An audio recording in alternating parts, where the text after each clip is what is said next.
We are unmuted. Please remember your mics. All right. Good morning, El Dorado County, and welcome to the Board of Supervisors regularly scheduled meeting of February 3rd, 2026. I would like to call on Pastor Buell from Cool Community Church, or as I see online as Dr. Buell. Welcome.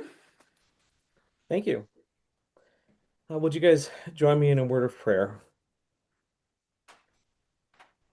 Father, once again, as a nation, it feels as if we have entered into a particularly contentious time.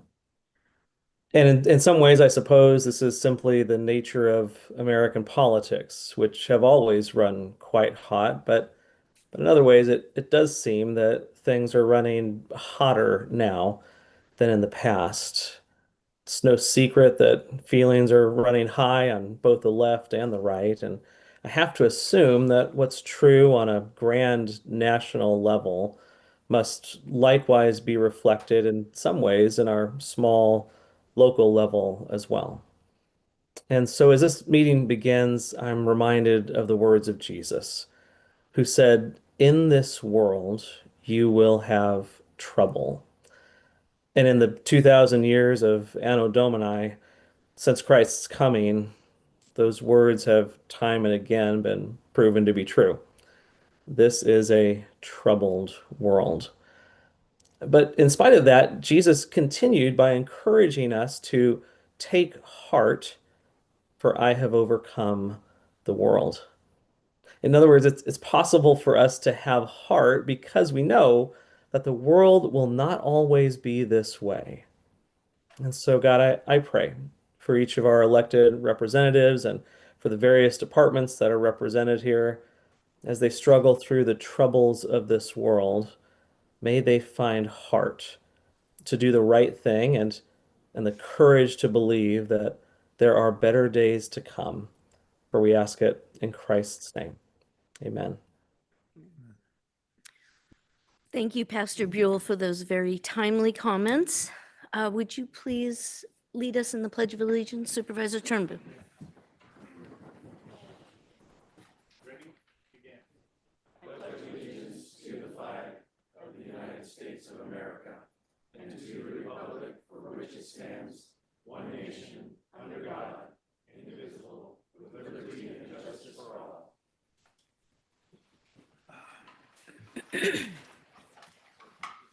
All right. Madam CAO, are there any changes to the agenda that was posted to the public on January 28th?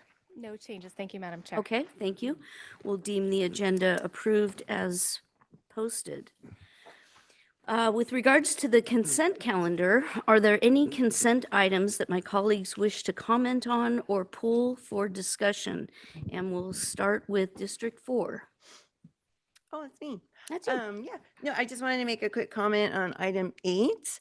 Really appreciate staff's pursuit of biomass opportunities. Like to see this memorandum of association between our counties is a great step for collaboration. And the staff report mentions our invitation to apply for Prop 4 funds through Sierra Nevada Conservancy. So all good stuff. We're doing our best to bring biomass industry to our county. Excellent, thank you. How about District 3? No changes, ma'am. Okay, thank you. District 2? Yeah, District 2, I want to piggyback on Lori's we're on the ad hoc committee on that. And one of the letters that I wrote back to USDA and the Forest Service, they extended the farm bill. So that would be a benefit to our county, especially when it comes to biomass and logging and all the other issues that go along. But also I want a clarification on 22, unlawful fires from private public property. CAO? So that's a department matter. We'll hear that. Oh, it's going Yeah, to be we'll a be, department matter? we'll be Yeah, okay, discussing all that. right. Okay. Other than that, that's it. No other changes. Okay, thank you. District 1. Yeah, thank you. I'd like to make a comment on item number 14 regarding the civil grand jury and point out that we have a number of them in our audience, if not the whole jury, and appreciate everybody. It's a one-year term that you volunteer for, and you complete, extensive investigations, oftentimes controversial, and really just want to appreciate all of your service over the last year and ask the chair if we could possibly get a group photo after approval of the consent with the board. Sounds great. Okay. As far as my comments go, I wanted to comment on item number 17 and thank the Air Quality Management Division for their support of the Emerald Bay Shuttle this coming year to the tune of $393,000. So it's significant. It's going to really make a difference for that program. So I wanted to thank them. With that, we will now go to public comment on all matters on the consent calendar. Public comment will also include all items on the closed session. So when you speak to the board on any of these items, would you please just address which one you're referring to? Closed session items 1 through 5 and consent items 6 through 21, we will now take public comment on. Ms. Dawson. We are now taking public comments specifically on the consent calendar and closed session. Each speaker will have 3 minutes to address the board. A timer will alert you when 30 seconds remain and again when your time has ended. We will begin with comments from individuals present in the boardroom, followed by those participating via Zoom. If you're joining via Zoom, please ensure you unmute yourself when called upon. If you're joining by phone, press star 9 to raise your hand. If you're on Zoom, use the raise hand feature to indicate your interest in speaking. We ask that you voluntarily state your name for the record before beginning your comments.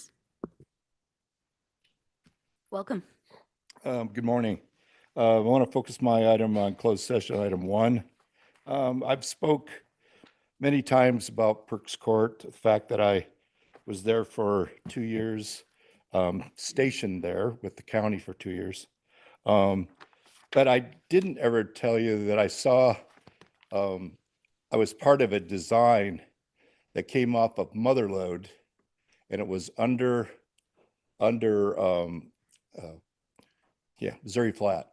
So it goes under and then pops up, takes retaining wall, takes some maneuvering of the design around what we already have.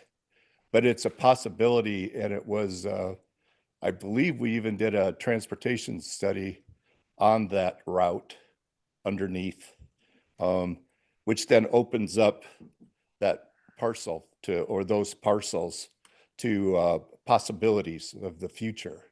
And so in that regard, I wanted to say something positive about this. Otherwise, I hope that there's going to be conditional restrictions placed on the property in terms of height. I can't imagine with the possibility that it would be greater than 3 stories, kind of similar to what you have with a hotel type of boutique hotel type of thing. Obviously, you're going to need parking and those other associate things. But essentially, I think that there is a possibility if the county is structured enough with the negotiations in order to be able to do it properly. So positive thoughts today. Thank you. Thank you.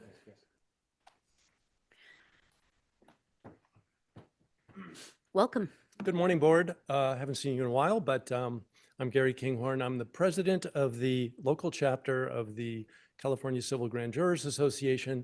And I just wanted to thank Supervisor Ferrero and Supervisor Veerkamp for sponsoring our proclamation for making February Grand Jury Awareness Month. This is going to kick off a very important period of recruitment for us for next year's term, which begins in July. And it's important to make people aware that they can apply on the Superior Court website. And this is one of the most important ways that the public can provide oversight to county government and influence and impact and make more efficient our operation. So it's a very important volunteer opportunity. I know that there's a career path after being a grand juror because Supervisor Turnbull at one point was on the grand jury, and I've parlayed my experience into the special district board seat, which has been very rewarding. So hopefully this will improve recruitment because I think a robust and enthusiastic grand jury is very, very important. And it's enshrined in the California Constitution with a very powerful resources and powers behind it that most counties and people don't take advantage of. And I think we've had a real impact here in the last few years within El Dorado County, and I hope we can continue that experience. And it's been very rewarding for me to get to know many of you during my experience here and work with all the great people of El Dorado County.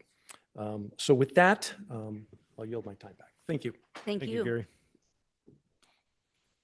Are there any other members of the public that would like to address the board on consent items or closed session items at this time? Okay, seeing no more in the room, may we go online, please? Now taking public comment from online participants.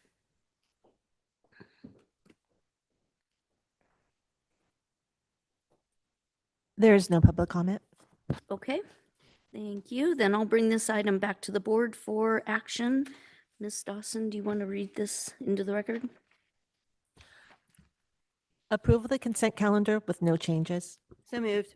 Thank you. There's a Second. motion and a second. Is there any further discussion on the motion? Seeing none, all those in favor say aye. Aye. Any opposed? Motion passes 5-0. Okay, we'll take a quick break to take a photo with the esteemed grand jury, and then we'll be to our agenda. So maybe 3-minute break.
Okay, thank you. All right, we were back on our agenda, and the next item is public comment on all other agenda items, excluding public hearings. So we are not, well, let me say what we are taking public comment on. Item number 22, item number 23, 24, and 25. We will now take public comment on those items. Please identify which item you will be addressing the board on at this time. Ms. Dawson. We are now taking public comment specifically on items 22 through 25 on today's agenda. Each speaker will have 3 minutes to address the board. A timer will alert you when 30 seconds remain, and again when your time has ended. We will begin with comments from individuals present in the boardroom, followed by those participating via Zoom. If you're joining via Zoom, please ensure you unmute yourself when called upon. If you're joining by phone, press *9 to raise your hand. If you're on Zoom, use the raise hand feature to indicate your interest in speaking. We ask that you voluntarily state your name for the record before beginning your comments. Welcome. Welcome. Good morning, Board. Jen Romaldi, President of Local 1. So I'm here today to speak about item 23, the retirement incentive. So I want to start off saying that the meet and confer we had with HR went surprisingly well. The county agreed to extend the window to the end of October, which will give employees a full year of service credit instead of a partial year, which will significantly benefit them in retirement, which Supervisor Veerkamp, I know you're well aware of that as a PERS retiree. So the county agreed to also open in the incentive to anyone that's already applied that also would like to extend, giving everybody a fair chance. So these are meaningful compromises, and I appreciate the effort from HR and Labor Relations on this. But I'm here today because the bigger issue isn't fully resolved. So this whole situation started because an elected department head had told staff it was approved before the union was ever noticed of this change. That's not okay. It puts employees in the middle, it creates confusion, and it undermines the labor process that exists to prevent exactly this mess. This was a serious breach of process and professionalism. In addition, there's a cost associated with this misstep when departments skip the process. It wastes time, it delays solution, and it ultimately costs taxpayers extra money. If the proper steps were followed the first time, we would not have needed the extra back and forth, and we would have been able to avoid the administrative churn. So here's what I'm asking for today. First, I want the board to publicly affirm that no department head, elected or otherwise, can announce or implement changes affecting employee terms and conditions without proper notice and coordination through HR and Labor Relations.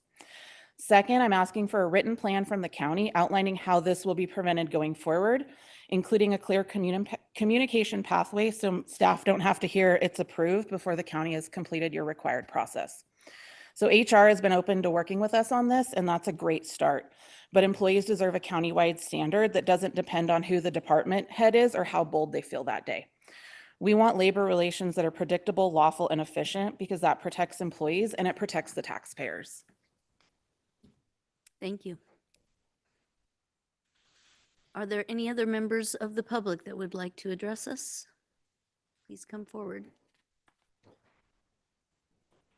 Welcome again.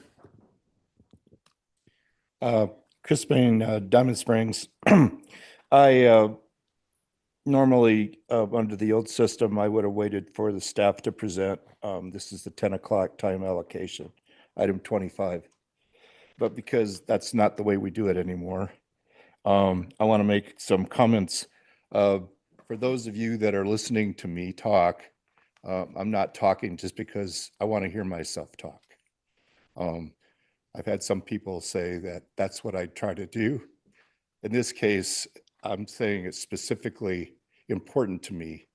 I have an associate wildfire group in my area, and Patterson Ranch Fire Safe Council, which I founded in 2011. It's still in place. And also I am on the board of the El Dorado County Fire Safe Council. And I assume they'll be here when this item is heard at 10. But specific to the items in here, what's important is all of the items, starting with 1, 2, 3, 4, and 5. They're all relevant to the question of wildfire protection and safety. And as we know, in my mind, we're just waiting for the next fire. It's not that I'm not saying we're going to have one, but I have a tendency to believe, based on our history, that we'll have one. And winter is supposedly the time of the year when you can be feeling safe when you have your property. But in this case, I don't think we can ever feel completely safe. And with the developments that are going on right now, we just have to be concerned about making sure that they're protected by buffers that reduce the fuel load. Somewhat similar to El Dorado Western Railroad has a chipper, and I believe it's been working on the SPTC property, which gives us a buffer all the way across the from Missouri Flat all the way to El Dorado Hills. And so in that regard, I hope they have good a discussion and the board learns from the staff's presentation, and I'll be here listening to it. Thank you for the time. Thank you. Are there other members of the public that would like to address the board? Please come forward. Hi, my name is Mark Shumway. I'm on the Georgetown Divide Fire Safe Council and Prescribed Burn Association as well. And I wanted to speak in favor of the CWPP, the community adopting a plan. A French writer said wisely, everything begins in mysticism and ends in politics. And that's how things work. And so having a next level would be the assessment and then the measurements in your plan. So this plan is great. And on the Fire Safe Council, we live and breathe grants. So that gives us permission to get grants. We get grants, we can hire local people, which from Georgetown, there's a lot of people who need work. So, anytime we can encourage local hiring. So there's a lot of good benefits to this plan that are not obvious. And I just wanted to point those out. Oh, I'm under time too. Yes. Okay. Thank you. Well done. Thank you. Are there any other members of the public that would like to come forward at this time? Okay, seeing none, can we go online, please? Now taking public comment from online participants. Now taking public comment from Sue. Hey, Sue, in my not being able to hear what these items are prior to speaking on them, I'm going to do my best guess. And I think this is, again, violating the Brown Act when the public has no idea what's coming up on these items. So specifically 22, when it says the sheriff wants to have a conceptual, it sounds like eliminating residential burning. But because the only exclusions to what policy that is not stated in the item that he's talking about is the ones that would not be affected by this would be, I guess, ag burning and recreational burning. So it would be nice to explain what that item is before, so we know how to comment on it. But I would just say no, because we don't even know what they're proposing. And I think there needs to be an actual proposal of what they want to see in this ordinance before you vote on this. And we don't know what that is. So, and then number 25, I thought I would download the Community Wildfire Protection Plan, which is only put in your Legistar as CWPP on the item. And after waiting forever for it downloading, the 345 pages, mostly showing how the community supports and involvement. I would like to have just seen the plan and not 345 pages of collaboration. So those are just my observations, and I guess that's all I get to comment on. Thank you. Thank you. Now taking public comment from Linda Campbell. Good morning, everybody. Linda Campbell, El Dorado Hills.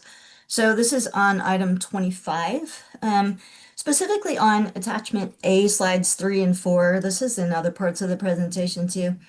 It references 87,000 parcels covered by the ordinance. I'd be interested to see how many total parcels are in the county so we can kind of have a general percentage view of those impacted versus total parcels. Also, when this was all first discussed, there was a lot of concern brought up about what the county, state, and feds are doing to maintain the publicly owned lands.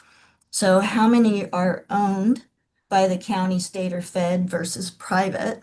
Again, some of the metrics to show some of the visibility. Is there any reporting on Placerville and South Lake Tahoe cities? I'm assuming that's since it's the county. The answer is no, but it would be helpful to know that the county was hopefully coordinating this along with the cities as well. Ultimately, all of that's to create visibility to confirm publicly that government is caring for public property. That would be great to have reporting on that and not just on private property ordinance chasing. And then I guess finally, I do think it's wrong that this was not a public hearing, so we can speak after the discussion. Change your comment procedures back to allow public engagement per item. Thank you. Thank you. Now taking public comment from 013.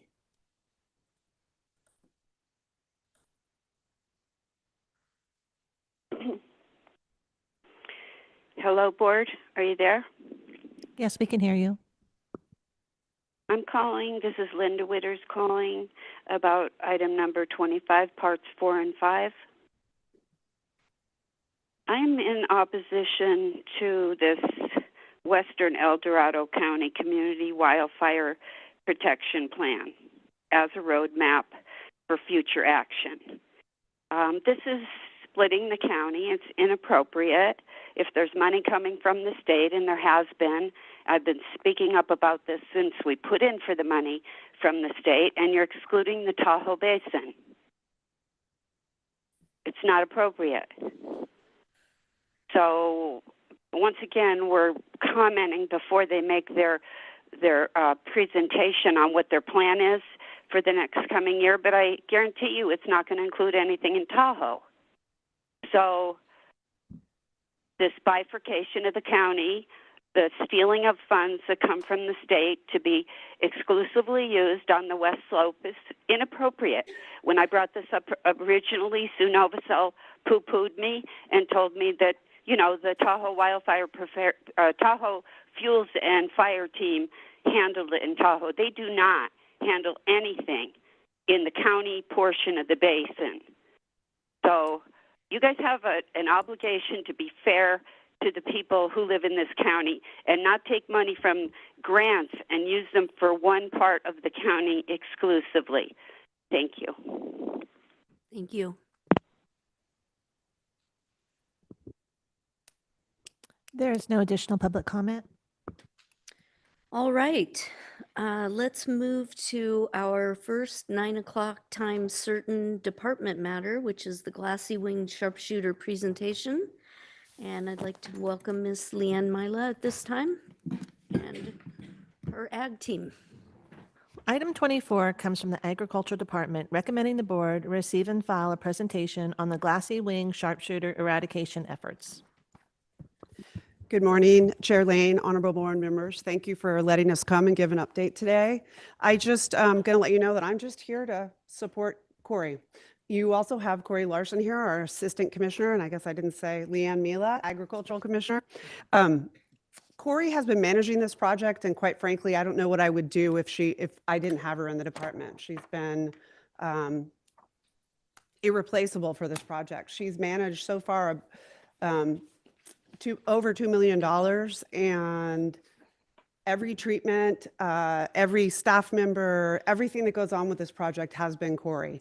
And to put this into perspective, the department's budget is just over $2 million. So I just want to say thank you, and I really wanted to let you guys know how important she's been for this project. And with that, I'm going to let Corey tell you all about it. Thank you. Again, Corey Larson, Assistant Agricultural Commissioner. Thank you for letting me give you this presentation today on the glassy wing sharpshooter and our efforts to eradicate it from El Dorado Hills. To start, I wanted to give you a little bit of background and context of what we're dealing with. Our department, like nearly every agricultural county department in the state, has a pest detection program. The goal of this program is the early detection and prompt eradication of invasive agricultural pests. In El Dorado County alone, we deploy over 1,000 traps each detection season, which generally runs from May to October.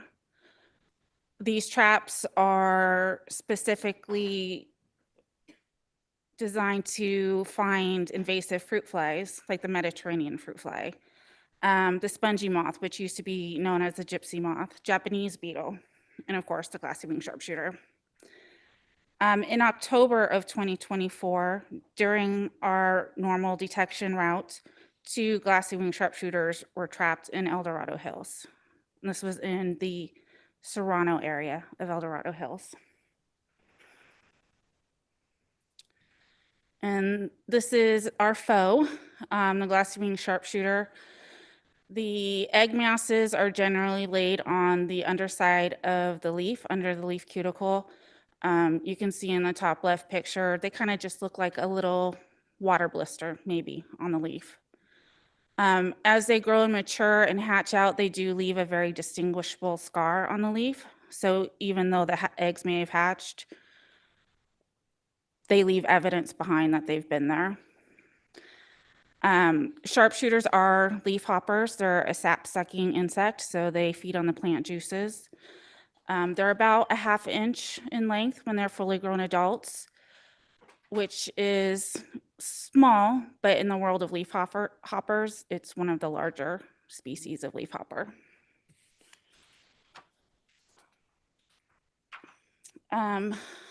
The life cycle of the glassy-winged sharpshooter: eggs are laid, and about 10 to 12 days later, they emerge as nymphs. There's 5 different nymphal stages. Each stage, they're growing and molting until they reach their adult size. The whole process takes about 2 months, and then the adults will feed and lay more eggs throughout the year. There's generally 2 generations per year. Every egg mass will generally have, on average, 10 to 20 eggs, and every female glassy-winged sharpshooter can lay multiple egg masses.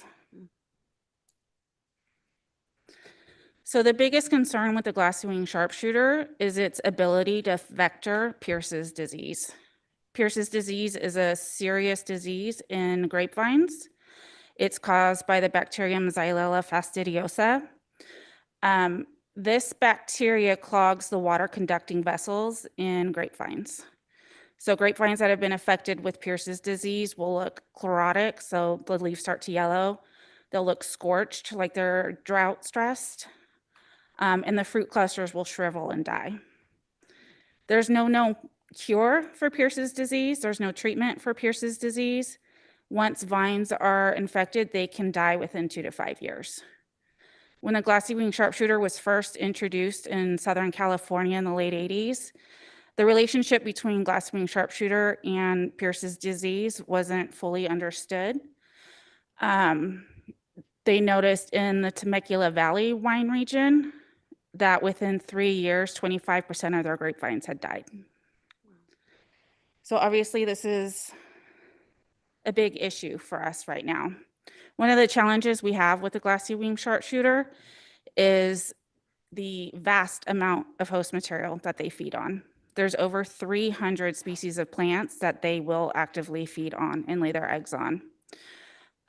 When dealing with something like a fruit fly, you have a more targeted list of host material that you're going to be looking for and treating for those pests. With the glassy-winged sharpshooter, they love everything. They love landscaping material. In addition to grapes and citrus, crepe myrtle seem to be a real favorite. Photinias, viburnum, pittosporum, privet, almost anything you could buy at the Home Depot Garden Center or an HOA is going to plant in their residential lots is on the glassy-winged sharpshooter host list.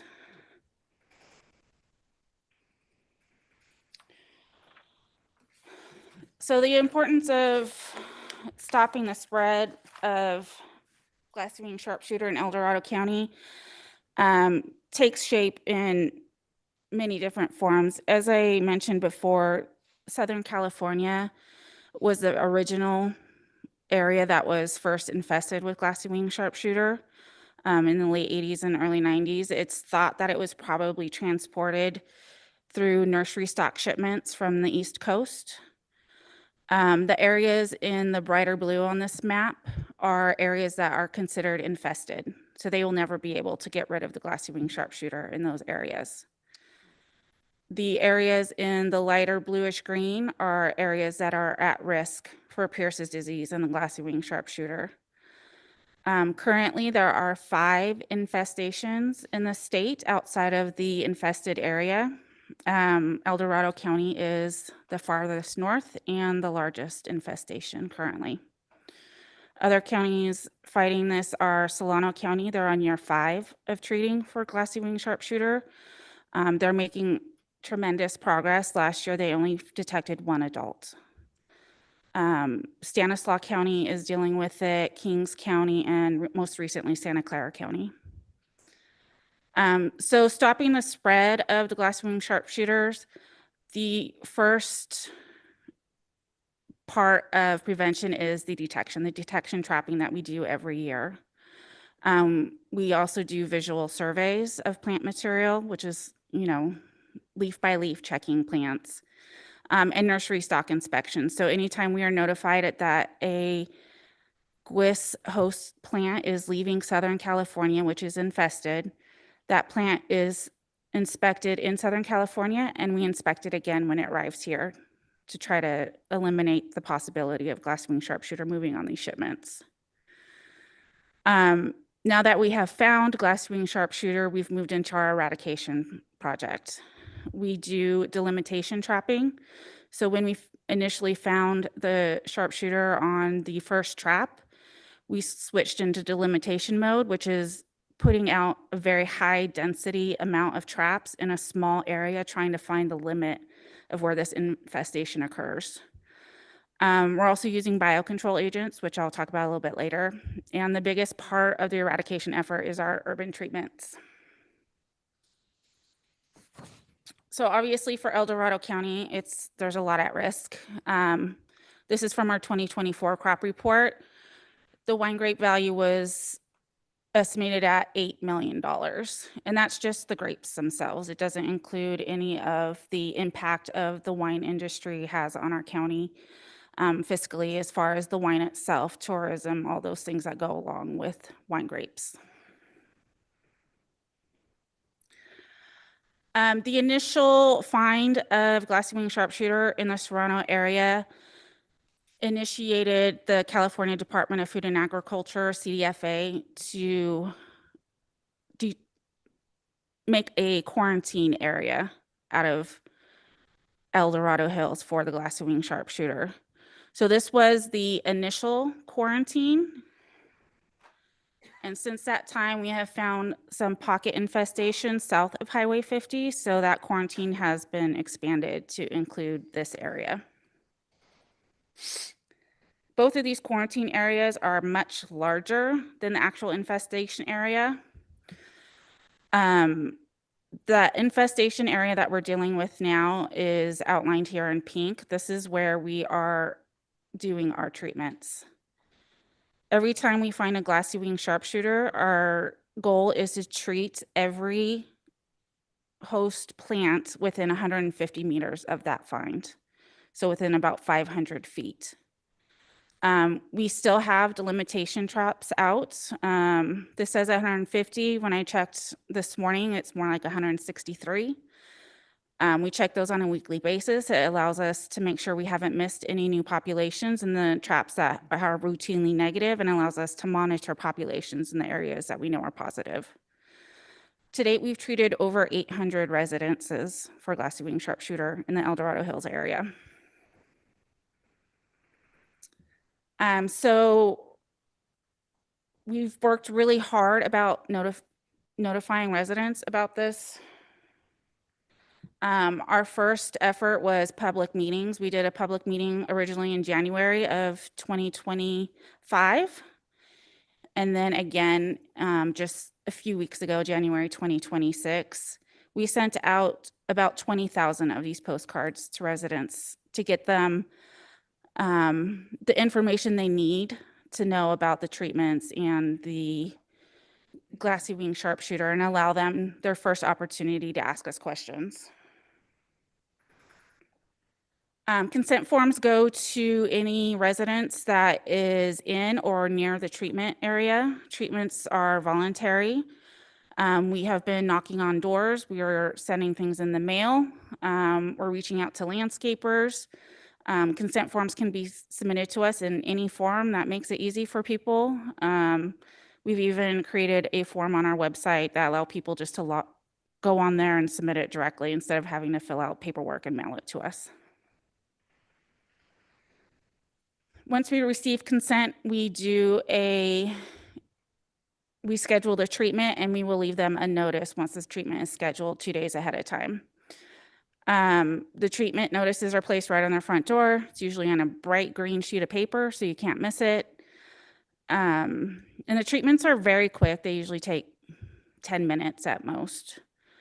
Again, treatments are voluntary, but consenting is the best way for us to successfully eradicate this pest. Every residence that goes untreated is a potential reservoir for repopulation. Once the treatments are completed, we do leave them, the homeowners are notice that the treatment was completed. It includes what treatments were done, what products we used, and what done. Treatments are performed by a licensed pest control business. Currently, we're using Neighborly Pest Management. They've been wonderful to work with. The applicators are all in their uniforms. Their trucks are clearly labeled, and we always have a member of our staff at the site monitoring every treatment. There's two different types of treatments. One is a systemic treatment. These treatments are with a product called Merit 2F, the active ingredient in a Merit 2F is imidacloprid, which is the same active ingredient found in flea treatments that you use for your cats and dogs. This treatment is injected directly into the soil, so 2 to 3 inches underground. There's no risk of drift with these treatments, and it offers long-term control. Once the plant absorbs the active ingredient, every time a sap-sucking insect feeds on the plants, they will die from the treatment. Our other tool is foliar treatment, so this spraying the plants. The product we're using for this is called Altis. The active ingredient in that is fluopyridiferone. Fluopyridiferone is an ingredient that targets sap-sucking insects, so it's considered to be more pollinator friendly, more bee friendly than traditional insecticides. With this treatment, there is no long-term control. It's only good for knocking down populations of adult and nymphs, which is important. But using both products together allows us for the best chance of knocking the populations down. Again, all the treatments are monitored. There's always somebody from our staff on site. If conditions ever change, if it becomes windy, if we realize, oh, it's a school holiday and there's kids running around everywhere, we stop treatments immediately. We will never put anybody at risk with our treatments. And the pest control business has the same goal in mind. They don't want to cause issues either. We all are aligned in our goal just to eradicate the glass-wing sharpshooter. I brought up biocontrol agents earlier. This is our biocontrol agent. It is a tiny stingless wasp. It's probably 1 millimeter in size, 1.5. They lay their eggs inside the glass-wing sharpshooter egg mass and prevents those eggs from hatching.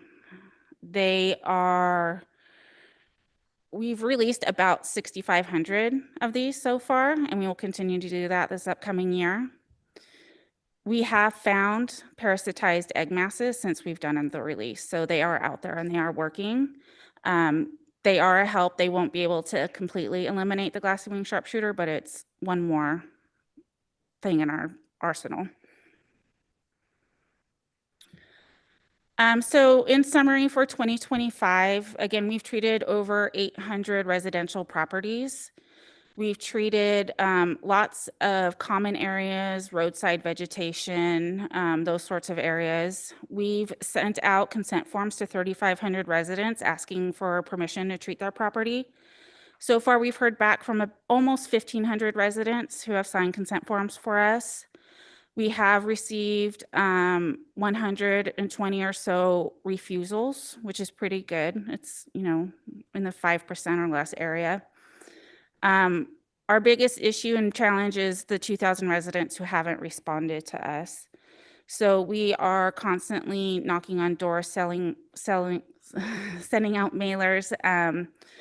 I've worked with the HOAs closely sending out information through their channels. I'm working currently right now with CDFA to produce more flyers that will get people's attention, that we can start posting at, grocery stores and hardware stores or anywhere that we can get people's attention on this.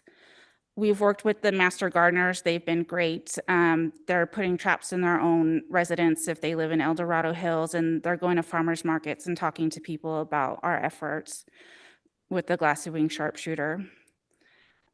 We've received about $4 million in state funding since this started. Most of that cost is going towards the treatments.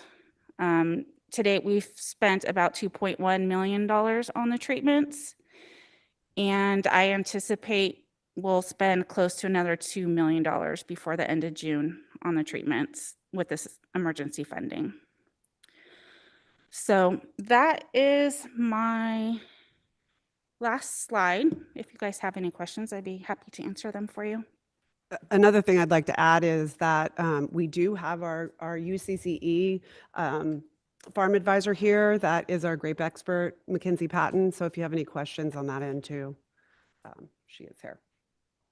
Great. Well, this is very eye-opening.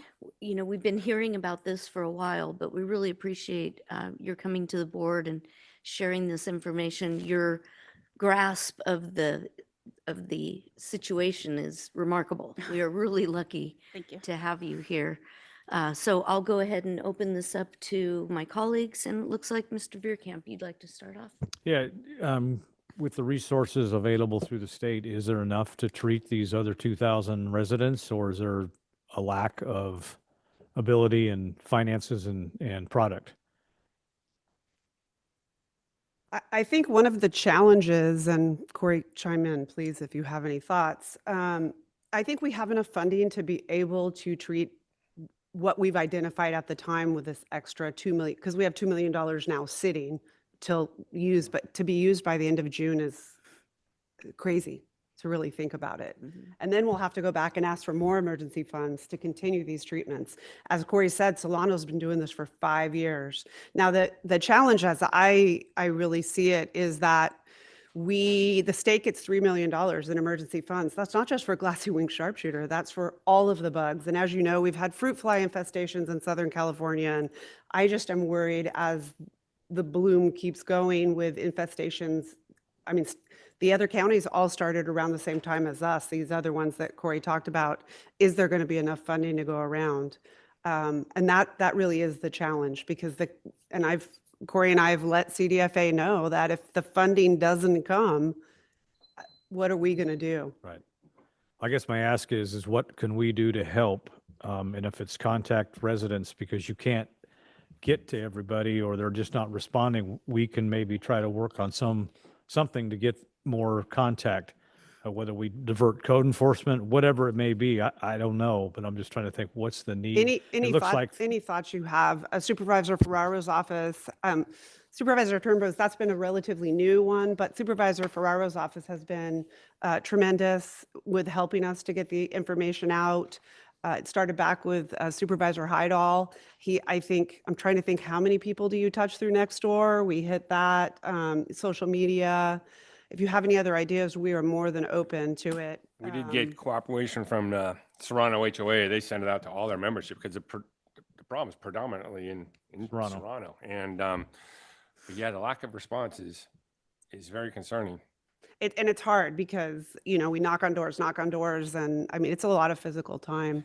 So if you have any other things you think about conduits, another one that Corey really focused on was the landscapers, because they cut a lot of material in the Serrano and they move it around. And, how did it get over to the other district, over off of Latrobe? So we've been focusing on them too. We've got Supervisor Ferraro's assistant, Cindy, lives in there. So she's been outreaching, Sure, understand, but just as with El Dorado Hills Fire, we put a vacant lot ordinance in, and I mean, you do it or it gets done. So this item seems to be serious enough that maybe something like that needs to be implemented. Okay. Because you're not getting the compliance. That's how we got compliance, and they still do today. Sorry, but you're going to be a landowner, you're going to have vegetation. There's an issue going on. We have to get more serious about it. So just a thought. Yeah, Yeah, yeah, yeah. that's a good thought. And it's tough. It's a tough one for sure. I can't tell you that I wish it had happened in another district because Serrano, every plant in everybody's yard is a host. I mean, crepe myrtle lining the streets. Thankfully, they already do some treatments in Serrano, so that kind of helps us out too, but it's tough. Supervisor Turnbull. Yeah, I talked about the Farm Bill this morning earlier, and I wrote a letter back to extend that Farm Bill, which they did extend it till the end of 26, but it actually went away at the end of November. And it was very, very critical because the funding goes to control and manage the glassy winged sharpshooter. Funding is primarily delivered through the U.S. Department of Ag, USDA, Animal and Plant and Health Protection Service. So it's very, very critical that we did that because if we didn't get that extended, we wouldn't have the funding to be able to do this. So it was a great thing. They extended it but everything is tied into that, especially when it comes to like tourism, especially our wineries and different things, Apple Hill and stuff like that. So it's very, very critical and stuff that Farm Bill got extended. So I'm glad that they responded to me. They got back to me and now they extended it. So it was a good thing. Well, and I think, so that money helps pay for, or does pay for, our glassy winged sharpshooter trapping program. And one thing that I will point out is that we've had traps in that area for 20 years. So this just points that we need to continually be vigilant with this. Right. And we check literally every single plant gets held up that comes from those areas. And it's just tough. Supervisor Ferrero. And I just want to thank you all because you've been very vigilant, been out there in the field with you, seen how tedious this job is.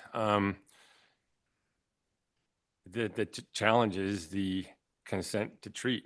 And at what point do we as a county consider, like Brian mentioned, mandatory treatments? Are there guidelines that other parts of the state has experienced where, that's the line in the sand where we need to? Well, the hope is that, so this neighbor consents, this one says no. So we're hopeful the GWIS are opportunistic. They're going to go all over. So hopefully that will lead over. If we have traps all over the place. So if we're continually still seeing them at that point, we'd be coming to let you know that we're probably going to be looking at abatement. Solano County did that, on like their 4th year? Yeah, their 4th year. And only a couple properties. But eventually we may have to. This weather Corey and I have been doing the snow dance, but it is not helping. We need snow or cold weather in El Dorado Hills. This is not good for us. Yeah, this 60, 70 degree weather is not helping. The No. cold helps knock them down a little bit. But I think as we get into this next season with our traps and we start to really warm up, I think that'll give us an idea of where we're at and how successful our treatments have been. And then we'll be able to plan where do we need to go. All right. So I guess my message here is more to come. Okay. Well, thank you again. Supervisor Parlin. Microphone, please. Microphone, please. Can't see it from here. That maybe we may end up having to declare some kind of an emergency declaration or something because our ag industry is so important to the county. So, but that might be what we have to do to get there. For the funding that expires or on June 30th, is there any potential to get an extension on that? So you don't have to just reapply? That seems ridiculous. It would most likely roll over if there was anything left, but I anticipate that we will spend every So you think you dollar of can that. spend? Okay, I couldn't tell by the reaction if you thought you were going to be able to or not. And then are those little teeny tiny wasps a pest themselves, or they just No, they're not. Yeah. Okay. They only attack glassy wing sharpshooters. That's their bread and butter. And it's hard to describe how tiny they are. And then you said a millimeter. They I'm come like, in a "What?" little vial and I'm like, Yeah, and there's like 30 or 50 in there, and they're like the tiniest little gnat looking things you've ever seen. They almost look like pepper. Wow. They're so small. And then lastly, just, looking at the map of how SoCal was so infested, and then we're way up. Seems like somebody bought something somewhere and, brought it, right? So, are we like really, really scrutinizing the nurseries? I'm guessing that's a big part of this, or no? Or they do that themselves, or? We do put traps up at every nursery in the county during our normal detection season. We routinely do nursery inspections every year. We walk through the nursery and look for all kinds of pests. So that's something that happens on the norm. With all of these infestations throughout the state, I was at the Pierce's Disease Board meeting a couple weeks ago, and one of the members from the wine industry kept asking, well, how did you guys get infested? And he asked every county, and it's really hard to come up with an answer for that.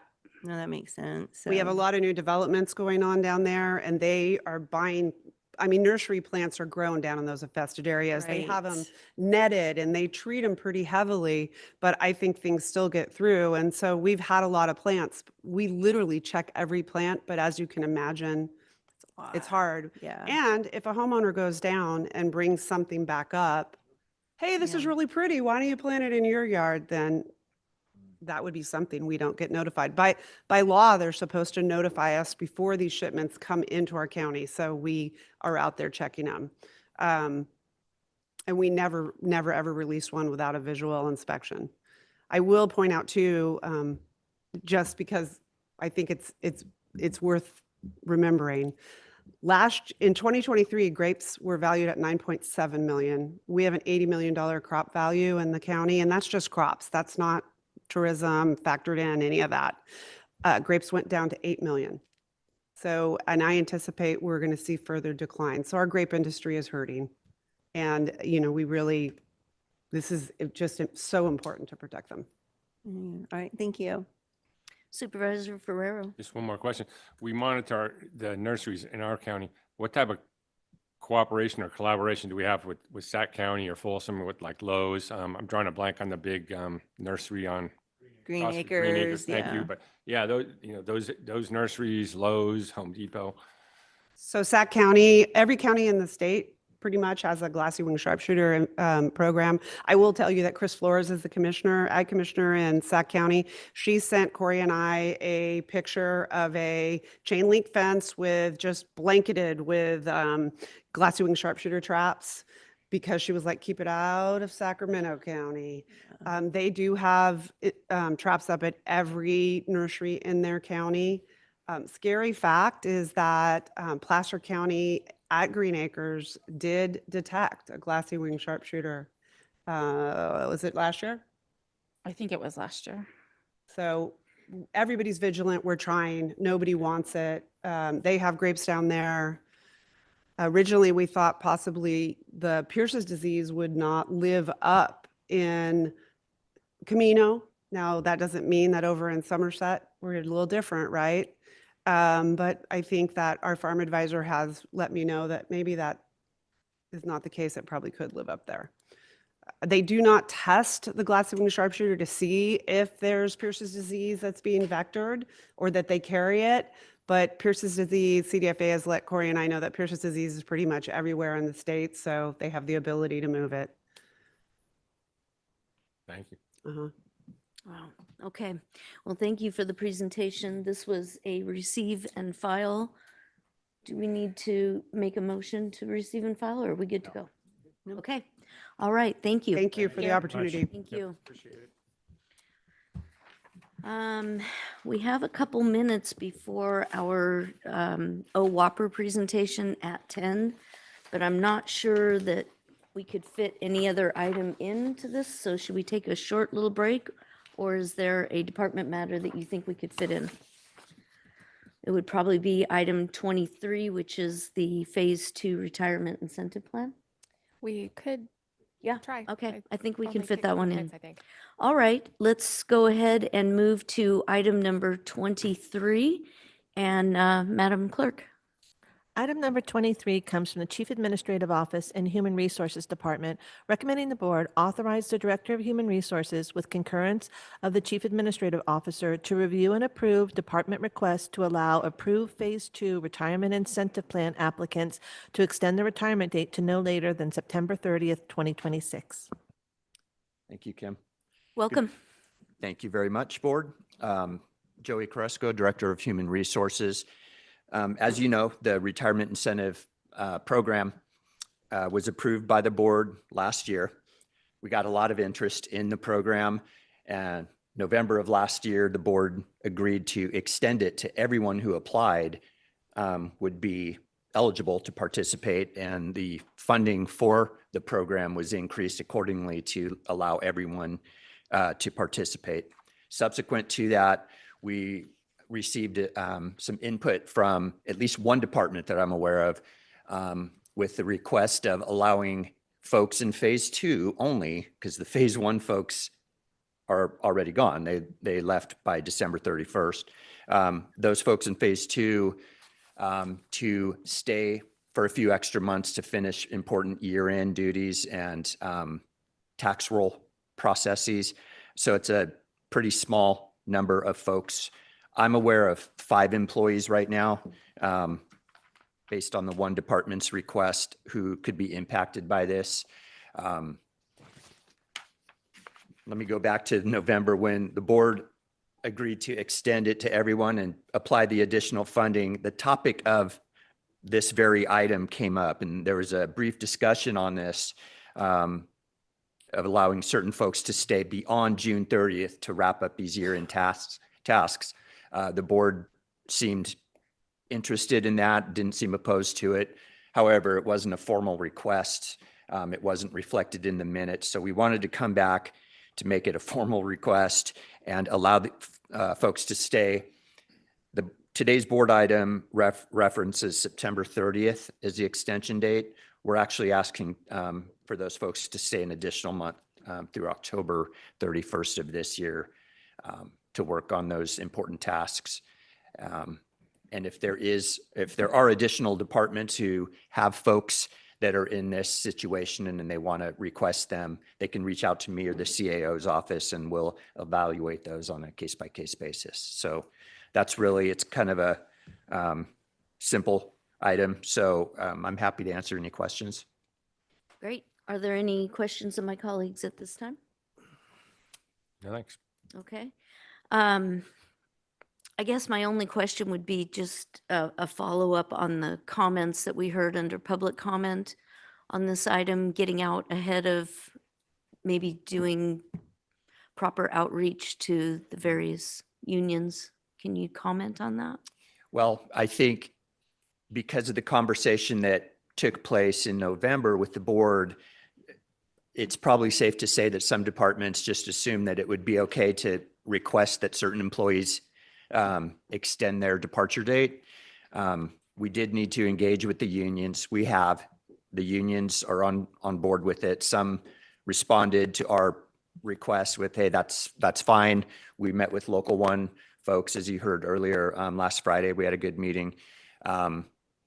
So I think that's resolved. There was other comments made with the person earlier, but that's a bigger issue that maybe there's some additional training that's in order, because we don't want to get out in front of ourselves, and certain things we do have to engage with the unions on prior to departments taking action, but that's something that we can address separately from this. Okay. Joey, I appreciate that comment because I think it's very important that we act as a team and act that we are representative of that team and making sure that our electeds and all department heads are on board. So absolutely. Okay. Yeah. Madam Chair, I would move the item for approval. Okay, thank you. There's a motion. Is there a second? Well, second with a request for clarification though, because do we need to read into the record the change of the dates and all that were? Yes, The request was October 31st. That's my motion. Okay. Thank you. Yeah. Does that cover everything that's changed from what's here in front of us? Yes, Just the it does. date? Okay, that's all I want to make sure. Awesome. Okay. Okay, there's a motion and a second. Is there any further discussion on the motion? Okay, seeing none, all those in favor say aye. Aye. Any opposed? Thank you, sir. Motion passes Thank you for 5-0. Appreciate it. All right, this takes us to our 10 o'clock time certain department matter, which is the Office of Wildlife Preparedness and Resilience. Wildfire, what did I say? Office? Oh, Wildlife. Ag department Oh, just I don't left, know yeah. what to say about that. Sorry. Thank you for that correction.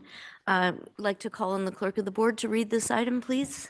Item 25 comes from the Office of Wildfire Preparedness and Resilience, OWPR, a division of the Chief Administrative Office, recommending the board, 1, receive and file an annual update presentation, 2, receive and file the 2025 OWPR annual report, 3, approve and endorse the 2026 OWPR annual work plan, 4, make findings that the Western El Dorado County Community Wildfire Protection Plan is a roadmap for potential future action, and 5, approve and authorize the chair and the chief administrative officer to sign the Western El Dorado County Community Wildlife Protection Plan.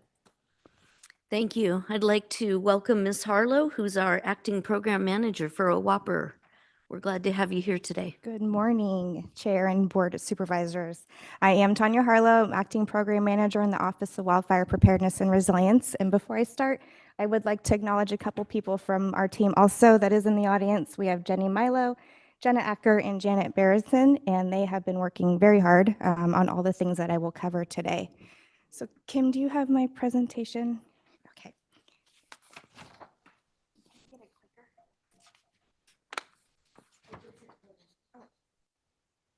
Thanks. Okay, so you each have a copy of our full detailed annual report in front of you. So today I'll just be providing some brief highlights from that, and you're welcome to ask questions during my presentation if you'd like.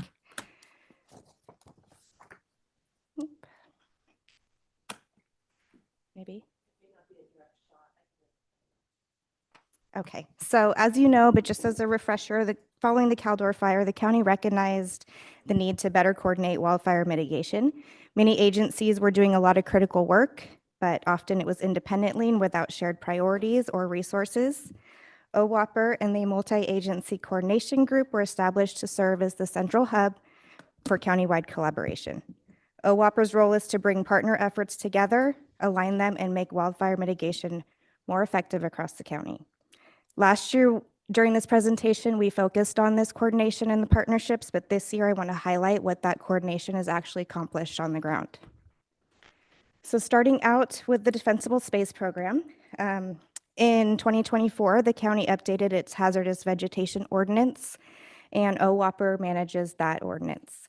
There are 4 inspection types: proactive, complaint-driven, real estate, and upon request. And all these inspections are conducted in collaboration with CAL FIRE and local fire districts through the Defensible Space Working Group. This is a multi-agency approach which ensures consistent standards and maximizes reach and reduces duplication. There's approximately 87,000 parcels that are subject to the ordinance in the county, and the only way that we can get through all of these parcels is by doing it together. The areas that we go into to inspect are decided through the Defensible Space Working Group, and they're prioritized by their very high or high fire severity zones, their one-way in, one-way out communities, and locations that have multiple mitigation projects around them. Last year, OWOPR completed 1,730 inspections, and all agencies combined completed 9,503.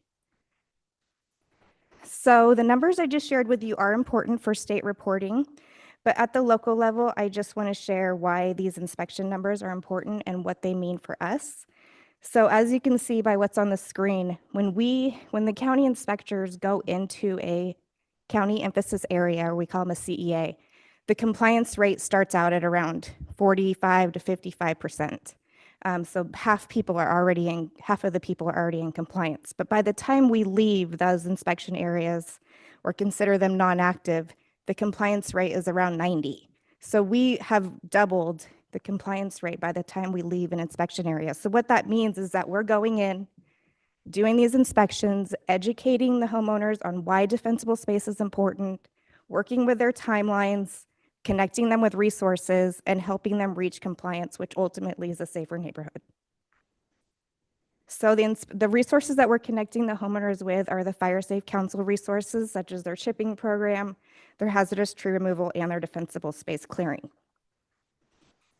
Hey, Tanya, can we talk while we go through the slides so we don't have to go back? Are you guys okay with that? Sure.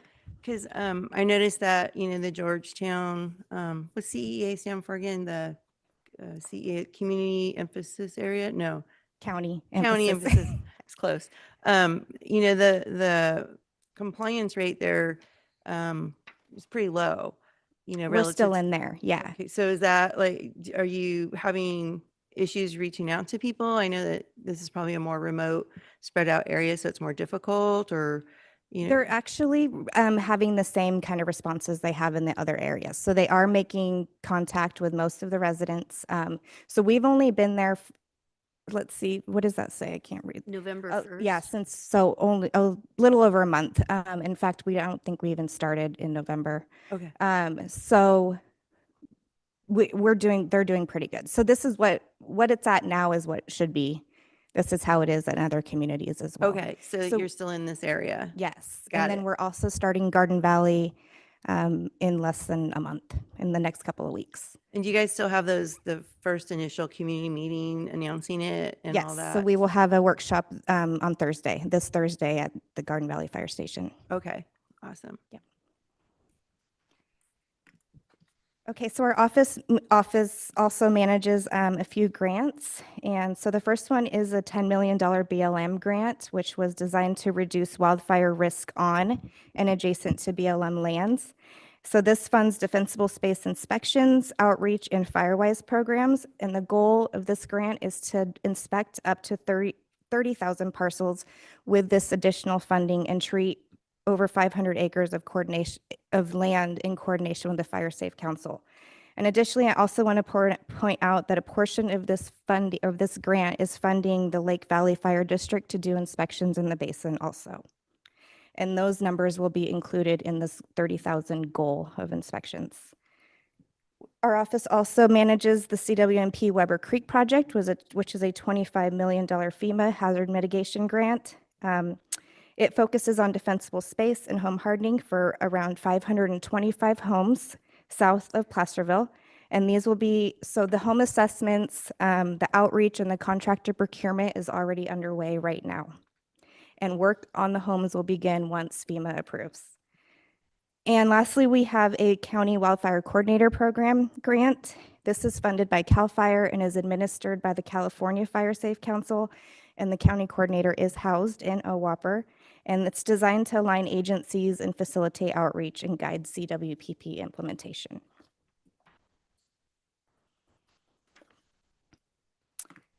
Our office also houses the Western Slope Regional Coordinator for Firewise Communities. Firewise USA supports neighborhood level wildfire preparedness. Communities grew in 2025 from 36 to 55, which really reflects the increase in community outreach and engagement and people's interest in actually making their neighborhoods safer, and also probably the insurance discount.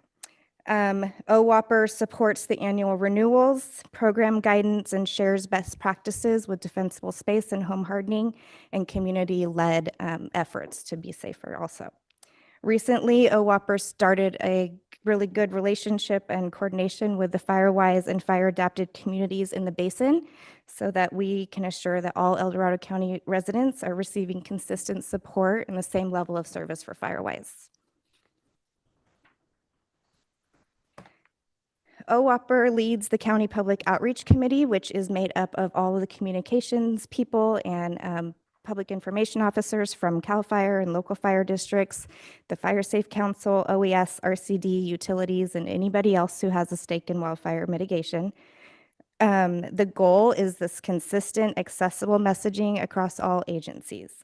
And the principle is that an educated community is a more prepared and resilient community, but they have to be motivated to act. So that is how we try to design all of our messaging, is to actually motivate them to do the things. We have some campaigns that we do, and also we got our own social media this last year. We do press releases, flyers, videos, and attend and put on lots of educational events. We also maintain a very comprehensive website, which includes an online mapping tool. Last year, the board proclaimed wildfire awareness season from April through October. OWOPR led a countywide campaign under the theme Hope is Not a Strategy, Be Prepared, which focused on defensible space, home hardening, evacuation readiness, and planning ahead. And it also really focused on connecting the community with the resources that are out there and giving them practical, affordable ways to do the things that make their homes and neighborhoods safer. OWOPR hosted 2 roundtables last year. In April, we had the Wildfire Preparedness and Mitigation Roundtable, and this brought together local, state, and federal partners to discuss challenges, lessons learned, and coordination strategies. The attendees included the State Fire Marshal and the Deputy Insurance Commissioner, and we really just talked about, how the strategic engagement, the layered approach to resilience, and consistent public messaging. So the roundtable is also immediately followed by a press release or press conference, which we launched the Wildfire Awareness Season campaign. In November, we held the OWOPR Insurance Roundtable, and this focused on linking actual mitigation that's happening on the ground with the evolving legislation and trying to find that connection. So that was a really good conversation, which we clarified some roles of different partners and identified some coordination opportunities, and some pilot projects are going to be underway here in the near term. OWOPR continues to work very closely with and supports the El Dorado County Fire Safe Council and all of its associate fire safe councils. One way that we do this is that we do develop outreach materials for them, which there are examples in our annual report that you have. El Dorado County Fire Safe Council was the first pilot to pilot its own training cadre to implement its volunteer assessment program, which is now part of CAL FIRE's Qualified Entities Program, and OWOPR is on this training cadre. OWOPR participates in the monthly executive board meetings and the monthly board meetings, providing ongoing updates on all countywide wildfire preparedness and mitigation efforts. OWOPR recognizes Fire Safe Council's grassroots efforts and work in this county are critical to the wildfire resilience, and so we will be entering into a MOU between the county and the Fire Safe Council to really memorialize this partnership.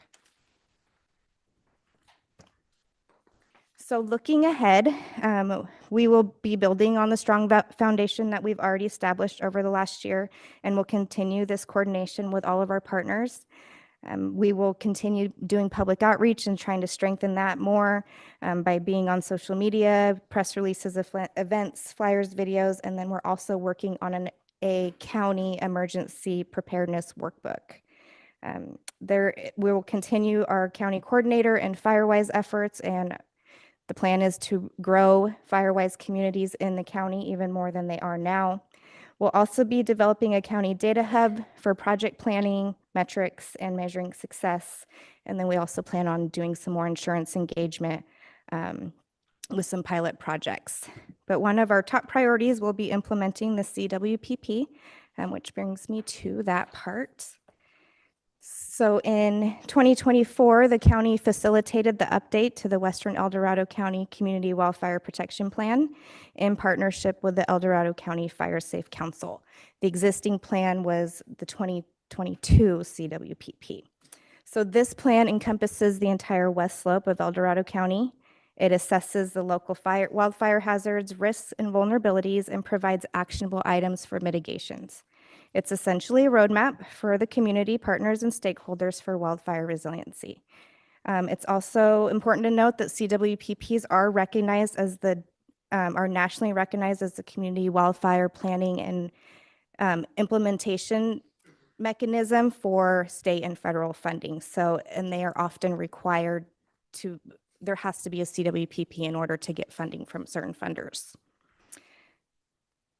Originally, each Fire Safe Council created its own CWPP, and at the time of the 2022 CWPP, there was 25. So they each created their own CWPP. They were combined and put into a spiral bound notebook. And they each had their own projects. They were all, just a separate puzzle piece of different projects. So when grants were applied for, the projects already had to appear in the CWPP. And the challenge was that these were individual community level plans and not regional in scope. And so that limited their ability to pursue larger, more impactful projects or to broaden funding or to reach broader funding sources. So the new approach for the update was that we asked, instead of doing one little roadside work project in one fire safe council, why don't we identify projects that cross multiple fire safe councils and benefit entire regions? And so the goal was to think bigger and to pursue larger grants and to develop projects with wider impact while still considering the needs of individual councils and ultimately maximize benefits across communities. So this is a very community-driven focused plan. It is the community's wildfire protection plan. So collaboration was essential from the start and also a requirement of CWPPs. It needed to be informed by the people living and working in these areas. So it started with an initial site tour, which was 3 days with our consultants for them to ground truth the area. So they basically asked, show us where your wildfire risk is. And so we had to show them the whole west slope of the county. So we made 25 stops throughout the west slope from the more urbanized El Dorado Hills area to the heavy fuel load rural areas. At each stop, we invited the Fire Safe Council representatives that were around the stops, and then also the fire district who had jurisdiction at that stop, CAL FIRE, BOR, BLM, the Forest Service if they had land in that area, and then also utilities that were in those areas too. So PG&E, EID, and other utilities. And the turnout was incredible. 32 out of the 33 fire safe councils that we had were there, and all of those partners that I mentioned also attended every stop. And this really generated this valuable on-the-ground insight to what the local risks and needs were. We also conducted 9 public workshops. 2 of them were Fire Safe Council directed. 5 of them were in-person public workshops located in central parts of the county. And then we had 2 virtual workshops for public input on the draft. We also sent a public survey and received 1,652 survey responses. And I think it was posted for 40 days. We also sent a stakeholder survey to 133 stakeholders and received 66 responses from that.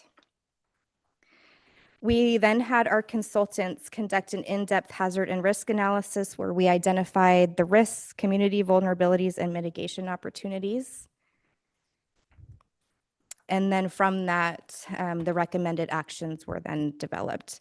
So as we know, true resiliency is accomplished by mitigating all 3 levels, so the landscape, community, and parcel level. And the recommended actions in this plan address all of those. So it includes, fuel reduction and fuels work, all the way down to community planning, evacuation planning, and defensible space and home hardening, and everything in between. This plan aligns with the El Dorado County General Plan safety element, the El Dorado County Multi-Jurisdiction Hazard Mitigation Plan, the CAL FIRE's Amador El Dorado Unit Fire Plan, and the Placerville Wildfire Resiliency Strategy. This was also done in concert with the update to the Tahoe Basin CWPP. In 2022, the Tahoe RCD received funding for their update, and the Tahoe Fuels and Fire team facilitated this update, which was just completed last year. And that plan includes all of the planning areas around the entire lake.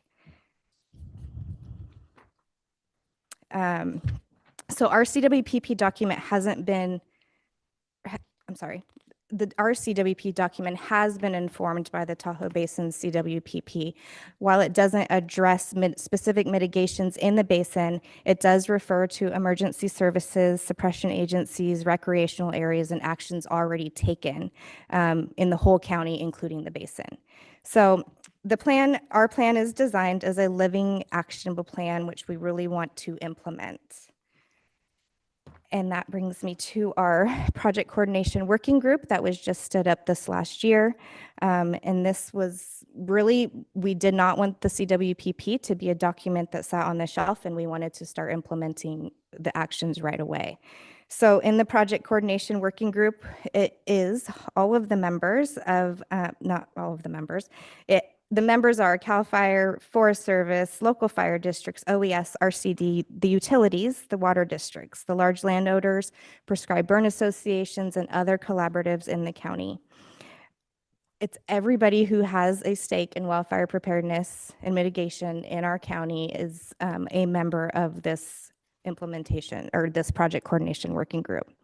And this is what it's doing was we meet monthly, we share, everybody shares their data, their maps, they share their ongoing or upcoming projects that they have, grant opportunities, and really just talking and making sure that everybody knows what everybody else is doing around the county, so that we're trying to avoid duplication and trying to maximize benefits.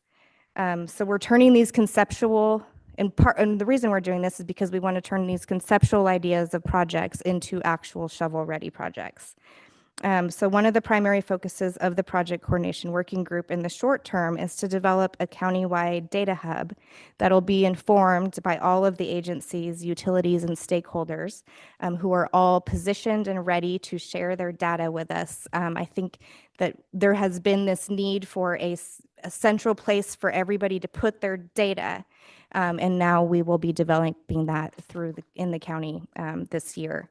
And so we'll use all of that data so that the members of this group can do project planning and come up with the metrics that they need and also measure success. And we'll also be doing a public-facing CWPP story map so that the community can follow along with planned and ongoing projects and also successes.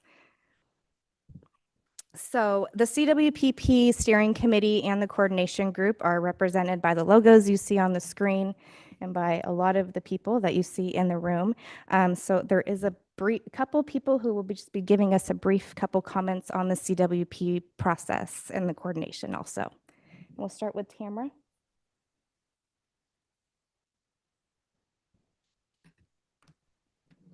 Welcome. Hi. I'm Tamara Johnston. I am the grants manager for the El Dorado County Fire Safe Council, and I'm also the chair of the Georgetown Divide Fire Safe Council. So I've been involved with the Georgetown Divide Fire Safe Council 8 years, so quite a while. So I'm going to speak to the value of the Project Coordination Working Group from the perspective of the Fire Safe Council Network.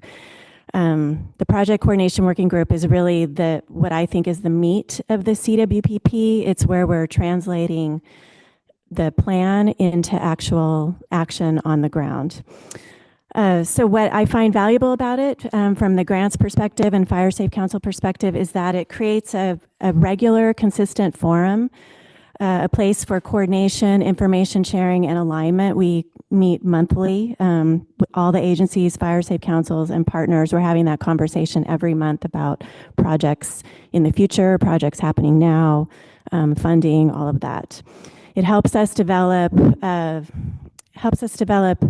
projects that go beyond jurisdictions. So we're able to develop projects that are not just private parcels and not just federal government land, but we can actually look at projects across the landscape. It ties our local projects, our Fire Safe Council projects, to long-term agency planning. For example, CAL FIRE created a 10-year vegetation management plan south of Placerville. And we, as a Fire Safe Council, were able to apply for and receive a $1 million CAL FIRE grant because it was adjacent to what CAL FIRE is already planning. And before that, we just didn't even have that information. It also reduces competition. It reduces competition among Fire Safe Councils. So it's not 33 Fire Safe Councils all applying for their own little grants. But it also reduces competition between agencies. Sometimes it's more appropriate for the Forest Service to apply for something. Sometimes it's more appropriate for Fire Safe Council. But we can have those conversations and then decide who's going to apply so that we can be more successful. And then in general, I think it's just really been a cultural shift in how work gets done rather than working in silos and kind of reactive project development. We're now coordinating with each other, we're being strategic, and we're being collaborative, which is just I have to say, a breath of fresh air. And we're seeing results. We really are. So we're saving time. Bottom line, we're saving time. We're reducing duplication. We're strengthening our competitiveness, and we're actually getting money, and we're getting projects on the ground. So, Thank you, Ms. Johnston. And before Tamara leaves I just wanted to point out, Tamara's a rock star, you guys. She led so many fabulous projects up on the divide. And if you haven't driven up Highway 193 out there right now, you can see it. It's fabulous work. I don't know. I'm hearing when I'm at breakfast and events, people are going, wow, who did that and everything. And you spearheaded it. I mean, you really did. So I just want to thank you for, and you said 8 years, and that's how long I've been in office. That's how long I've known you. And you've just been so dedicated to the community. I just wanted to point that out for everyone.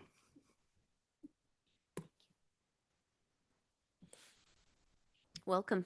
Good morning. Good morning. Thank you, Board, for taking a moment to talk with us this morning about the Office of Wildfire Preparedness and Resiliency. My name is Jeff Hogue. I'm the Assistant Chief in charge of the Community Risk Reduction Program here in the Amador El Dorado unit. And yes, Supervisor Perlin, I have to second that for Tamara here. She has been absolutely paramount in getting a lot of these projects done in her piece. So I have been in this position for about 3 years when the county decided to make the investment to stand up the Office of Wildfire Prevention and Resiliency. CAL FIRE stepped in. We also wanted to match that investment. So they created the position for this resiliency or risk reduction program. With that, within that time, we have addressed many of the things that Tanya talked about during her presentation, like addressing defensible space. That was a problem in terms of coordination, in terms of how we were doing it, in terms of with the ordinance itself. So we were able to work together with the team to create, I think, a very holistic ordinance that addresses things that the state, although we do have a defensible space statute, is silent on. So addresses those kind of issues directly and how that's going to affect homeowners and ultimately like protect these homes. With that, since we did work on creating that ordinance, now CAL FIRE is inspecting to the county's ordinance. That's not something that we have to do, but that's something that we have because we have these relationships with OWAPR and with the other fire agencies. We said, it's the right thing for CAL FIRE's inspectors to get to that point. And so we're all coordinated on the same effort. We also work together on the same reporting platform when we go out and do our inspections. We have field maps. CAL FIRE's provided that at no cost to the county and the other fire agencies to be able to go out, make the records on what's going on. So now we can have a more accurate count on exactly what we're addressing, what we're looking at, and how we can make improvements in the future. So that when we go out and determine where our county emphasis areas or defensible space inspection areas are going to be, now we can be more targeted on that. And then she also mentioned the qualified entities program, those assessors, those folks that go out and actually give the education to the people on the ground, like, what do I need to do in order to create a safe environment for my home? Within this county, we've trained over 200 assessors, which leads the state in terms of the amount of assessors that are going out and doing that particular program. So that has been absolutely a huge success within El Dorado County, but also from the state level, they look at that and say, man, El Dorado County is showing that amount of leadership. Now, in regards to the CWPP, I cannot overstate the importance of that document. Basically, what that is that's identifying the problem. And as we all know, as soon as you can identify the problem, it can be mostly solved. That's where you want to spend your time. Then we have some actionable items. Now we have a strategy. CAL FIRE has a similar product. We have our strategic unifier plan. Those work in conjunction with each other. And that's how we go about identifying areas where we want to work. That talks about grant funding, where we want to spend our money. And then also the coordination piece on there, like we talked about a little bit earlier. Now, the other component of it is, since we have this coordinated effort, since we have all these agencies working together in this space, it really has shown leadership, not just within the county, but statewide. For instance, just a week or two ago, we had the IBHS, the Insurance Institute for Business and Home Safety. They put in their very first wildfire prepared neighborhood in Northern California. The only other one is in Southern California in Pasadena. Now, why did they decide to come here first? And I guarantee you a lot of it has to do with the coordination and leadership and the partnerships that we have created within El Dorado County with OWOPR, acting as that glue, acting as that facilitator, acting as with that leadership and that coordination to be able to bring those resources in. Because when you're talking about, hey, we have a whole state and where we're going to put our resources, where are we going to do it? Where are they going to be the most effective? And right now, El Dorado County is really showing the leadership there. And finally, and Tamara had mentioned it, the project that we're starting to work on now, our South Placerville fuel break. Now that's a new product. I don't want to say it's a new product. That is a new process that we are working on and trying to be very targeted on where we want to have specific fuel breaks. This is all informed from the CWPP and the Unit Strategic Fire Plan, as well as other products that we use to make those determinations. But having the group, the coordinated effort with Resource Conservation District, Fire Safe Council, OWOPR, other fire agencies, we even have utility companies in the conversation as well, that all those folks components going together is what is going to get these good, targeted, very effective type of projects actually on the ground, which again, we hope could make, or we know will end up being effective ultimately in, protecting what is our goal, protecting communities. So again, that leadership is a huge component. I think about what makes a great wildfire community risk reduction program, and it truly is having multiple agencies coordinated. There are some key components in that. And one of those key components is having a office like the Office of Wildfire Prevention and Resiliency with Ms. Harlow here that's lead the effort here. Without that, everybody's going back to working in their silos. We have a lot of work to do at any one point. Getting us all in the same room, having the conversation, leading those conversations, putting those agendas together, couldn't do without that piece. And that's something that we're looking at. Again, the states has that leadership and we're looking at throughout. So with that, thank you and have a nice day. Thank you. Thank you, Mr. Hogue. Welcome. Good morning. Good morning. My name is Ryan Wagner. I'm with the El Dorado National Forest. I'm one of our assistant chiefs. So some stuff I wanted to talk about today was 5 main points of the Forest Service involvement with OWOPR. So the first main point being that this group allows us to maintain the federal mission while strengthening our coordination locally. So the Forest Service, as you guys know, operates under national directives and forest level priorities, but we recognize that wildfire resilience requires deep coordination across jurisdictions. Through OWOPR, we've been able to bring the federal mission into direct conversation with our local needs, ensuring that our work complements, not duplicates, the county and community priorities. That was mentioned in Tamara's talk earlier about not duplicating effort. This model allows us to maintain our federal responsibilities while participating fully in shared planning, which brings me to point 2, which is the connected planning environment. The addition of the Wildfire County Coordinator within OWOPR has created a reliable, consistent bridge between federal strategy and local implementation. And this structure allows us to move beyond our isolated district by district planning and allows us to engage in a regional landscape level approach. We're fully committed to these conversations, ensuring the Forest Service priorities are understood and integrated where appropriate. Number 3, it brings us to that shared roadmap for action. The CWPP developed through OWOPR serves as that active evolving roadmap that guides monthly coordination amongst the Forest Service, CAL FIRE, and our local fire districts. This process ensures that the planning work on federal lands is considered on adjacent private and state parcels, creating continuity across boundaries and vice versa. For the shared data and supported shared decisions. So the county's data hub and integrated mapping tools have significantly improved the interagency communications in El Dorado County. Still got work to do, making all the pieces talk to each other, but it's definitely great to have that shared hub. The real-time data sharing allows us to coordinate and consider alignment and project timing and identify those opportunities for joint implementation and reducing the duplication of effort. The transparency also strengthens the entire region's competitiveness for landscape level funding and supports more strategic federal investment. Like it was mentioned earlier, being able to apply for federal grants, maybe it's the Forest Service or the Fire Safe Council's putting it for. And finally, point number 5, the commitment to collaboration and multi-jurisdictional wildfire resilience. So the Forest Service views OWOPR as the gold standard for how federal, state, and local partners can work together while respecting each agency's unique responsibilities. We are fully committed to participating in planning, coordination, and implementation discussions, ensuring our federal priorities contribute meaningfully to the county's long-term resiliency goals. And together, we're building a more unified, data-driven, community-centered approach to wildfire resilience across El Dorado County. Thank you. Thank you.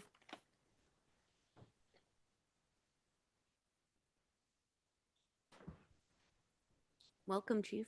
Good morning, Madam Chair and Supervisors. Tim Cordero with El Dorado County Fire. And Tanya didn't give me strict directions on what I was supposed to speak to today, so I'm going to kind of Oh, no. a little bit. So, but I really want to just take a moment and commend the board for your action.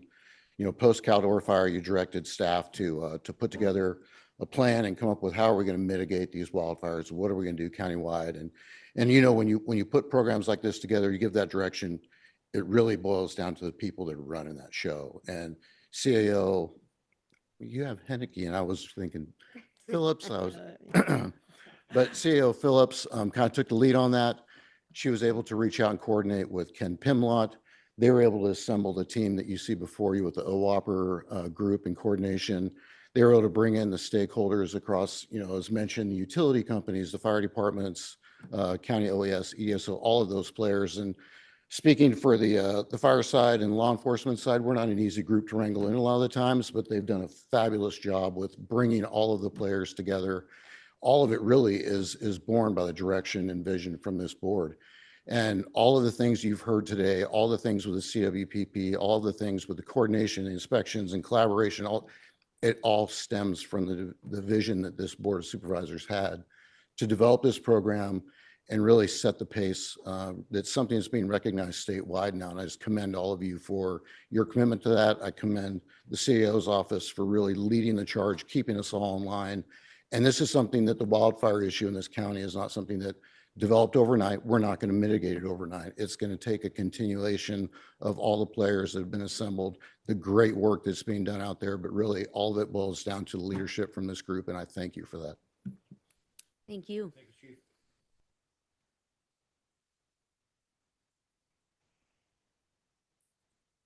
Good morning, board Welcome. members. Lieutenant Troy Morton, Sheriff's Office. So OWOPR's filled a lot of key roles, I think, in coordination. That's obvious from what we've been hearing today. The CWPP is one example of that. Emergency management has 4 sections: mitigation, preparedness, response, and recovery. What I want to talk about is the Public Outreach Committee that you heard about. It's a subgroup of OWOPR. Public outreach is part of emergency preparedness. So that group has 17 agencies on it. OES is one of those agencies. We meet once a month and communicate a lot more than once a month. But with this group, instead of all 17 agencies sharing their own message or having their own community meetings, we have 17 agencies sharing one coordinated message, an accurate message across the entire El Dorado County. So that's a big difference. Obviously, there's no false information on social media. We try our best to make sure that's not the case. For example, in addition to that, people may follow the fire district. They may follow other people, maybe not the sheriff's office. With all of us getting our word out there, it gets to the broadest audience. The information that's shared includes critical information such as evacuation topics, signing up for emergency alerts, defensible space, and those kind of things. It's just been a huge asset to us actually reaching people. And the proof is when we go to these meetings and people have heard about our programs. So I think the model is working. As been mentioned, OWOPR is kind of the coordinating group for that. So this will be the last time I represent the Office of Emergency Services at a board meeting. I think everyone says this when they leave, that things are better now than they were before. It's true in this scenario. I think I have a unique perspective. I came into this when the CIO was a deputy CIO. She set a meeting with me about forming OWOPR and what the mission was going to be, what that office was going to do, how we were going to work together. And if you just go back to those years, that year when we had the initial meeting, and think of where we're at in emergency management now with mitigation, preparedness, responsive recovery, to where we're at now, I think it's leaps and bounds. It's a different world in all aspects. So I think we're in good shape. It's because of the relationships, the coordination, the hard work of OWOPR team, my team at OES, fire districts, RCDs, fire safe councils, and everybody really coming together to kind of step up and do better. This is not just us kind of like declaring victory that we're the best. This is proof that you've heard today. Other counties in the region and the state are coming to our county departments asking how we do business because it's working. It's been proven to work. So I think for you as county leadership, we're in a good spot there. As Chief Cordero mentioned, I was going to say that, but he stole my thunder. It starts with investing and prioritizing emergency management from the county leadership level, the Board of Supes, the CAO, the sheriff, department directors, and here we have that. And that is not the case in places throughout the state, believe it or not, even though the risk of wildfire is obviously there. So thank you. It's been a pleasure working together for the last several years. Thank you, Lieutenant. Troy is our closer, so, but everybody in the room, I believe, is here to show support in the coordination that we have been doing, and so that's very appreciated. So today, along with endorsing the 2026 OWOPR work plan, we're asking the board to approve and adopt the CWPP. That's going to allow us to focus on implementation this year, and as the main priority being project coordination, funding, and tracking our outcomes. And ultimately, we are trying to take strides towards a more wildfire prepared and resilient county. So thank you. Excellent presentation. Questions, comments from my colleagues? Go ahead, Brian. I think Lori had it first. Yep, Ms. Parlin. Oh, I'm fast on the button sometimes. Yes, you are. So I will own it because I get called out on my past votes and things. I don't think I supported the OWOPR when it first was talked about. We had a lot of conversations with our defensible space ordinance, and there was the talk about the carrot or the stick. I felt we were kind of going a lot with the stick at the time, so I was really worried. I really was. And it's been great to see how it's developed and evolved over time, the collaboration. I mean, all the things, the unified messaging is huge. It really is huge for the residents to hear one unified message. I love that. The data sharing, fabulous. I still want to work a little bit on, I love campaigning, I guess. So I do want to talk about some campaigning ideas. When I was at the round table last fall, and thank you for allowing me to be there, it was great to kind of share, what I think we're trying to do here for our residents. For them, it's the fear of wildfire, but it's also that we can't get gosh darn insurance at an affordable rate, and it is crushing everyone. So a lot of insurance companies were at that round table, and my question to them was, how do we get the insurance industry to understand the good work we're doing here in our county on the ground? We're trying to incentivize them to come back and make it a market here for us. So, how do we get that connection a little bit stronger? And they actually gave us some really good examples of where that is happening. So I think we're headed in the right direction.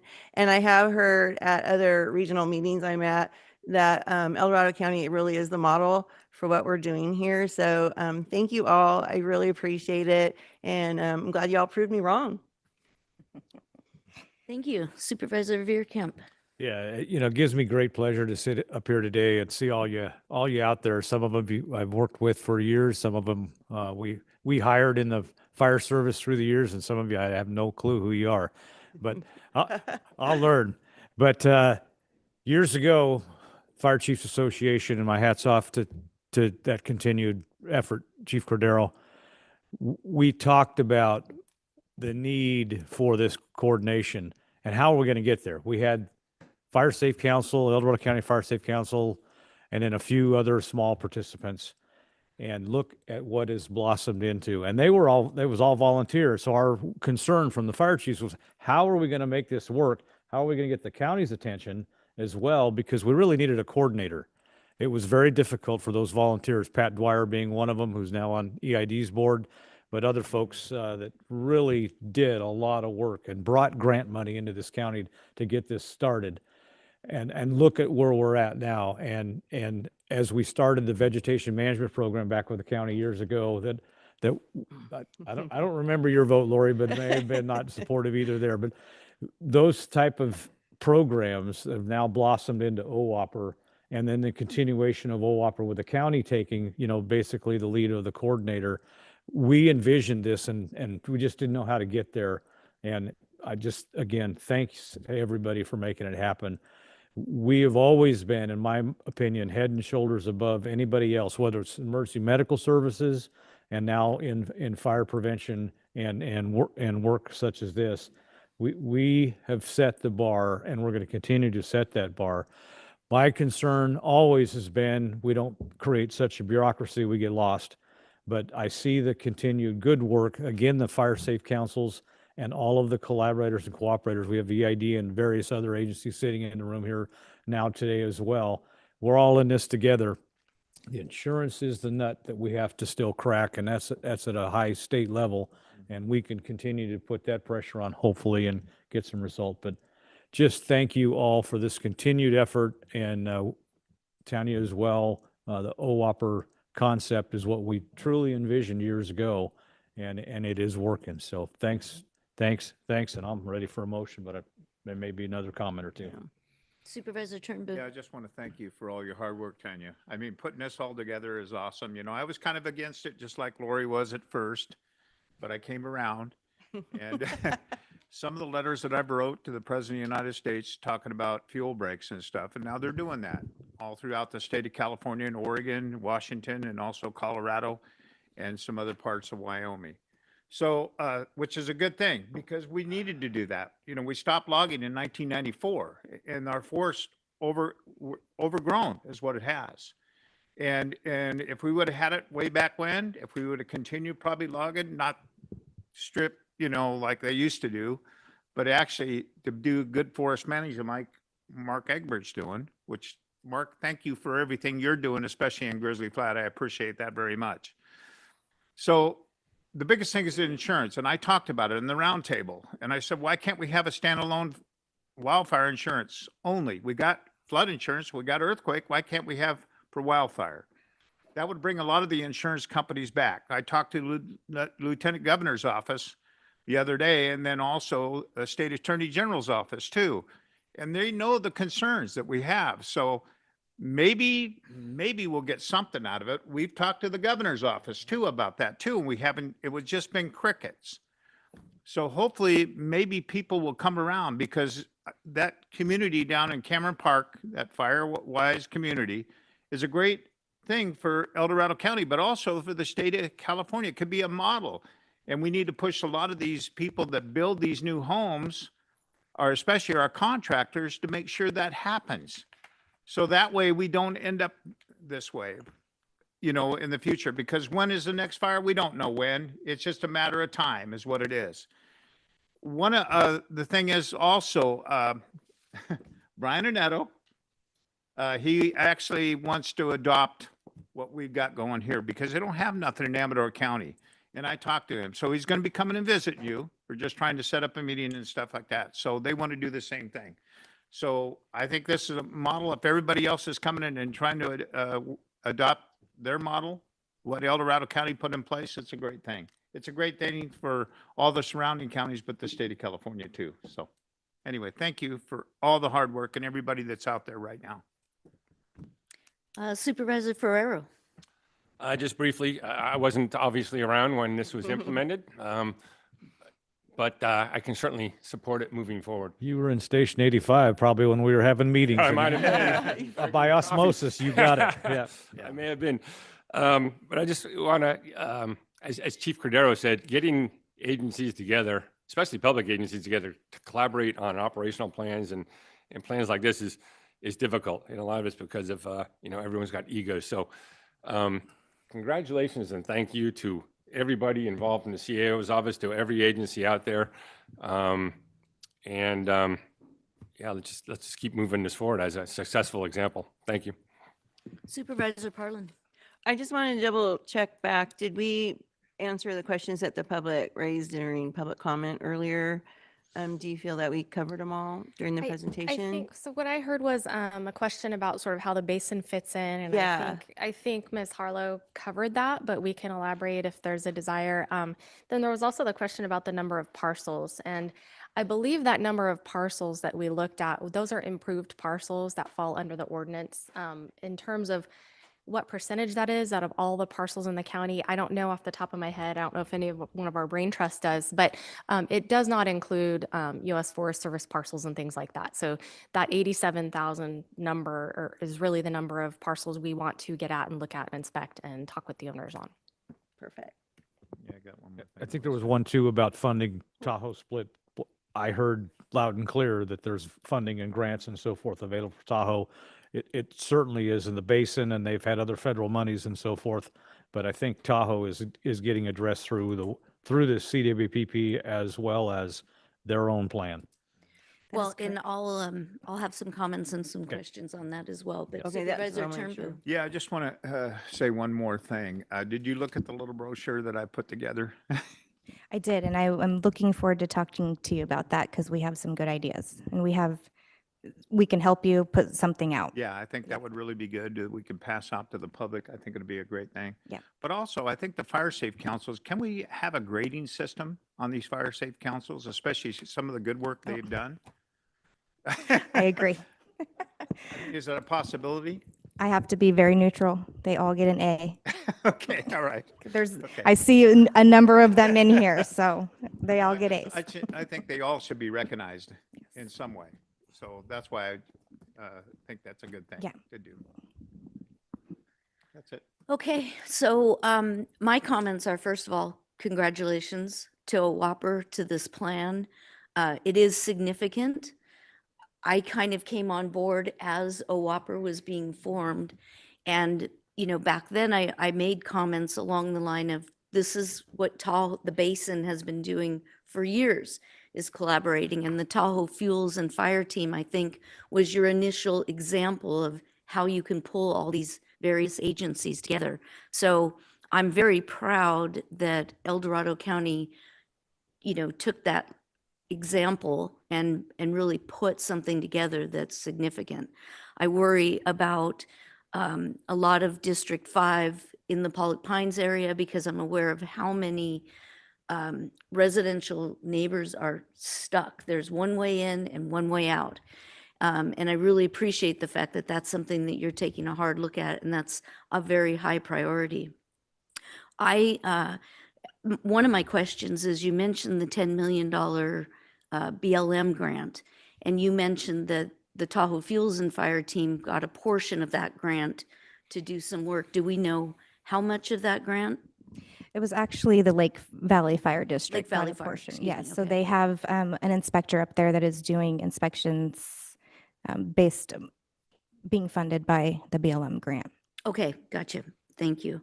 And that was part of our discussion during budget. You may remember that the inspector for the basin was originally on the cut list. And the idea was that somebody from El Dorado County would go up to the basin once a month and deal with problems. And thank you to my colleagues and to the CAO's office for coming up, and to you for coming up with that funding so that that wasn't a reality that we had to deal with. But I don't understand the separation between leaving the basin out of this. And I mentioned that to the CAO's office yesterday, and you gave me an answer that was satisfactory, but it's weird for the basin to feel that they're part of El Dorado County when we're completely left out of the plan. And I think the Tahoe Fuels and Fire Team, I think they should come and do a presentation then as well, as this is what we're doing in the basin and this is where our funding is coming from, because I don't understand it. And, I represent that area. So I regret that we're left out of it. And I would like to see eventually where we all come together and we're not separated from the county and the resources that the county's been able to attract. Yeah, I appreciate that comment. I do want to point out that the Tahoe Fuels and Fire Team is represented on the county's coordination group. So Milan Yates with Tahoe Fuels and Fire Team is on our coordination group, and he is constantly informing the West Slope coordination, what is happening in the basin, and there is a continual coordination.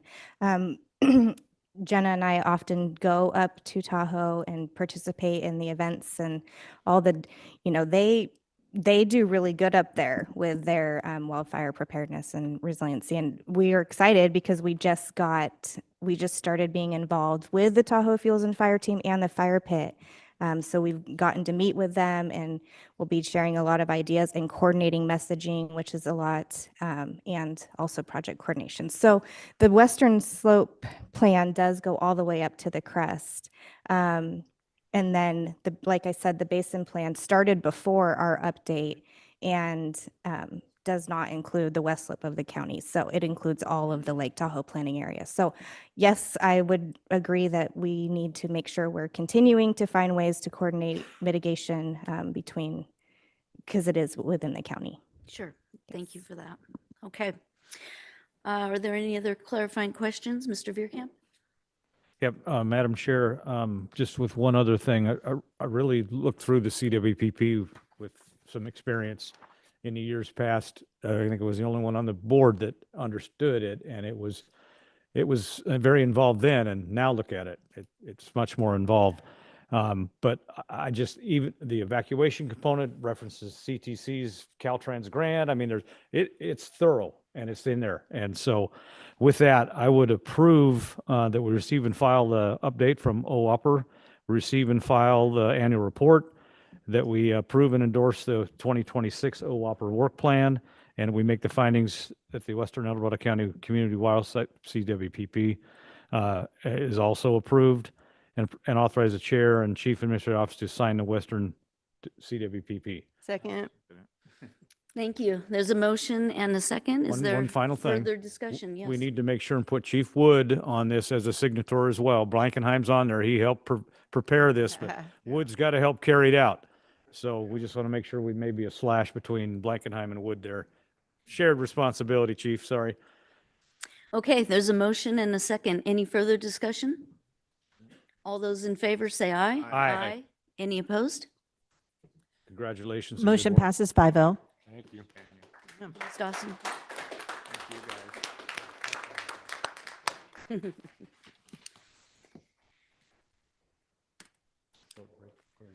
let's go to, yeah. Yeah, let's take just a 5-minute break, and we'll come back for our time certain item of 11 o'clock public hearing.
Okay, we are unmuted. Okay, thank you.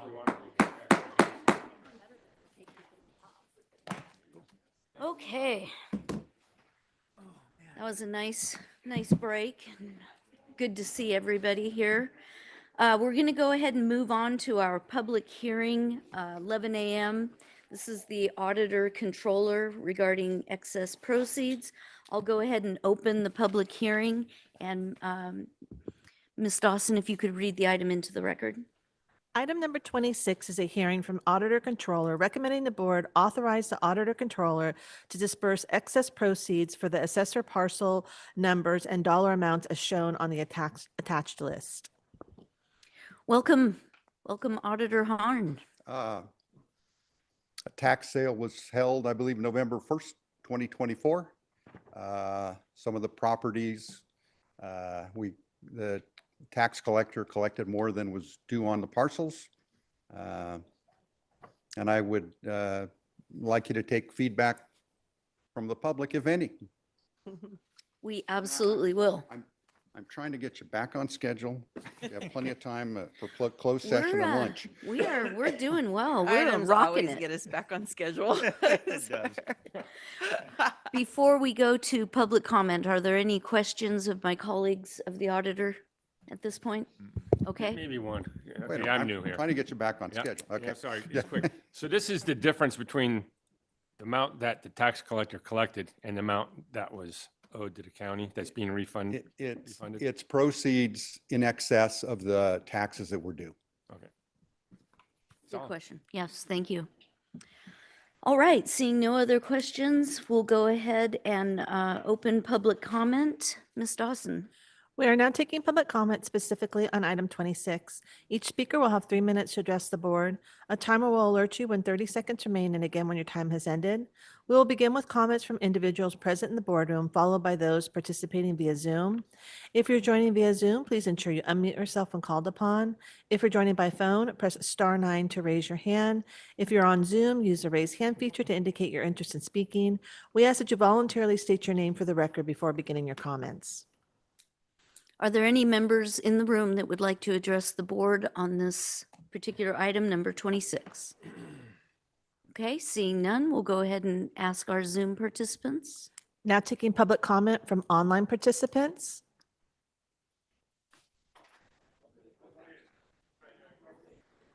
There appears to be no public comment. Okay, thank you. We'll go ahead and close the public hearing and bring this item back to the board for Madam deliberation or Chair, action. I am arrogant about this recommendation before you because I have the best property tax staff of any auditor's office in the state. I'm lucky. You are. We're all lucky. Thank you. There's a motion and a second. Is there Parlin and Turnbull? There's a motion and a second. Is there any further discussion? Thank you, Joe. Seeing none, all those in favor say aye. Aye. Any opposed? Motion passes 5-0. Thank you. All right, so we're going to go ahead and take department matter number 22 next. And I believe our Chief Administrative Officer would like to introduce this topic. Sure. Before that item is read in, I guess I just wanted to note there was a public comment earlier sort of asking why there wasn't a draft ordinance attached. And I just wanted to clear up the process a little bit. We have a board policy A3, which asks that departments receive conceptual approval from the board before drafting a new ordinance. The purpose of that is to float the idea with the board, get direction before a lot of time and resources are spent going down a path that ultimately isn't the way the board wants to go. So I just wanted to clarify today is for the sheriff's office to introduce the idea, describe it to you in general terms, get your feedback.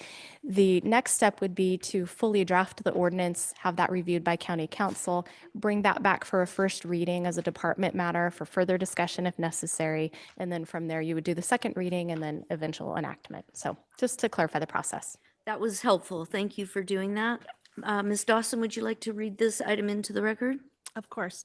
Item number 22 comes from the Sheriff's Office, recommending the board provide conceptual approval to add Title 8, Chapter 8.07 of the Ordinance Code with a proposed title of Unlawful Fires on Private or Public Property to prohibit unauthorized ignition of or maintenance of fire. Excellent. I'd like to welcome Sergeant Sprague at this time to please present this item to us.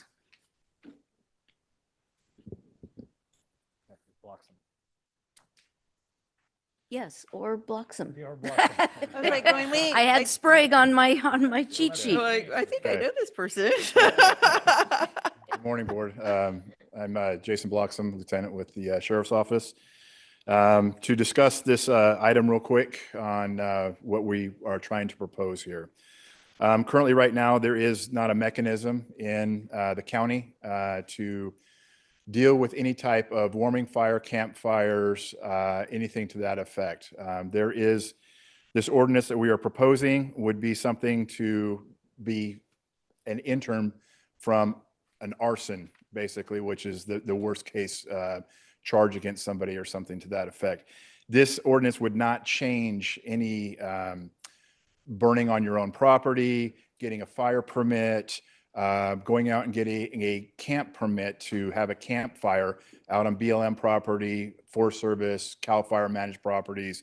This does not change any of that. What it's asking basically is that if somebody came onto your private property or something and started a fire, a warming fire, cooking fire, something to that effect, that there would be some type of mechanism to contact them to be able to start the process, whether it's through the citation of a county ordinance or something to that effect. Since 2024, the El Dorado County Sheriff's HOT team has recorded over 26 fires, homeless-related fires specifically, that are obviously what we heard from OWOPR and everything has been, can be devastating to the county and the community as a whole. So what we are asking for is a simple ordinance so that we, when we contact individuals on properties that are not permitted, that are not within the fire ban, that are a danger to the area or the community, that we are able to take some type of effective measures against them as a whole. So that's the whole idea of this proposal. It's kind of a wide, broad paint stroke, if you will, but do you have any questions? I'm willing to answer to the best of my ability. Supervisor Parlin? Yeah, just, so on public lands, but not permitted also, or, because I think that's where, I'm just going to use the Pine Hill Preserve, let's say, as an example. I know there's in Cameron Park, there's been tons, when we've done cleanups down there, we found so many, so much evidence of, fires out there, but those are public lands, not private, right? So, to have a legal fire out there, or they just, I guess that's what I don't even know is like, because I know that's a hot spot area in Cameron Park for sure. And most of it's BLM, some of it's county owned. I mean, are fires even allowed there ever, even with a permit? I guess that's kind of where I'm trying to understand the differences. So this is for public and private lands. And no, on public lands, you're supposed to have some type of permit. And even on private, you're supposed to have a permit. You're supposed to be able to say, I want to be able to have a burn pile. It's time to trim the fruit trees, if you will. And I'm going to burn this stuff. And you have a burn permit for your property. And these are things that you go through a process. So to basically just be able to go out onto public lands, private lands, anybody to just have a fire and not follow, say, the BLM standards of down to the earth, 4 feet away, a pointed shovel with a fire extinguisher, these type of things that we are able to have some type of context. So specifically speaking to the Cameron Park area or things like that, again, I fall back to the homeless outreach stats alone showing that there's over 26 fires that the fire department's been engaged in, to include even on the 26th of last month, where there was a fire on Main Street that we currently suspect, that may be related to a homeless encampment. A perfect example that we've had is individuals will grab a bag of briquettes, put it in some type of makeshift thing, lean it up against the building because it's got some shelter, and light it on fire so people can stand around and stay warm. Well, it's not setting the building on fire. However, it could. So that's we wait till the building catches on fire, and now we have an arson investigation, and or we have a mechanism to shut it down and take some type of authoritarian action over that. Okay, thank you. That really helps. Thank you. Supervisor Turnbull. Yeah, just thank you for the clarification, because I think that was a lot of the people's concern, because they were wondering about, what about our yard burning? Are you going to take that away? Absolutely not. Yeah, so I'm glad you clarified that. And one of the biggest things, we had issues up here, right here, where they started fires illegally, to try to keep warm, right here on the hill, and also by the propane tank, which was crazy at Yes. that particular time. So I think this is a good thing. So Yes. I appreciate it. Thank you. Other questions? One more quick. Yes, please. I support this, but can't you currently cite someone for having a fire if they don't have a permit? And in the examples you gave, because they're supposed to have a permit for a campfire or a burn fire. So can't you cite for that now? So currently, we do not have anything. There is no mechanism for law enforcement as a whole to do any citations or anything like that. CAL FIRE, that's why the homeless outreach team does have CAL FIRE entrenched with them to help give citations on specific things that they can do citations on. But truly, there is nothing between arson and basically a warming fire or a cooking fire on the ground at any given location under a bridge, wherever else. So we have no way to currently make a citation or do anything about that. But the fire departments do. In some incidents, I don't know the specific sections or anything like that right off the top of my head, but they can take actions on certain things. But again, it's very specific for them. That makes sense. Okay, thanks. Thank you. Yeah, I just see this Supervisor as a Rican. loophole that you guys have found, and you're trying to close that as well. It will also give the fire agencies something to cite to also. So I Correct, think sir. it's much needed, and I would move the item for approval, or second. move it on. I'll second it. Okay, there's a motion and a second, and I have a question. On Forest Service lands, they require you to have a permit to even have a barbecue. Correct. And then, of course, in the basin, we don't allow briquettes. It has to be gas or pellets. Is that something that you see as a problem, or is that something that this ordinance might address as well?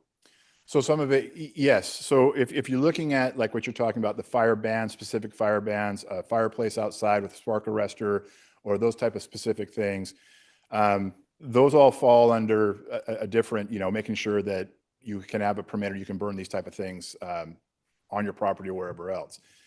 It does address all that. Anything that's combustible, to include propane, that is not permitted or has not been permitted on public or private lands, this ordinance would go into effect on. So then, just to clarify, I own a home in Placerville, Mhm. and I have a barbecue on my deck. Yep. Do I have to have a permit? On your deck, you have a barbecue? Mhm. No. Okay. No. That's your private property. That's your land. Yeah, but you mentioned that this has to do with private and public. So this is where I think the community also is concerned. Absolutely. And let me clarify that. The idea of it was also, we have individuals going on private property. So somebody comes and goes on your private property and ignites a pellet stove, ignites a propane stove, ignites a fire, sets your burn piles on fire, something to that effect, or is hiding out on the corner of your property and has a warming fire. So that's the private public lands. Got it. So that does, for the clarification there. You as a homeowner, you and your property, you follow the guidelines and you have a burn permit to burn, Right. you're good to go. If you have a fireplace with a spark arrestor, you're good. And those are the normal things. Getting back to what you said, sir, was that's what fire would come out and investigate, not us. Okay. Thank you, Lieutenant, for that. So are there any other questions by my colleagues? Really quick, do other counties have such an ordinance, or do you know? Do we look? I don't know that off the top of my head. I know that we talked to a couple other counties about this. I don't Yeah. know which one specifically though. So Okay, I would imagine with all the stuff going on right now with the state trying to address homelessness, that more and more counties will be, maybe we're a leader again in another area. There you go. I think we I are. thought, in the summertime, you watch the news and like American River Bike Trail down by Cal Expo, every night there's a Yeah. fire.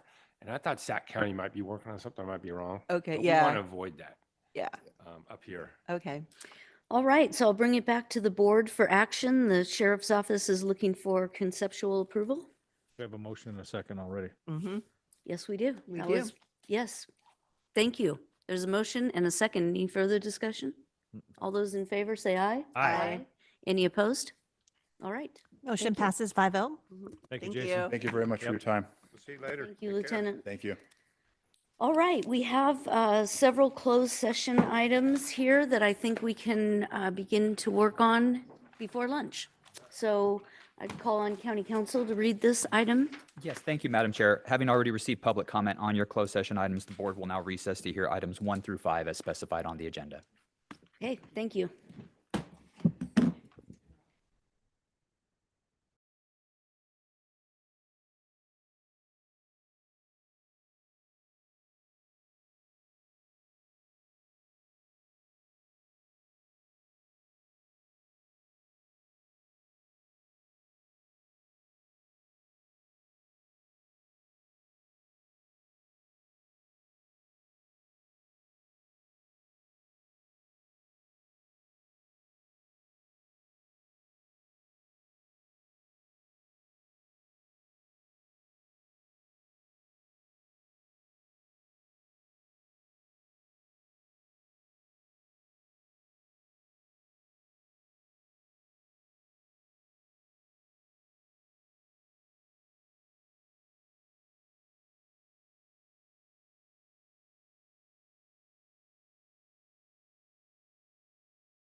by the hair on your chinny chin chin.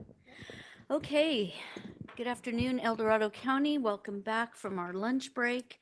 I'm going to ask County Council if we have anything to report out on closed session. Thank you, Madam Chair. The board heard items 1, 2, and 3, and there's no action to report out. The sound isn't good out here. Again, that was items 1, 2, and 3, no action to report out. Is that better? Okay. Okay, we are going to go ahead now and go into open forum. This is a time for any members of the public to comment on an item that is not on today's agenda. Ms. Dawson. We are now taking public comment specifically on open forum. Each speaker will have 3 minutes to address the board. A timer will alert you when 30 seconds remain and again when your time has ended. We will begin with comments from individuals present in the boardroom, followed by those participating via Zoom. If you're joining via Zoom, please ensure you unmute yourself when called upon. If you're joining the meeting by phone, press *9 to raise your hand. If you're on Zoom, use the raise hand feature to indicate your interest in speaking. We ask that you voluntarily state your name for the record before beginning your comments. Welcome. Thank you. Linda Colombo, District 2. I'm reading from Paradise by Lizzie Johnson, which you probably know already. Relatives of the missing stepped inside mobile laboratories to have the insides of their cheeks swabbed. DNA identifications ticked up. Less than a week after the campfire roared through Paradise, the town council convened. The 5 council members were in uncharted territory, without homes, without workplace, without even email, because their server was down. In the interim, they had created a temporary account, townofparadisestaff@gmail.com. They couldn't return to Paradise until search teams declared an end to the body recovery efforts. Paradise Fire Chief David Hawks spoke first. He gestured at a printed map of the fire perimeter, explaining that the blaze was still raging in the evergreen forest near Bloomer Hill. At 130,000 acres, the fire was 35% contained. At least 48 people had died. There were big issues to discuss, like how to move forward when the entire town was mostly leveled and its people still evacuated. How would teachers keep their classes?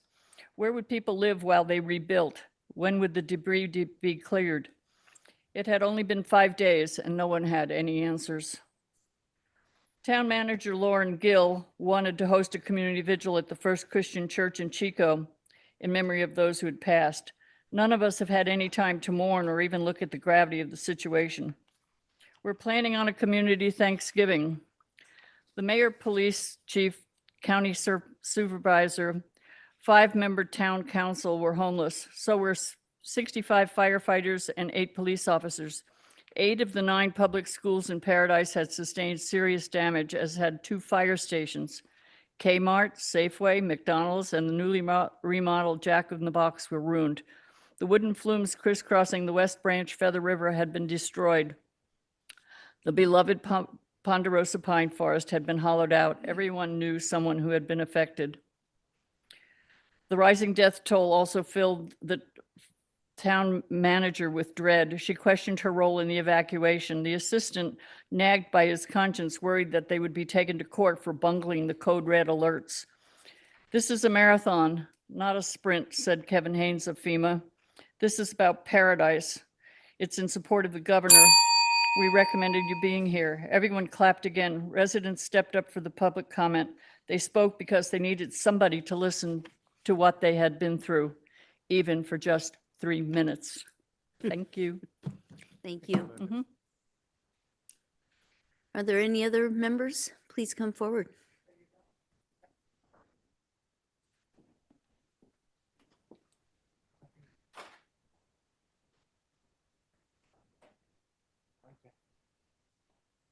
Welcome. Hi, Caleb Armstrong, District 4. I live in the Georgetown area, and in that area, you'll see a lot of parcels that are zoned about 10 acres, 20 acres, things like that.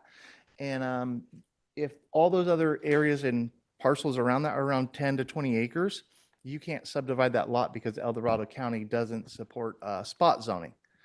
Now, the Federal Housing Administration and Housing and Urban Development actually consider a single family development as 1 to 4 units. So one of the conflicts with local zoning ordinances and different things with HUD is the fact that you have a family, low, moderate income who owns 20 acres. They're stuck with only a single family residence or an ADU. What I provided all of you in your packets is actually a legislative proposal I have as a law that I'm proposing with the state. And what that does is it'll actually require rural counties to allow 1 to 4 units per any parcel that's 10 acres or larger. What this does is this provides rural counties a more effective RENA goal to move forward with without it pushing so much high density building in higher areas. So it doesn't conflict with the Williamson Act at all. It's pretty solid thing to go about. I mean, FHA actually, they only require 3.5% down. With trying to subdivide a lot in El Dorado County, one of the largest problems is that you'll pay those subdivision fees and you won't get them back and you can be denied. So you pay $15,000 to subdivide your property, and then El Dorado County tells you, well, hey, we're going to keep the $15,000. We're not going to let you subdivide your lot. And now your 18-year-old, your mother, whoever else is a part of your family, they have to go out and they have to move out. They have to get their own mortgage, $350,000, $400,000. They have to establish a credit score. They have to do a lot of work, and it causes our families to move further apart. So when we do an ordinance like this, if it was done at the local level, it'd be a lot quicker. I don't have to go through the state and actually make it a law and impose it. It'd be great for El Dorado County. But it gives our families the ability to not have to move away, and it can support RENA goals. So that's about it. I wanted to provide this. You guys have spent a lot of time on it, and I'm going to be working with legislators in the state. I hope El Dorado County will support in sponsoring something like this. It's not that Agenda 21 stack and pack kind of thing that you'll hear with a lot of SB 35 scenarios. Anyway, I put a lot of thought into this. I'm pretty well educated on it, and it holds some clout to at least look at and review and maybe not toss it in the trash. Thank you. Thank you. Good afternoon. Pollock Pines District 5 Chair, good afternoon. What exciting this year.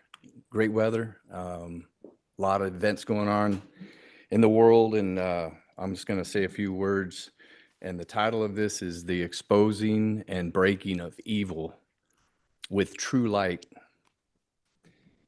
We have problems, cause, effect, solution. And that's what I think that's what we kind of put our trust in you guys, or people that are elected, sports, what we have problems, we have causes, effects, and what is the solution? Problem. The number one problem in America and the number one problem that was in my life was sin, S-I-N. But there's a solution to it. It's S-O-N.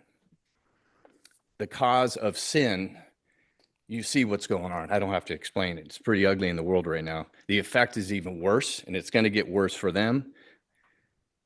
But the solution is simple. Repent, believe, not in religion, but in the name of Jesus Christ of Nazareth.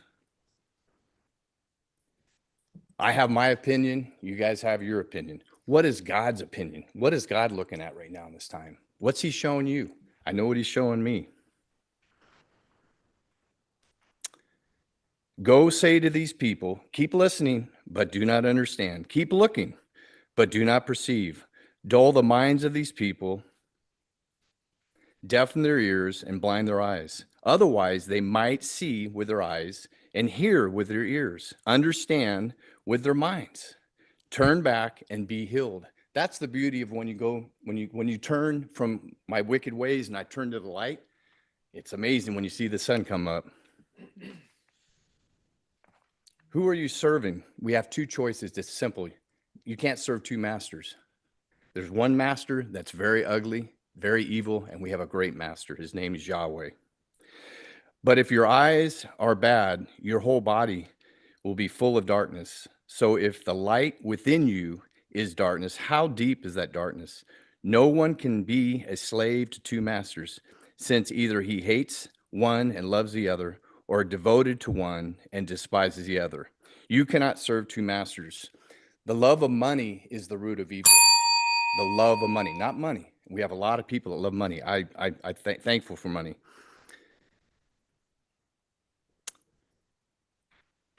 Humble yourselves, therefore, under the mighty hand of God, so that you may be exalted in the proper time, casting all your care upon him, because he cares about you. Be serious, be alert. Your adversary, the devil, is prowling around like a roaring lion, seeking who he may devour. Repent, turn from our wicked ways. God bless you. Hallelujah. Thank you.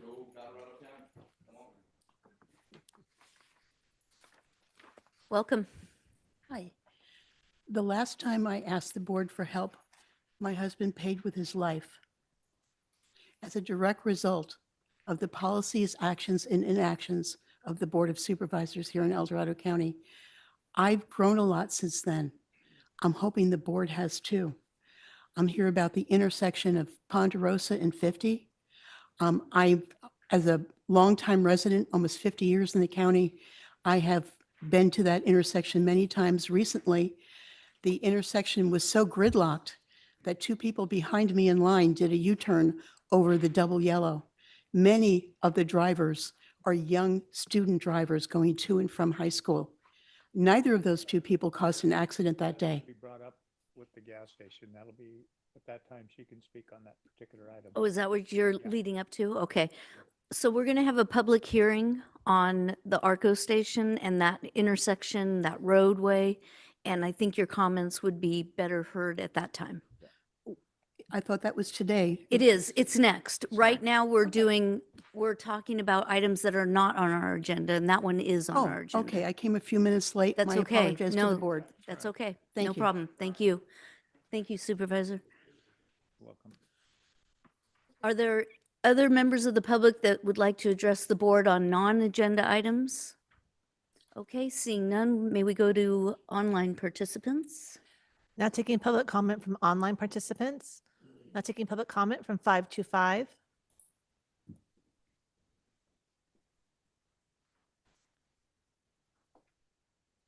Good afternoon. This is Leo Bennett Cochon, El Dorado County resident.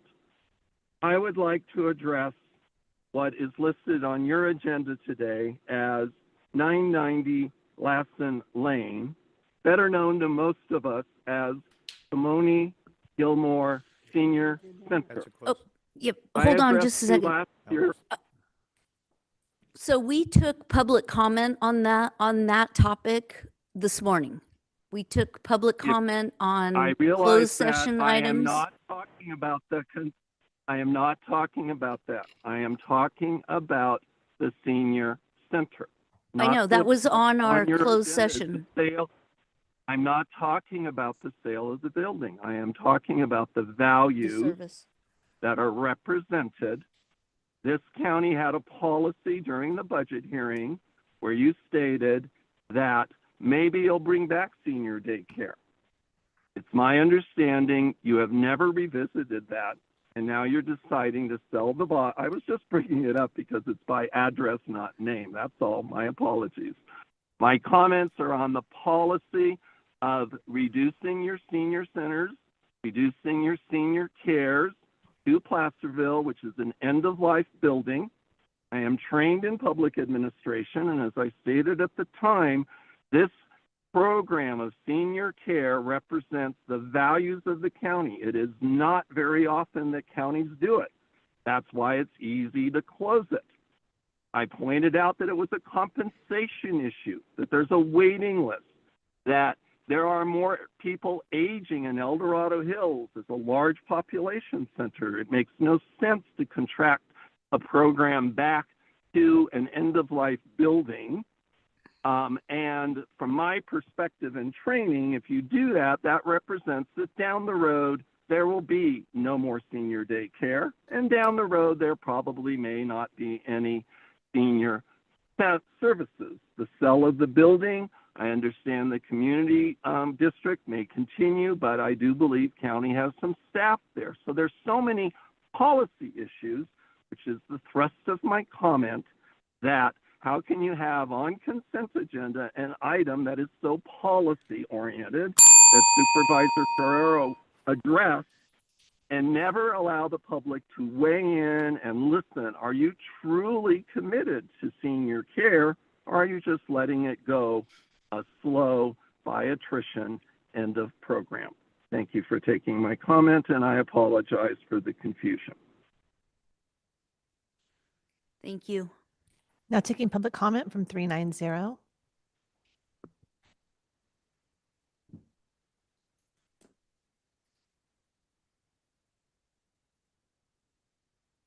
Good afternoon, board. This is Ken Greenwood here. Well, normally I'd be at the Triple Junction or maybe up on the slopes at Heavenly, but today I'm working because we got it. Because it's the senior citizen stuff. This growing old's not for sissies, that's for sure. But anyway, as always, I'm going to encourage that we revisit our noticing for public hearings, public projects, and anything to do with CEQA. Again, the more you have involvement in the beginning, the less friction you will find at the end. It's always been amazing to watch the planning process, what's the word, devolve into a last minute thing for everybody to come up and get all excited about. Whereas if we had early notice of these projects right after they are sent out for distribute or accepted as complete, we would have a lot less fistfights, if you will, at the board and planning commission level. It's just a matter of representation and participation by the public. So 1 mile notice on especially our very favorite WTFs, or wireless communication, wireless telecommunication towers, better off we would be.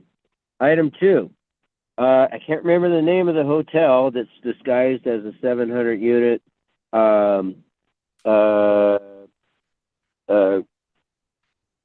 employee housing, low-cost housing, or whatever they're calling it to disguise it.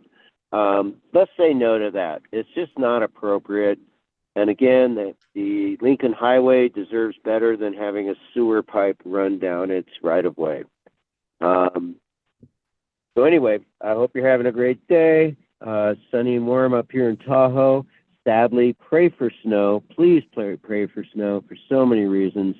And we'll see you next week. Thank you. Now taking public comment from Roxanne.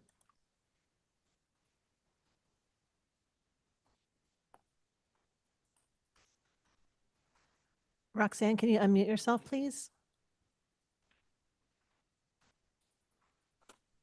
Hear me now? Yep.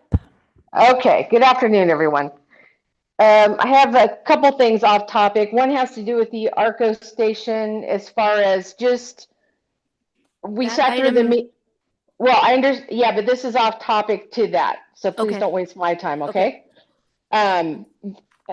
We have public comment and then they go ahead and kick through the whole thing.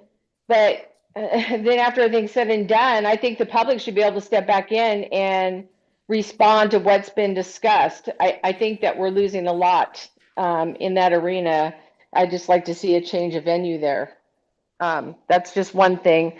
The other situation has to do with just zoning. I know a lot of these lots have been zoned over the years. Some of the zoning is very old, and with the changes we've seen with the fires, with the growth, the traffic and all that, I really think that some of these key lots that were zoned for, you know, say like the Arco gas station, for instance, just be revisited to make sure it's a fit before someone spends hundreds of thousands of dollars trying to get it going, and then pushing it through because of the investment.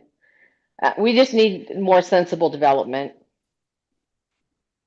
And it just doesn't seem like it's happening. And where I'm living now, it's starting to creep up the hill, and it's starting to look like Sacramento. It's kind of sad, but anyways, that's it for now. I have a little more at the ARCO discussion, so I'll wait for that. Thank you. Not taking public comment. There is no additional public comment. All right. We're going to move on then to an item that many of you are here for. So welcome to the Board of Supervisors. We'll move on to item number 27, which is from our planning department involving the Duroc Road appeal. I'll go ahead and open the public hearing and ask Madam Clerk to read this item into the record. Item number 27 is a hearing to consider an appeal received from Shingle Springs Community Alliance appealing the Planning Commission's November 12, 2025 approval of Duroc Road AMPM conditional use permit. Staff recommending the board take the following action. Uphold the Planning Commission approval of Duroc Road AMPM conditional use permit CPU 23-007. I'd like to welcome the planning department who's Madam here with Chair, us. Yes. If Oh, I may, yes. Would you um, like to? Due to the fact that my husband has provided some services to the applicant through his private business, I'm going to excuse myself from the discussion, and your Assistant CEO, Laura Schwartz, will join you. Perfect. Thank you. Sorry about Supervisor that. Lane, I also wanted to let the public know that written public comments received by 4 p.m. on the day prior to today's meeting were distributed to all board members and included with this agenda item.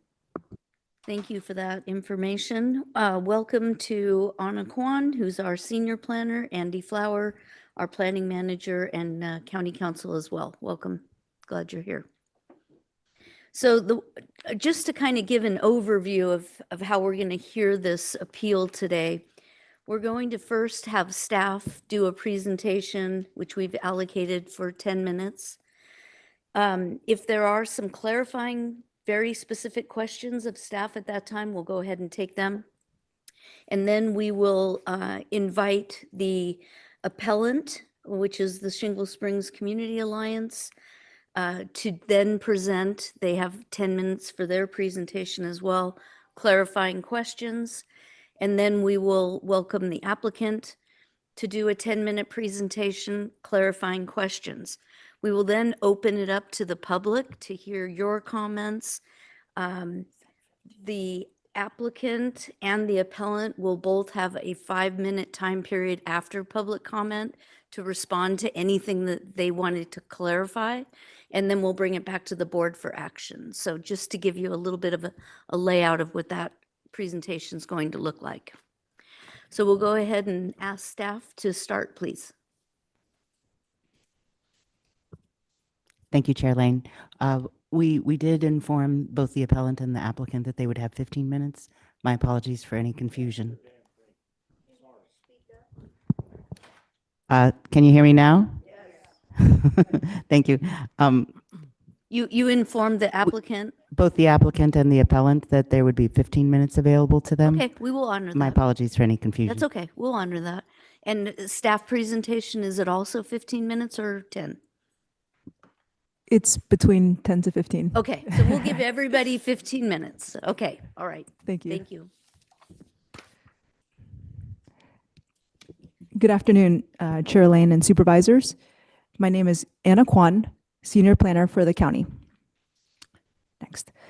On November 12, 2025, the Planning Commission approved the conditional use permit for a proposed ARCO AM/PM gas station, which would include a retail convenience store, vehicle fuel sales, and a car wash building at the southwest corner of South Shingle Road and Duroc Road in the Shingle Springs area. The Planning Commission approved the project with the added condition that the car wash operations be delayed till January 1st, 2030, or the completion of the Ponderosa Road Interchange Phase 1B Duroc Road Realignment Capital Improvement Project, whichever is earlier. On November 24th, 2025, the Shingle Springs Community Alliance, a community-based organization, appealed the project approval, citing that the project did not meet the conditional use permit findings and that the project's environmental analysis was inadequate. Before I continue with this presentation, I would like to acknowledge the applicant's flexibility in scheduling this appeal hearing to consider the needs of the appellant. Actually, I'm going to move this. All right. Located in the Shingle Springs Community Region, the project site is bordered by Duroc Road to the north, with a park and ride facility beyond, South Shingle Road to the east, with commercial uses beyond, a vacant commercial zone parcel to the south, and a commercial use to the west, with residences beyond. It may be helpful to understand that South Shingle Road becomes Ponderosa Road as it crosses Highway 50. Exit 37 off Highway 50 is named Ponderosa Road Interchange, even though southbound vehicles exiting the highway would be traveling on South Shingle Road. Approximately 1 mile north of the project site is Ponderosa High School, with a bell schedule that begins at 8:30 a.m. and ends at 3:30 p.m. Significant traffic congestion within the surrounding area is experienced during this drop-off and pickup hours for this high school, which presents the backdrop for much of the public comments received for this project. The project site has a general plan land use designation of commercial, which is the same land use designation as its adjacent neighbors, with a residential neighborhood designated high-density residential beyond to the west. The project site is zoned community commercial, which permits a gas station use by right and requires a conditional use permit for the car wash use. If the project only consisted of a gas station, which includes the retail convenience store and vehicle fuel sales, the proposal would not be subject to any discretionary planning entitlements, and the applicant could immediately apply for building and grading permits. Because car wash use is proposed with other uses, the scope of this conditional use permit and the corresponding environmental review include the entire project proposed at this site. Next. The project is proposed to be constructed prior to the completion of the county's US 50 Ponderosa Road Interchange Capital Improvement Project, otherwise known as CIP, which means the project would exist during interim and ultimate traffic conditions. In the interim condition, on the left side of the screen, the site would be accessed from either Duroc Road or South Shingle Road. Left turn egress would not be permitted at the South Shingle Road project driveway. To leave the site, the primary route for drivers would be to turn right onto Duroc Road from the access road and head northward toward the highway from South Shingle Road. This has been designed to be the most direct path to the highway. Drivers would also have the option of turning right from the South Shingle Road driveway. If a driver wanted to head back to the highway from this direction, they would turn left onto Sunset Lane, turn left again onto Mother Lode Drive, and then make a right turn onto South Shingle Road toward the highway. The appellant shares an image of this alternate route in their presentation. Again, the secondary triangular egress route to the highway is not considered the primary route back to the highway and is discussed only as an optional route. The primary route to the highway during the interim road condition is a right turn onto Duroc Road and then a left turn at the intersection with South Shingle Road. For safety reasons, the interim encroachment with Duroc Road would include keep clear pavement striping. The ultimate condition on the right side of the screen shows the proposed project along with the results of the CIP road construction. Duroc Road will be realigned to connect with Sunset Lane, and South Shingle Road will be widened to include additional lanes. The project's access to Duroc Road will be removed as the park and ride will be expanded and improved within the existing Duroc Road right-of-way to become adjacent to the project site. A two-way left turn lane will be created at the center of South Shingle Road, and left turn egress from the project driveway to South Shingle Road will be added. Drivers would be able to leave the site by making a left turn onto South Shingle Road, stationing temporarily in the two-way left turn lane before merging with the northbound lanes toward the highway. During periods of heavy traffic, drivers would also have the option of making a U-turn by heading south toward Sunset Lane and South Shingle Road, where a new roundabout will be constructed as part of the CIP, and then turning north again towards the highway. The appellant has stated that the project does not meet conditional use permit findings of health, safety, and welfare, and consistency with the general plan, primarily due to traffic concerns. DOT representatives will be available to answer any questions. The following are 3 points to consider regarding the existing interim and ultimate traffic conditions related to this project. Number one, the project would not conflict with the transportation plan, policy, or ordinance. It was designed in coordination with county DOT feedback and is consistent with the general plan and the county CIP. Number two, the project would not increase vehicle miles traveled, VMT, as demonstrated by the analysis in the traffic impact study. Number three, the project would not create significant design hazards or issues with emergency access because it would be required to follow all DOT and El Dorado County Fire Protection District requirements and conditions of approval. This is a closer look at the interim condition showing the project driveway's access onto South Shingle Road prior to the CIP construction. To access the project site, drivers on South Shingle Road would be able to turn right into the private driveway. This project includes the creation of a left turn pocket on South Shingle Road, which would enable drivers to make a left turn into the private driveway into the site. The interim condition includes a right out only for drivers exiting the site from this driveway. They would be prohibited from making a left turn out of the site through the use of flexible traffic delineators on South Shingle Road. The buildings and structures are consistent with the setback and height requirements for the community commercial zone, and there is ample parking on site. The approved alternative landscaping plan allows deviations due to unique site conditions, which includes the future Duroc Road realignment, location of existing PG&E transmission easements, and sharp changes in grade along property lines. The approved project was not subject to the interim design standards because the application was complete prior to the adoption of the interim design standards. Though not required, the approved project includes design elements that are compatible with the neighborhood design, including the use of non-combustible lap siding and shingle siding in cream and tan colors. In their public comments submitted for this appeal hearing, the applicant proposes to change the approved bright orange trim to gray to better blend in with a neighborhood design for all buildings on site. This minor color change would be substantially consistent with the existing approval of this project. The colors and materials of the car wash building are consistent with the convenience store. Similarly, the applicant proposes to replace the orange trim with gray. The fuel canopy consists of a gray standing seam metal gable roof, which matches nearby commercial buildings. The columns for the fuel canopy are fully enclosed with tan lap siding and cement fiberboard trim. The approved freestanding and building attached signs meet county sign standards. In their recently submitted public comments, the applicant proposes to modify the freestanding sign to better align with the pending Shingle Springs design standards. The proposed change, as will be shared through the applicant presentation, would continue to meet county sign standards and could be understood as a substantially consistent change to the approved plans. An initial study and mitigated negative declaration with the associated mitigation monitoring and reporting program, or MMRP, was prepared and adopted. In the public comment submitted by the appellant stated that the initial study and mitigated negative declaration is deficient in the analysis of 3 topics. Number 1, aesthetics. Number 2, hydrology and water quality. And number 3, public services. The appellant is challenging the analysis and mitigation appropriateness without providing technical evidence. No evidence has been shared to indicate that the project as conditioned may have a significant effect on the environment or may exacerbate existing environmental hazards. Staff continue to assert that the project's initial study has thoroughly reviewed the project's environmental impacts, and the mitigated negative declaration and MMRP are adequate to address the impacts of this project. While there is existing traffic congestion in the vicinity of the approved project due to the proximity to Ponderosa High School, especially during school drop-off and pickup times, the project is consistent with the general plan by not worsening traffic conditions beyond the permitted level of service E in community regions. When considering the number of trips anticipated, it is worth remembering that these trips are distributed throughout the day.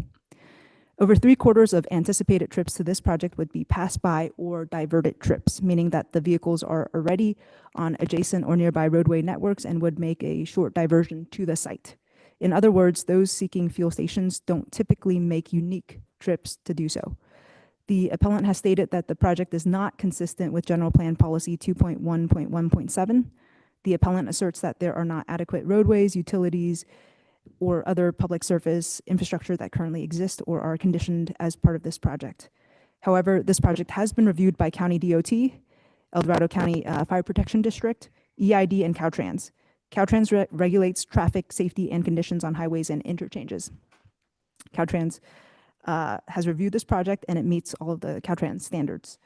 This project would be responsible for related proportionate improvements that are associated with the project, which includes paying traffic impact fees. The project cannot be made responsible for existing conditions. Staff recommends the Board of Supervisors take the following action. Uphold the Planning Commission approval of Duroc Road AM/PM conditional use permit, which includes the adoption of the mitigated negative declaration and mitigation monitoring and reporting program based on the initial study. Based on the findings, and subject to the conditions of approval. This would deny the appeal CUP 825-0003. Staff is available to address any questions you may have. Thank you. Thank you. Members of the board, do you have any clarifying questions at this time? Mr. Ferraro? One question. The CUP that was approved by the Planning Commission, is that for the delay of the opening or delay of construction of the car wash? It would be for the car wash operations. So they could build it? Yes. Can't operate it? Correct. Okay, thanks. Okay, I don't see any other questions at this point, so I would like to now welcome the appellant, Jeanette Maynard, Shingle Springs Community Alliance. Well, you're a funny-looking Jeanette Maynard. How you doing? So I'm actually Or speaking Andy on. Nevis, yes. I'm actually speaking on Jeanette's behalf today. I wanted to confirm before we got started. Thank you for clarifying the time. We were also told that there'd be a 5-minute time after public comment for both sides to. That's correct. Yes. Oh, is the mic on? It should be on. All right. Thank you. Well, with that, thank you, Chair and Board, for the time here today. As mentioned, my name is Andy Nevis. Is it working? Red is okay. on. My name is Andy Nevis. I'm a volunteer with the Shingle Springs Community Alliance and a proud resident of Shingle Springs. I drive through this intersection virtually every day. And so before we get started, I do want to acknowledge staff and the applicant and their willingness to postpone this hearing. We had a significant medical concern with one of the key members of our team, and they were gracious enough to postpone this hearing by a few weeks. So we do want to acknowledge that and thank them for that. That said, unfortunately, the Alliance still is, oh, can we get our slides up? Sorry. All right. So we can go ahead and skip to slide number 2, and I'll go ahead and start talking through it as it comes up. So we are still here today recommending that you approve our appeal and deny this project based on public safety concerns. As has already been discussed, the Ponderosa interchange area is already heavily congested and is used by student drivers and their parents heading to and from Ponderosa High School. This project would generate thousands of trips through this already congested area. In addition, the primary egress or exit from this site is via Duroc Road, which is already heavily congested. El Dorado County voters in our general plan have been very clear that we do not want to see projects go forward, particularly large impactful projects, before adequate infrastructure is in place. And therefore, the Alliance strongly urges you to uphold the requirements of our general plan and our CUP process and deny this project. So let's look at the next slide, which shows the requirements that are outlined in your county code for the requirement for the approval of a CUP. First of all, the project must have no injury. It must not be detrimental to the public health, safety, and welfare of the neighborhood. Second, it must be consistent with our general plan. And finally, it must be allowed in that zone, which basically means that the zoning table allows it with the approval of a CUP. So let's start by examining what the existing conditions on the ground are. We'll take the next slide. So this is a photograph that was taken on a recent Monday afternoon, right along Duroc Road, right across the street from where the egress from this property would be. What you're seeing here is a line of cars attempting to proceed east on Duroc Road towards the interchange. These are likely employees of the commercial establishments and business park that is nearby. And this is a fairly typical scenario for around 4 or 5 o'clock on a weekday afternoon at that interchange. You can imagine how hard it would be if you insert a new driveway here and ask drivers to try to turn into that line of cars. It's going to be a recipe for chaos, road rage, and lots of negative outcomes. And so we have real concerns with a new commercial facility going in that location. Next slide, please. It's been generally acknowledged that the Ponderosa interchange is inadequate. This is a statement just to show that this is relatively non-disputed from the applicant's statement to the Planning Commission, in which it acknowledges that we regularly have the occurrence right before school gets in and right before school gets out, where traffic is backing up onto the US Highway 50 main line. That is an extremely dangerous situation. You can imagine drivers that are cresting the hill coming eastbound past Cameron Park Drive, and then they suddenly come across stopped traffic in the right-hand lane waiting to exit at Ponderosa. That's a recipe for some very serious accidents. And if we go to the next slide, unfortunately, that's not just a hypothetical, that's actually what we're seeing there on the ground today. So this map that you have in front of you, each of the little green dots, which are a little hard to tell, but you can see each of those little green dots represents a collision that resulted in an injury or fatality between 2019 and 2023 in Shingle Springs. There's a cluster right around the interchange where drivers are trying to, merge there and are coming across that stopped traffic. There's also a significant number of collisions right at the intersection of Duroc Road and South Shingle, which is where this proposed facility would be. According to UC Berkeley's traffic safety overview dashboard, the rate per capita of fatal and serious injuries in Shingle Springs is 2.4 times the statewide average. So this is not just a hypothetical concern. This is a real concern on the ground. And this is the environment into which this project is being inserted. So this next slide will show a screenshot from the applicant's traffic study. Essentially, the applicant suggests that the vast majority of trips to this establishment will be drivers that are already on the roadway network. And so essentially, I don't want to speak for them, but essentially they're saying that those drivers would be on the roadway anyway, so they're not really causing an impact if they're going to this gas station. That said, it is worth noting that the applicant's traffic study estimates that the facility will generate a total of 3,300, slightly over 3,300 net trips per day. In addition, we have some concerns with the assumptions made in the traffic study. This is a screenshot from what's called the trip distribution.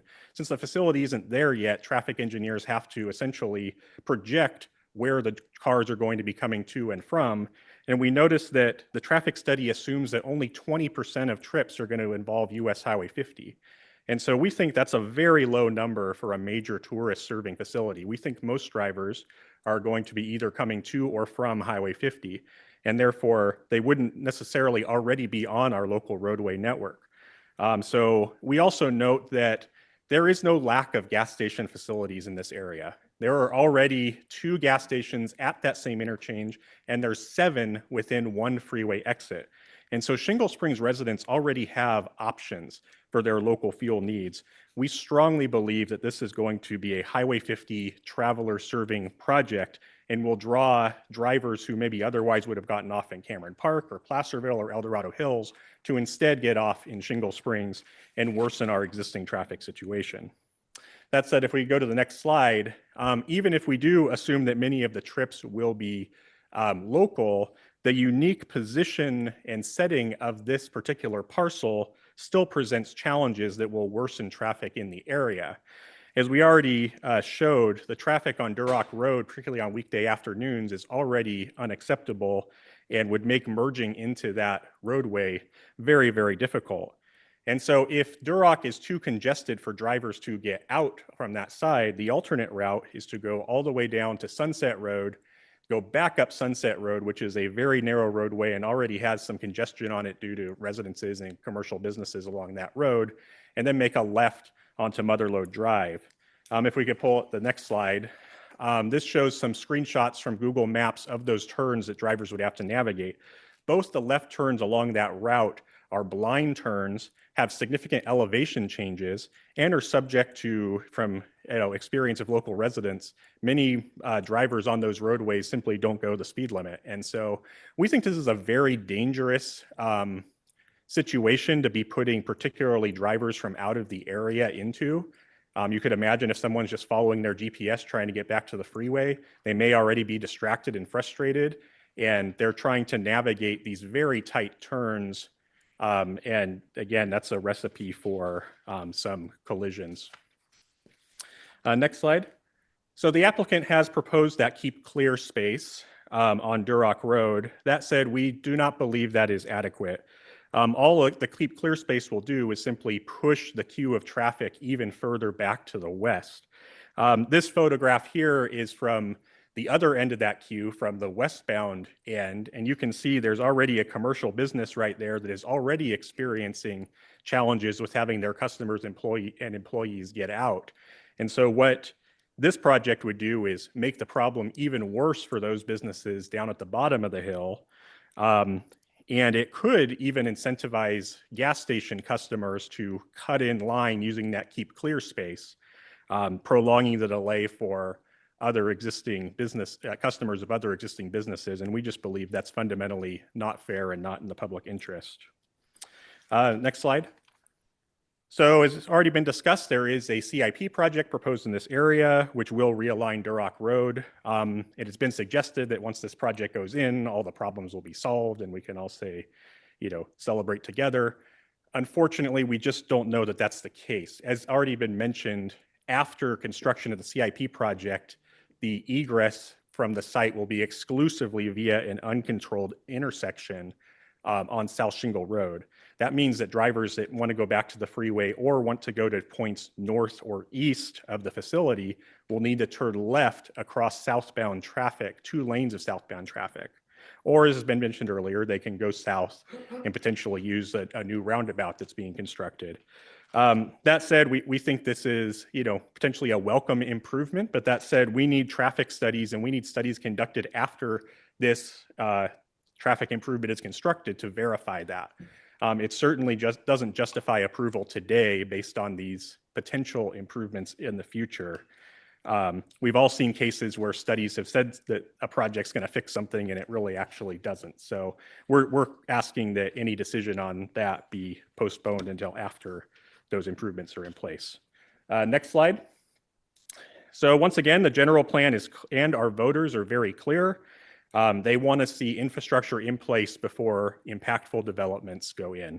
I don't have time to read this whole slide to you, but this is an excerpt from our general plan, policy 2.1.1.7. And this was, probably one of the key policies of our general plan that says, if you're going to approve a impactful development project, put the infrastructure in first. And the voters haven't just said this once, they've said it time and time again. Most recently Measure E in 2016, they approved language that was stating the same point. In addition, every supervisor election that I've observed, recently, this has been one of the probably top 3 issues. Voters are very frustrated when they feel like the infrastructure is not in place before these developments go in. Next slide.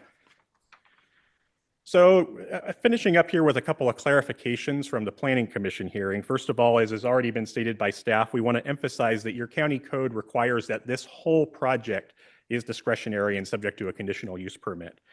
There's actually 2 sections of our county ordinance that make that point. And unfortunately, it seemed like at least some members of the Planning Commission were confused by that and thinking that they could only consider the gas station portion of the project. We don't deny that the applicant could come back with some other project that is allowed by right in that area, but that's not the project before you. And there's a very good reason why applicants are not allowed to piecemeal projects. You don't want, small little changes taking place over time. We want to be able to see the whole project at once. So as long as this is the project before you, this is the project before you. It is not a gas station only project.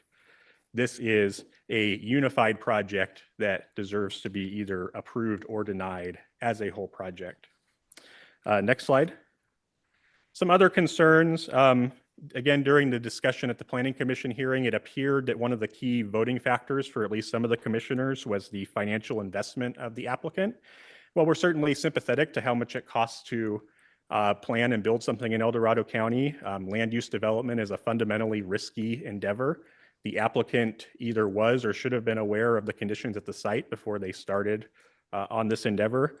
And so we simply don't think that that should be a consideration in a quasi-judicial hearing. It needs to be very focused on whether or not the project meets those 3 criteria that were laid out for approval of a conditional use permit. And finally, as has already been mentioned, we do think that there's some issues with the CEQA mitigated negative declaration that was circulated last fall.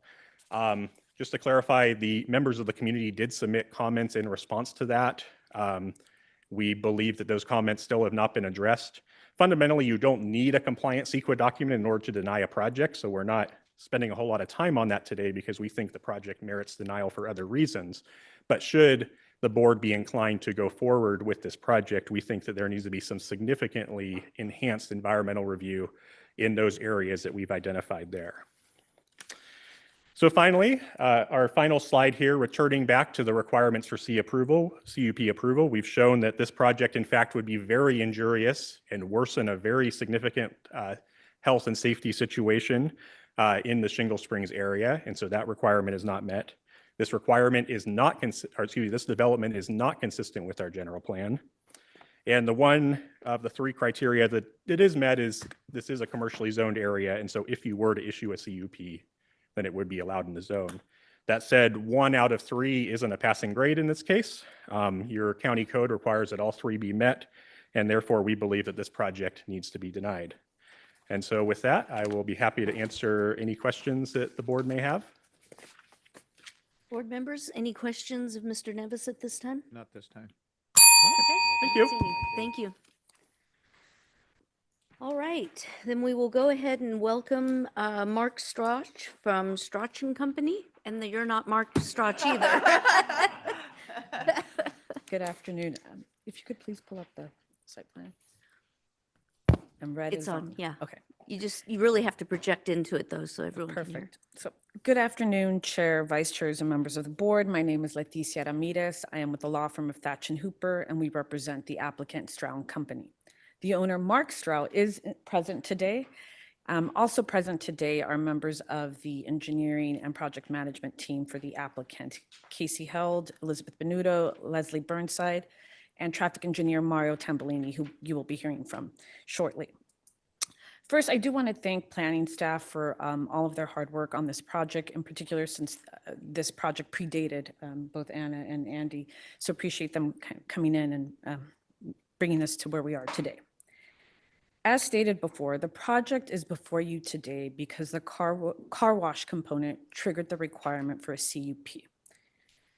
Since 2021, the entire project, the gas station, convenience store, and car wash, have been reviewed and analyzed by planning staff, outside agencies, consultants, the Planning Commission, and now the board. If the project had been proposed initially as a gas station, it likely would be under construction or built by now. There'd be no CUP required, no CEQA review required. The benefit of this comprehensive review is that we can confidently, as the applicant team can say, we could confidently say that the record contains substantial evidence in the form of reports, technical studies, mitigation measures, conditions of approval, that the project will not be detrimental to the public health, safety, and welfare, and that the project is consistent with the general plan. The record clearly shows that the project will improve, not worsen, existing traffic conditions by paying traffic impact fees, reducing vehicle miles traveled, and constructing various traffic improvements. We also note that the record demonstrates that planning staff recommended approval of the project before the Planning Commission based on their own independent review. That is why we, as the applicant, urge the board to deny the appeal and approve the project as originally proposed with the 2 minor design modifications that are shown on the screen. We understand that the appellant is concerned about existing traffic conditions that are primarily due to school traffic. However, the appellant has failed to present sufficient evidence that this project will create safety hazards or is inconsistent with the general plan. Complaints, speculative statements, unsubstantiated opinions, or assumptions do not outweigh the evidence in the record. The appellant's statement that the traffic study assumptions are suspect fails to consider the fact that the study was prepared based on industry standards. Their claims about driver behavior and hazards are unreasonable and disregard DOT and the fire district's review and their conclusions to the contrary. They also cite the general plan policy without offering any factual support about how the existing or required infrastructure is inadequate and doesn't account for all of the different conditions of approval and mitigation measures that the project will be constructing. Lastly, the request that the project not proceed until the CIP is completed ignores the fact that the project's proposed access and circulation meets the county's standards with or without the CIP. Said plainly, the project does not need the CIP. This CIP is not being built to accommodate or serve this project. The CIP has long been planned by the county because of the existing traffic conditions. To delay the project because of the CIP is unfair and is not supported by the evidence. Thank you. I will now hand it over to Mario, the applicant's traffic engineer, to speak in detail regarding the traffic study. Welcome. Good afternoon, Chair, Vice Chair, members of the board.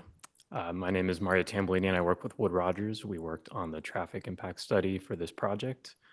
I have over 13 years of experience in transportation planning, and that includes working on traffic studies for hundreds of projects like this throughout California, including many in El Dorado County. And so I wanted to spend just a few minutes today talking about the findings from the traffic study, the methodology we use to come to our conclusions and address some of the concerns that have been brought up about it. The first topic I wanted to cover is the number of trips that the project adds to the study area, the nearby intersections and roadways. And to talk about that, we need to talk a little bit about how gas station trips worked. This has been discussed a little bit previously by county staff and by the appellant. But typically for gas stations, if you're driving a car, you have to get gas. That typically means you're going to stop at the gas station along your route, whether that's going to work, dropping off your kids at school, going to a store that's most convenient along that route. And so that means when a new gas station like this project opens up, typically a large portion of people that use that gas station aren't going to just drive from their house to the gas station and return home.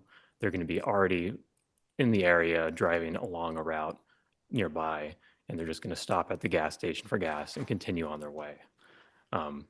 We typically call these trips pass-by trips.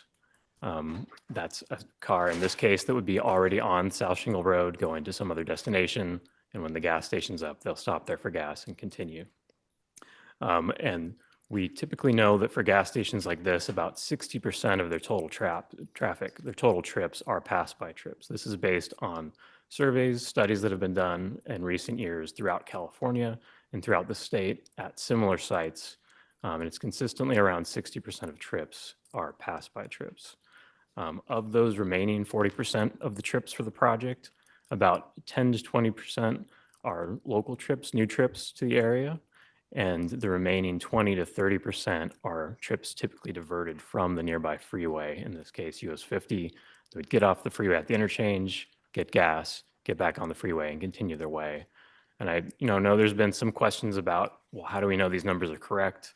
Again, all these percentages are based on surveying similar gas stations near highways in California in very similar situations. And this is consistently the amount of percentage of trips of each type that you see at all those locations.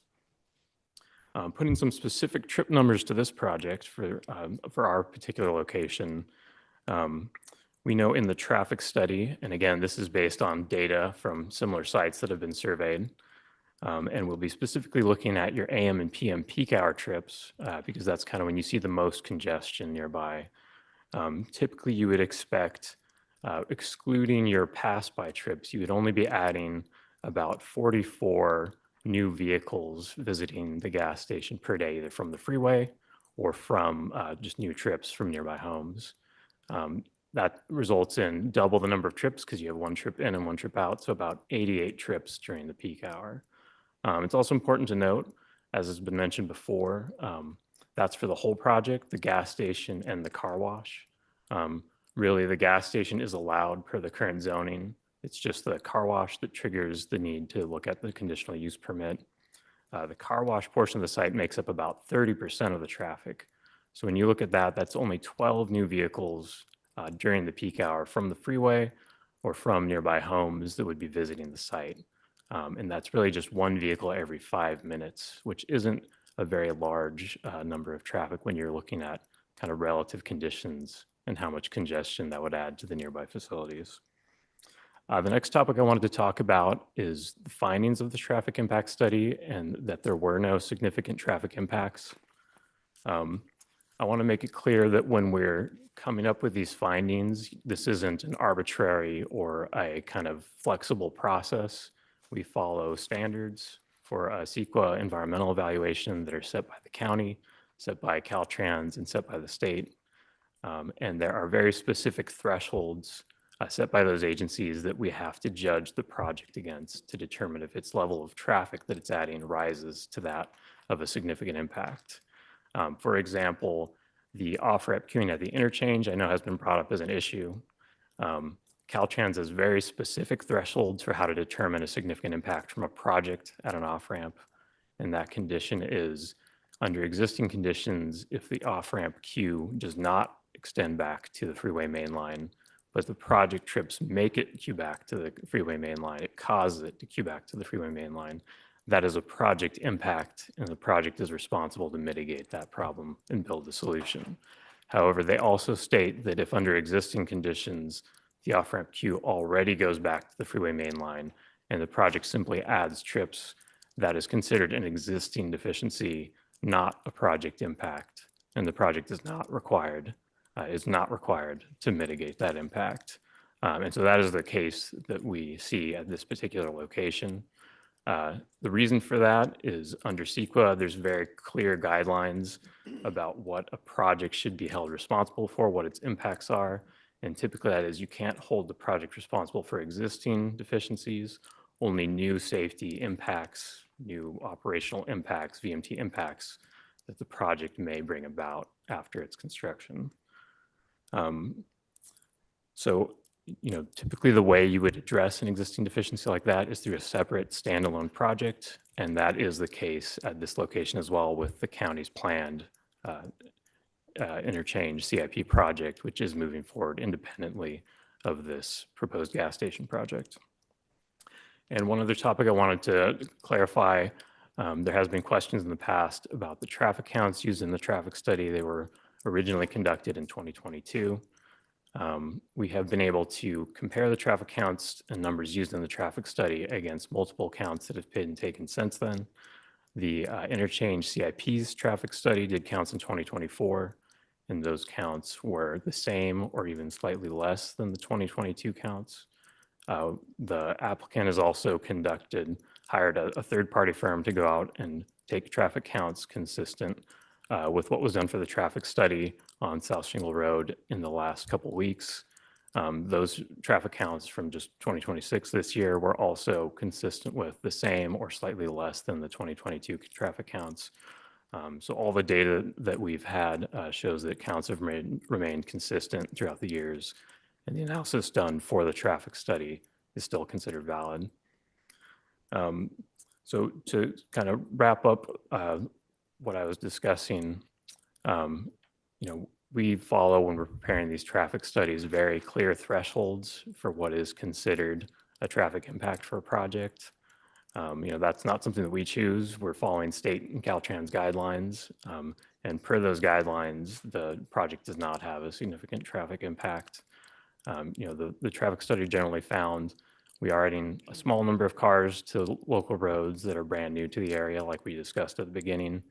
But typically that results in several seconds of delay addition at the intersections, but would not result in significant new safety or traffic impacts.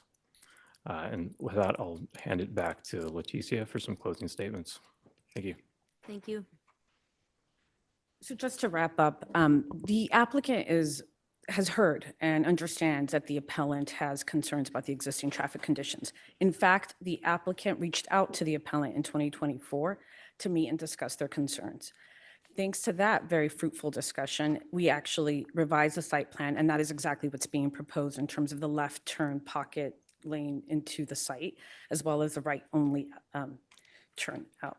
I think this entire process, in terms of the very number of revisions and further studies that were done in terms of the traffic study, the meeting with the appellant in 2024, the willingness to redesign, make some minor modifications to be more aligned with the proposed Shingle Springs design guidelines, all are really reflect and demonstrate the applicant's desire to be a contributing and positive member to this community. As mentioned, Mark Stroh and his company, they have ties to this community. They employ 45 individuals in this county and are seeking to grow. From his inception as property owner, he now owns the site. When this process began, he did not own it, but through the number of years, the purchase and sale agreement required that he take action to purchase it. When approached by the county to address a nuisance activity, Stroud erected a fence. He has shown a willingness and has a track record of complying and being a responsible business. We also understand that for purposes of the CIP moving forward, which is currently under design, as we understand from staff, we understand it's fully funded. We understand that there's a schedule for it to go out to bid and be constructed. The cooperation of this property owner will be needed in order to widen Shingle Road. And if this project moves forward, that is something that is quite frankly very feasible. However, if this project is denied, it's unclear whether this property owner will move forward with any development here. And again, we really ask the board to deny the appeal and to approve the project as originally proposed. Thank you. Thank you. Are there questions of my colleagues with regards to the applicant? Any questions? Wait, Not what's seeing any. next in the process? I'm just Public comment. Okay. Okay. Thank you for those presentations, and thank you, everybody, for being as timely as you were. It's very much appreciated. We're going to go ahead and move forward now to public comment. Our clerk of the board already mentioned that written public comment that was received as of 4 p.m. yesterday has been distributed to all of us. I just want to ask that you adhere to our internal board policies, which is the board wants to hear from everybody in the room, whether you're for the project or against the project. And we do not allow for clapping, booing, no outbursts, okay? Because we just want to make sure that everybody that comes before us feels safe to be able to say what it is they want to say. So I'd appreciate your adherence to that. I'll turn it over to Madam City Clerk, or Madam Clerk. We are now taking public comment specifically on item 27. Each speaker will have 3 minutes to address the board. A timer will alert you when 30 seconds remain and again when your time has ended. We will begin with comments from individuals present in the boardroom, followed by those participating via Zoom. If you're joining via Zoom, please ensure you unmute yourself when called upon. If you're joining by phone, press *9 to raise your hand. If you're on Zoom, use the raise hand feature to indicate your interest in speaking. We ask that you voluntarily state your name for the record before beginning your comments. Please come forward. And if you'd like to form a line down the center aisle, you may for expediency. Welcome. Thank you. I'm Jeanette Maynard. Okay, there you I go. did come just a little later. And I'm with Welcome. the Shingle Springs Alliance. I hope each and every one of you have had a chance to go and see the site firsthand and the different routes that we're going to have to take if in fact this is approved. So what are the benefits to our community from this project? There are none. We already have plenty of gas stations, convenience stores, and car washes near the proposed location. The current traffic around this proposed project is incredibly bad, and I mean incredibly bad. I live it every day. So bad that plans are in the works to improve the Highway 50 Ponderosa Road interchange to alleviate already severe traffic congestion. The overpass is also slated for widening in the near future. If the project is built now, meaning before the planned improvements, how do vehicles return to the freeway?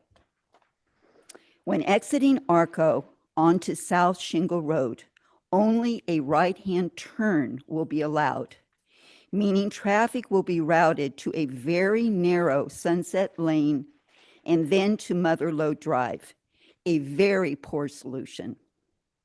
Fuel delivery trucks must also use this convoluted Sunset and Mother Lode route. Narrow Sunset Lane is not a truck route. Impatient drivers may choose to pull a U-turn on South Shingle, use a small engine repair business's driveway to do a modified U-turn, or cut through the commercial area that includes the post office over to Sunset. All three of these quote-unquote shortcuts will exacerbate traffic congestion and be dangerous.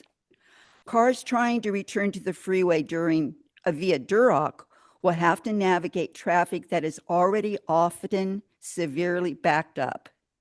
The stoplight does not allow sufficient time for vehicles to turn left. Cars backed up on Duroc will be expected to allow cars leaving Arco to cut in front of them. That is not going to go well. People are just too impatient for that. Once Duroc is realigned, all traffic leaving the gas station must use a left lane and cut across 2 southbound lanes to turn left. Anyway, according to the traffic impact study that was conducted during the COVID pandemic, when fewer cars were on the road as a result of the study, traffic conditions today are far worse than in 2022. I know it, I live it daily. In summary, I ask that common sense come into play. We ask that this project be considered only after the interchange road improvements are completed. Thank you for your comments. Okay, thank you. Common sense, folks. Good afternoon, members Well, of the board. welcome. My name is George Applebaum. I live in the Latrobe area on South Shingle Road. I've been there for 40 years. I've been in the county for 50 years. 50 years ago, I was hired by the Department of Aging to start the legal program at the Senior Citizen Center, which, as you know, is still flourishing. I'm very glad to say. Okay, I go through this intersection just about every day, and I want to confirm what other people have said about the traffic on Duroc Road heading east. Almost any time of the day, there's a long line of traffic waiting. It's often necessary to sit through 2 or 3 changes of that traffic light before I can get through. And it's a long traffic light. Actually, I sometimes sneak by that long line of traffic on the right where there's just a little, just barely enough to get through, and then I turn right onto South Shingle Road. That's probably not a good idea, but lots of people besides me do it. Also, coming from Placerville on 50 and go on the overpass, that is also very much jammed up. And again, you have to wait for 2 or 3 light changes. This business about exiting the Arco station on Sunset, I agree that's a terrible idea. I know that will cause enormous confusion. The gentleman speaking for the applicant said that this station would result in only 44 additional cars a day. That's really hard to believe. It's hard to believe. I mean, the applicant owns a whole bunch of gas stations. They know what it takes to make a profit. If every one of those new 44 cars went to their station, they'd go broke in a week. In fact, there would have to be large amounts of additional traffic in order to make a profit for that station, the station across the street, and the Gold Harvest Market Station. So it really seems to me like approving this project would worsen the traffic situation. The woman for the applicant says it will improve the traffic situation. That's really hard to believe. All right, thank you very much. Thank you. Are there other members of the public here in the room that would like to speak on this item? Welcome. Hi, thank you. My name is Diana Haslam, and I'm a resident of Shingle Springs near Pondo and Metter, so not too far from the high school. And I don't mean any disparaging comments towards the traffic planner, and I'm personally unfamiliar with the California state traffic process, with the guidelines, criteria, and how things are measured. But what I do know is I lived in the San Fernando Valley at age of 4. There wasn't even a Ventura freeway, and all the traffic studies said no, there would not be a traffic problem. We all know that did not turn out to be the case. Then I moved to the Bay Area. I lived in Walnut Creek, a little sleepy town, put in all kinds of stuff. There will lots of traffic studies, will not be an increase in traffic. You cannot drive through town anymore. And I don't want that to happen here. I don't think the traffic studies really measure what the traffic is going to be in, say, 3, 5, 10 years. So I would really hope you pay attention that it's only going to get worse. Thank you. Thank you. Other members present here in the room, please come forward. Welcome. Thank you. I wanted to say my suggestions till end because it doesn't apply to traffic. It already has, we already have one of the car washes in Cameron Park, and there's not a single tree along the streets. Can't hear you. Can you hear me now? Okay. I think they're remiss in their landscaping, and then I'm looking at it from a design standpoint. And if you look at Duroc Road, it's a big street. It's a big intersection, and I've got a little strip of landscaping up it. What I'm asking for should not be arbitrary because they are your standards and your zoning ordinance and your general plan about providing it. And so they've got a little strip up there, and I think that what they need to do, if you were to approve this, is to require at least 10 feet of area for a tree to get mature, put 24-inch box specimen trees in there so we have something soon, have some native plantings in there like red bud that we see in the spring that's so pretty, in addition to the conifers and things to help screen. If you see one of your facilities in Roseville, it looks like paradise. What we have here is minimum. And one thing I want to say that I hated to have to say was that a few years ago, a former planning director told me that staff is not to be looking at any landscape plans because they're not qualified. And I saw some really terrible things like grass growing on things like this and trees way down in the valley, but you're not supposed to say a thing, you just turn it over.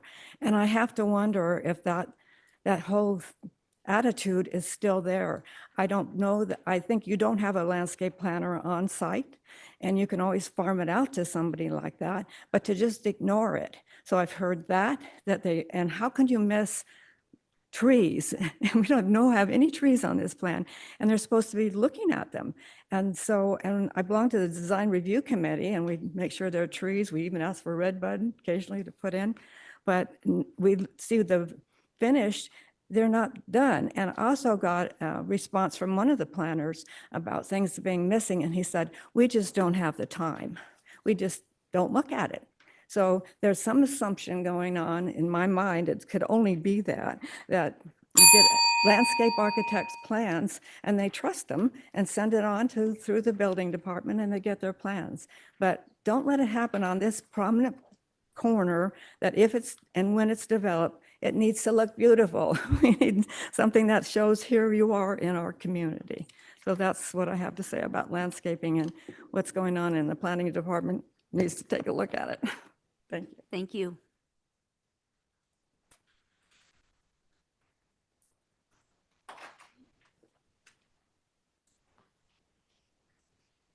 Welcome. Hi, my name is Kelly Mills. I was born and raised in this county, been here 60 years. And yes, it's grown quite a bit. And as a landscaper, I agree on her tree stuff, but we're not talking about landscaping. We're talking about people's safety here. We're talking about the congestion on Ponderosa Road. It's unbelievable. I don't know when they did their traffic, how much traffic it's going to cause, but it doesn't handle the traffic it's supposed to now. It takes 3 to 4 signal lights to go through the signal lights to get there. And you get some irritated people that do stupid things through there. And a lot of them are school kids going through there, and it's like you're jeopardizing their safety.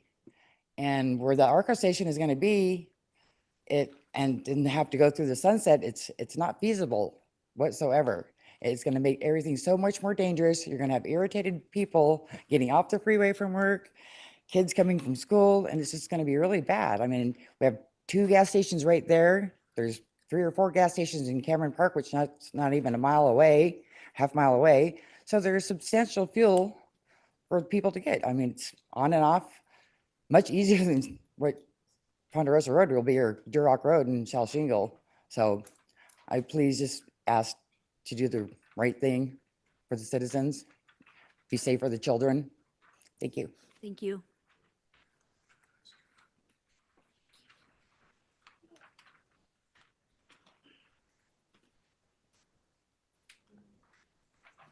Welcome. Hi, can you hear me?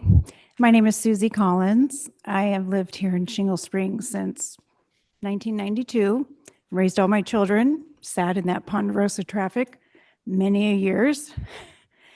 I currently own Urban Yogurt, have owned it for 4 years, which is right there next to the Gold Harvest gas station. I'm there almost every day for hours and hours, and I can see out my windows all this traffic, and I've been watching it. I hear it. I've heard collisions, the honking, the screaming, I've even called Caltrans or whoever's in charge of coming out to adjust the traffic lights, because students who are coming from Ponderosa, they can't even, the lights don't afford them even time, half the time, to get across all that traffic. It is a safety concern. It is a huge safety concern. Duroc Road is a nightmare most of the time. It's the weirdest intersection, honestly, if you've all seen it. You have Duroc, South Shingle, Ponderosa, trying to get onto the freeway at several locations, North Shingle. I mean, it's such a mess. And it's always been this way. And if you're going to add, I remember when the 76 station, that whole thing, and we thought, yes, it even made it worse. It did. And now you want to do it again. And I just encourage you to please take a look at the whole scenario. And if you want a project like this later on, after everything's been fixed, then let's revisit it then. But to do it right now, you have all those young drivers. And let me tell you, I hear them out my window every day, day in and day out. And it's a problem. So thank you. Thank you. Thank you.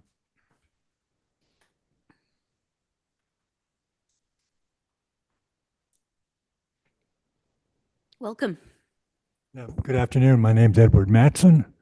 Live in Shingle Springs. I'm a relative newbie. I've only been there for 22 years. She was just talking about the safety for high school kids. What about the safety for old guys like me? I go to the post office, I go to Lee's Feed, and oftentimes after that, I might want to go up to Placerville and shop. I have to come out there on Sunset and wait and wait and wait for 20 minutes sometimes because of the cars coming down Motherlode at 50 miles an hour. I swear to God, 50 miles an hour down there. And I'm trying to turn left. The sun is setting in my eyes. I have to turn my head to look, and I can't hardly get my head around. It's extremely dangerous.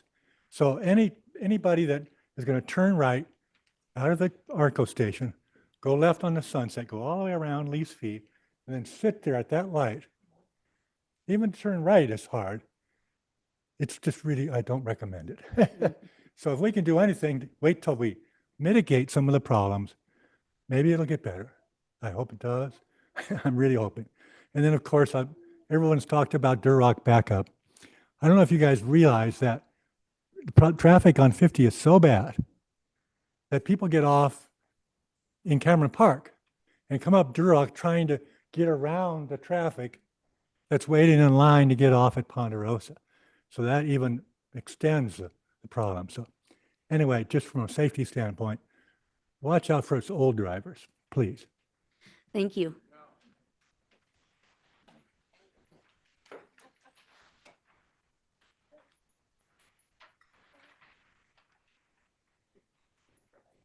Welcome, you and your partner in crime Great-grandson. there. Good. My name's Nice. Vicki Burton. I've lived in El Dorado County for 45 years. Sorry, I don't like microphones. My name is Vicki Burton. I've lived in El Dorado County for 45 years. Some of you guys may remember my husband, Steve Burton. He was the Assistant Ag Commissioner. He would not approve of this. Just thought I'd throw that out there. Obviously, this means a lot to me. I live in Shingle Springs, or I wouldn't be here with my 2.5-year-old great-grandson. I have him every Tuesday. I'm just going to second everything that my friends here have said. That way I don't have to stand here rehashing. But it's a safety issue, and I just want to leave it at that. Thank you. Thank you.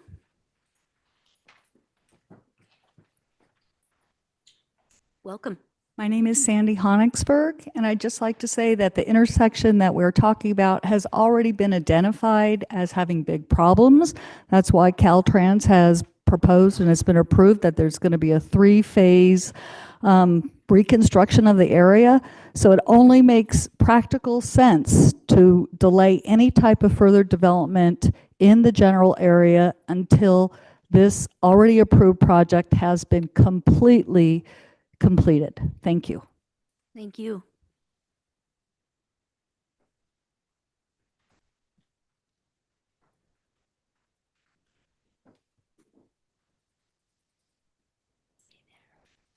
Thank you, Madam Chair. Thank you for allowing the public to speak to this matter today.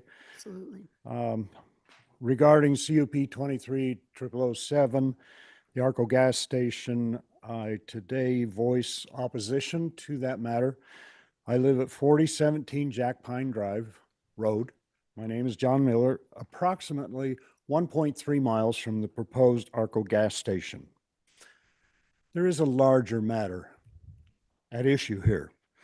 Ponderosa Road from Highway 50 to well beyond Ponderosa High School. The road is a 40-mile-an-hour road with no shoulders. My experience driving this on a nearly daytime basis is high school students have an option of walking either on the fog strip, which is this wide, or the mud, because there is no shoulder. There's no safety infrastructure in place, and there has been no safety infrastructure in place since Ponderosa High School opened. This is kind of something that boards of supervisors should view as a fundamental duty, public safety. Students have a choice of walking, as I said, in the mud or on the highway during their walk, not their drive on Ponderosa. Sometimes they compete with the trash cans and the large, bulky objects that are neglected, left, and dumped off pickups or vehicles traveling Ponderosa Road.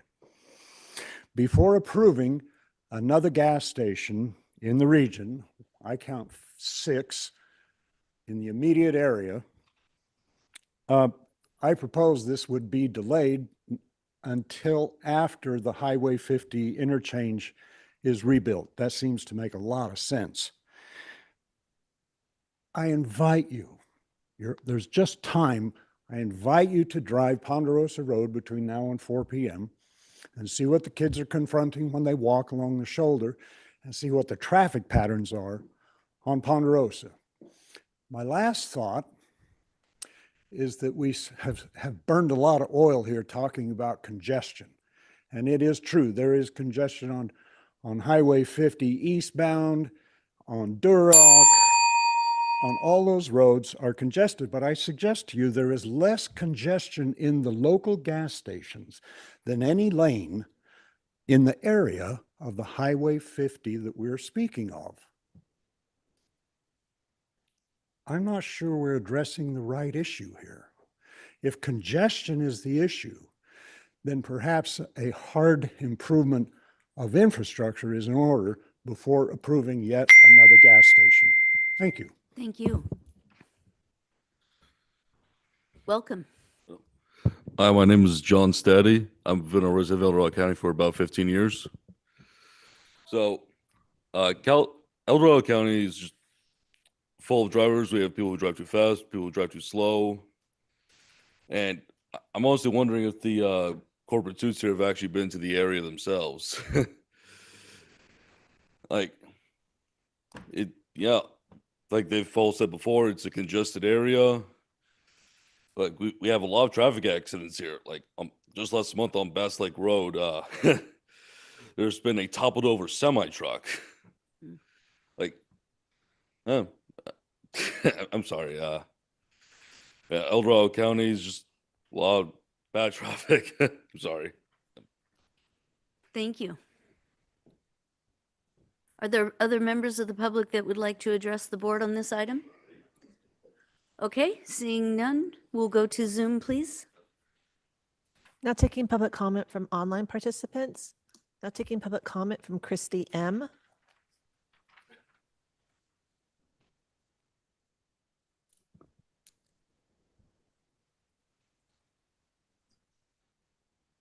We can't hear you, Christy. Can you hear me now? Yes, we can. Hi. Good afternoon. My name is Christy. After reviewing the materials and listening to public comment, I believe this project is appropriate for the location and consistent with responsible growth. I support this approval and thank you for your time. Thank you. Now taking public comment from Sharon Evans. Hi, and thank you for letting me speak today. My name is Sharon Evans. I have lived here for 38 years, and I do travel Ponderosa Road, Mother Lode, South Shingle, a lot. And even though I don't live near there exactly, I am definitely affected by all the traffic that goes on there right now. It's been a madhouse. When traffic is there, you are hung up with 3 different signal lights that don't let you pass and get through. They hardly ever allow that much traffic to get through. With deciding to have the AM/PM ARCO built there, when there already is a gas station on South Shingle and one over at the Gold Harvest Market, plus many in the area, it doesn't make sense to add to this traffic impact with another gas station and car wash until they do the reconstruction that is in the plans of helping traffic move better. Because right now it's a total mess. And it has been for quite a few years. It surprises me that it's taken this long to be able to mitigate doing something about it. So it does not make sense at this time to allow this project to go through until all of that is done. And we can see the difference in the traffic pileups that are happening there now. And being a part of this county for so long, there are many places that are not as good and not as passable. This one is one of the worst. And I go to Lee's Feed. I go to the Foothill Dog Rescue a lot because I'm a volunteer there. And I do business there and have to get through, even going over by the high school. It's just awful. You can't pass. The lights keep you from passing. The traffic gets backed up on the freeway, even trying to get out, and very few cars can be let through. So think about it. This is something for you to consider for public safety, for getting the road work done first, and then afterwards, maybe then you can reconsider if this is still a project that would want to go through in this area. I want you to definitely look at this and really go over there and drive it so that you guys get to feel the impact we are. Thank you very much for letting me speak. Thank you. Now taking public comment from Eldon Price.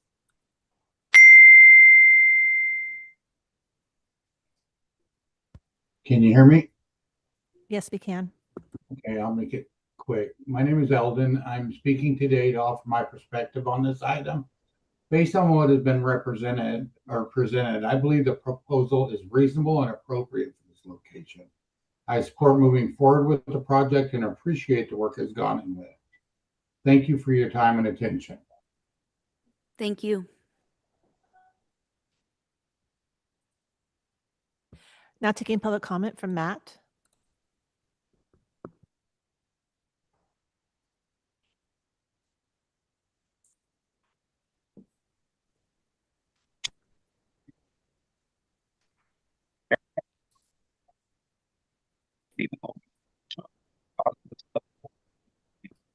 Matt, you're cutting in and out. We can't hear you.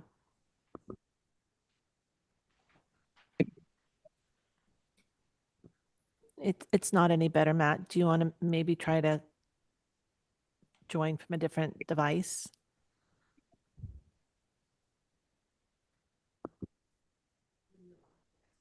Thank you. Now taking public comment from Linda Campbell. Good afternoon, everyone. Linda Campbell, Eldorado Hills. So I went and looked in the CIP book, the current approved one, because during the Planning Commission, DOT had suggested delay of the car wash use until 2030. However, looking at the summary pipeline on page 14, the construction is actually targeted for 2032/2033. I realize plans can change all the time, but I did want to highlight that. But then looking further, page 163 of the CIP book for this project states specifically that it needs to be coordinated with the Shingle Springs Road interchange and the auxiliary lanes between, on both sides, between both Cameron Park Drive and Ponderosa Road. That particular project is not even slated until maybe 2035 to 2044. Even further, all of the US 50 work between Ponderosa and Cameron Park Drive is currently in the unfunded section. So it doesn't seem there's any clear plan to resolve the current issues. Speaking to all of the concerns of the people in the meeting are totally valid. In addition, the safety element update was approved May 2024. Part of that approval included alignment of new requirements across all of the departments. Planning and DOT have to consider safety of roadway, not just VMT or level of service.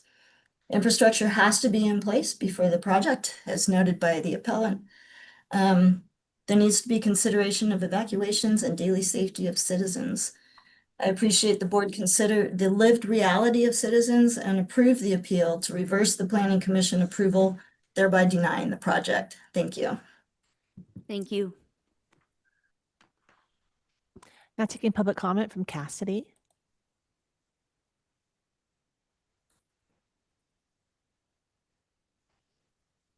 Cassidy, can you please unmute yourself?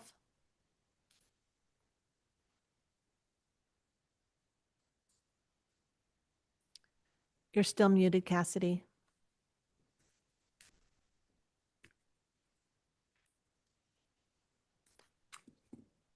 I'll go on to the next one. Yep. Now taking public comment from Sue. You can approve this project based on unknown conditions and criteria. I would say that the homicidal road plan does not meet any county standards, and I'm shocked that anybody would have approved it. The developer has proposed several iterations of the proposed traffic and parking based on future projects from the county. How could the Planning Commission make a clear decision based on incomplete information or from information not clear coming in the future? They could not, nor were they given complete information from their planning and transportation staff to make an informed decision. The county per SEQA cannot allow mitigation based on future projects. The county by law must look at current conditions when approving a project. I don't see a traffic study that was attached to this item. I would say currently the public can witness that this traffic is stop and go, meaning level service F.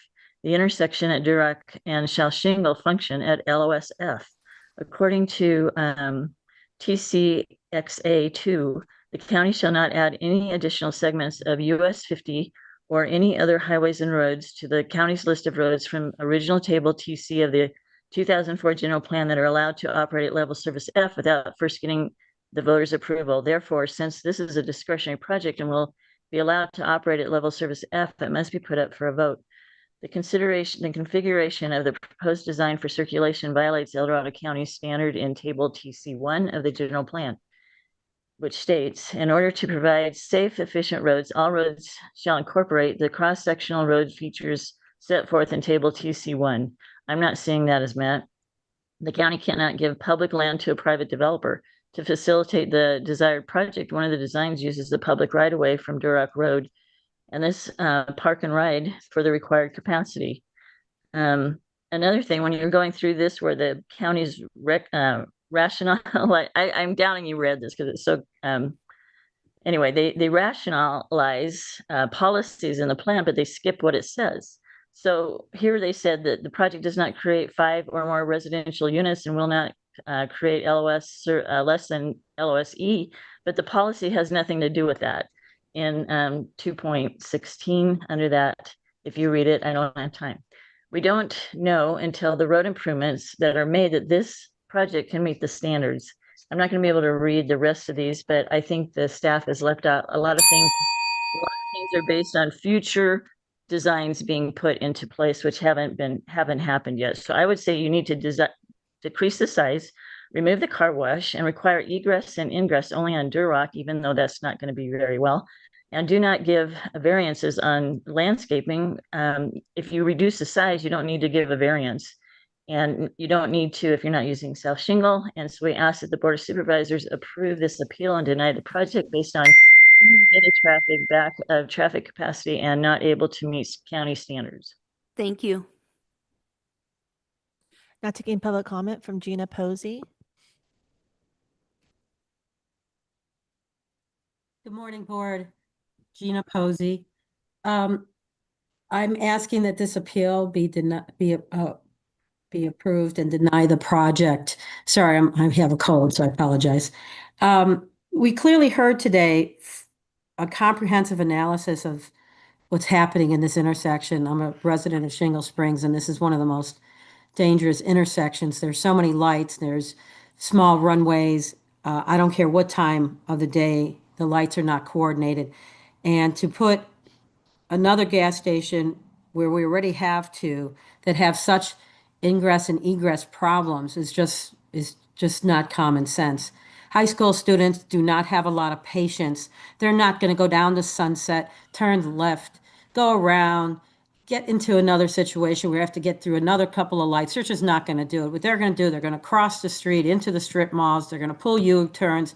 They're going to get back onto the roadway, and it's just going to be an absolute mess. Both sides agree that this roadway has deficiencies.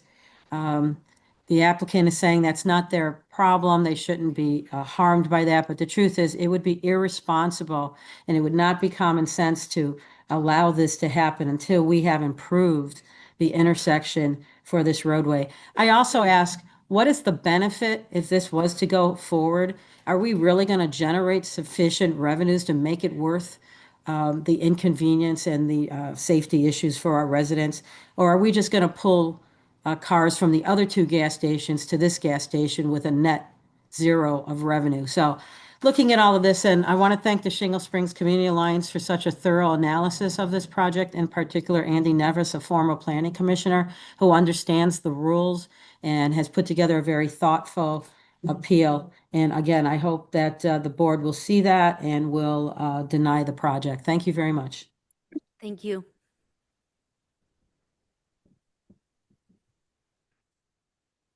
Now taking public comment from Sean.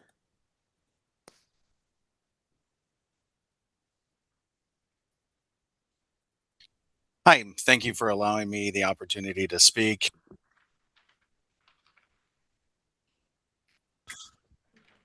Thank you for giving me the opportunity to speak. In response to Mr. Nevis and on behalf of the appellate's comment, I do believe that the students of Ponderosa are being utilized as pawns in opposition of this project. I know my opinion probably isn't super popular, but primarily I do believe this, that because the project is away from Ponderosa High School. Additionally, showing a clustering effect around a freeway interchange is fairly reckless, given that it is any standard impact at all freeway interchanges that is going to occur. So I find that to be not factual to this project itself and a little reckless to bring up. The reason that I do bring all of this up, and the one thing that I didn't hear from the appellate, is a solution. Stating that there are 7 options for fuel at in between one exit. Was that considered when they approved the 3rd Chevron at Cambridge Road along the Highway 50 corridor to coincide with their other locations at Cameron Park Drive and Ponderosa?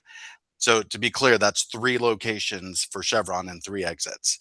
Additionally, were these same concerns addressed when the Quick Quack location was also added at the same Cambridge exit? That's a horribly designed project, and it's leaving its employees to advertise on the overpass. So there's a lot of things that I think that in hindsight, maybe you could have made different, but this project in itself, I don't I'm not necessarily opposed of. I am a business owner in Cameron Park. I think that as a business owner and sympathizing with the owner themselves, were all of these things taken into consideration when the parcel was originally zoned? So now we're trying to make up for mistakes of decisions that you've already made. I understand that this partially hinges on the conditional use permit with the car wash, but I believe a gas station and a car wash is the least of the bad options that could go into that commercially zoned property. And I ask all of the residents, while you're opposed to this project, would it be better if a Chick-fil-A went into that location, or an In-N-Out burger? Those are things that would really cause, you're big proponents of at this point. So lastly, I do think that providing another fuel option may actually decrease traffic congestion once the project is completed. And it would also provide for an overflow option for when the 76 is backed up, causing a lot of traffic congestion at that location. And lastly, maybe we should put some highway patrol or some officers at that location to control some of the bad driving that maybe students do. Thank you. Now taking public comment from Kathy.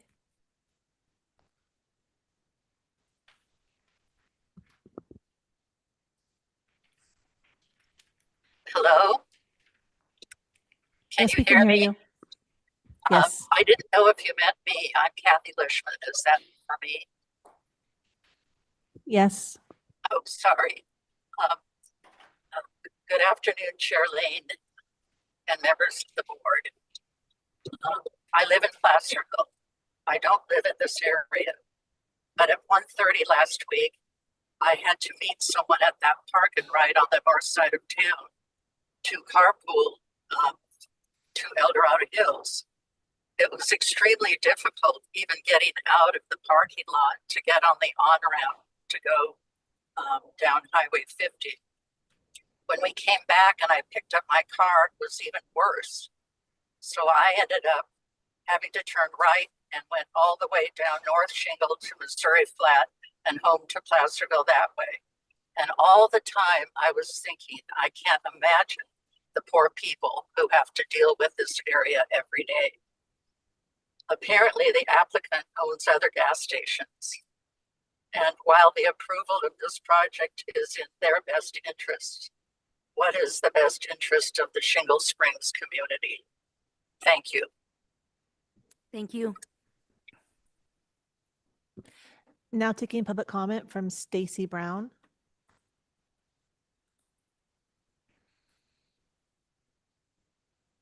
Yes, hello. Thank you for allowing me the opportunity to speak.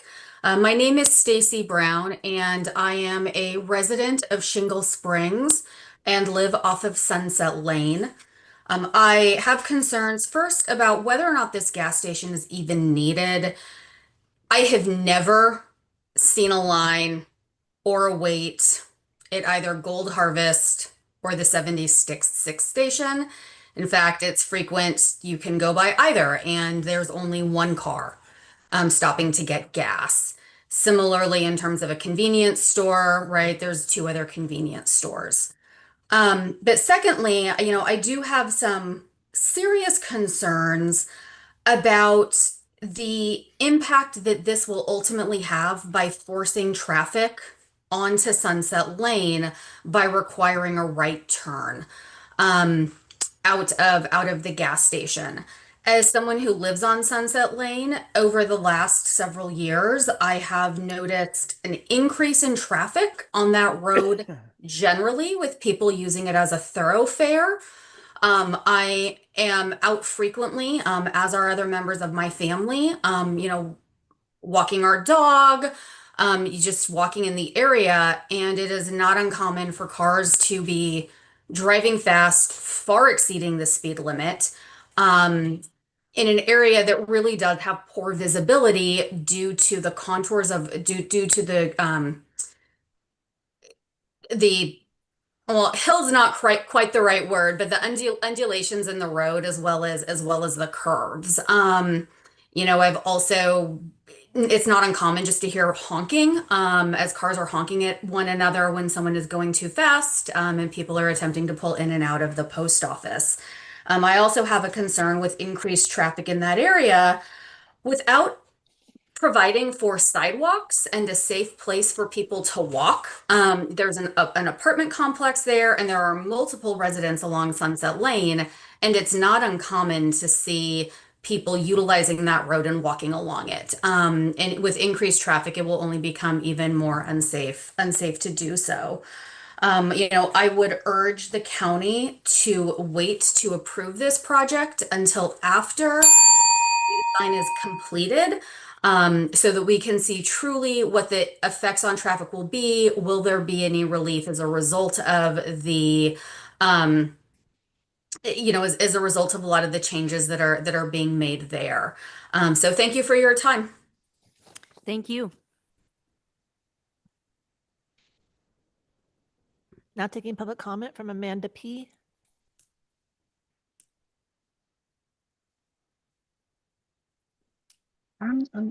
Hi, my name is Amanda. I believe that this project is going to add value to the community without losing sight of the community that already exists here. As mentioned before, that this location is already zoned for a gas station, so eventually one is going to be built regardless of the outcome today. The owners of this proposed project have stores in surrounding cities, as mentioned in El Dorado County, and I have been to those locations. And from what I can tell, it's a small, local, family-owned business, and I would much rather support that than some huge corporation who does not care about the Shingle Springs community at all and just wants to put in another chain gas station if this project doesn't get approved. So I do support this proposal, and I appreciate the work and the thought that's been put into it and the amount of time that they've taken to consider the opposing side concerns, because like I mentioned, the alternative being a huge corporation like another Chevron, they would likely not care and they would not take the time to be here today and address these concerns. So I do appreciate the effort that they're putting into this. And I'd like to thank the board for listening to our community feedback on this matter. Thank you. Now taking public comment from 390.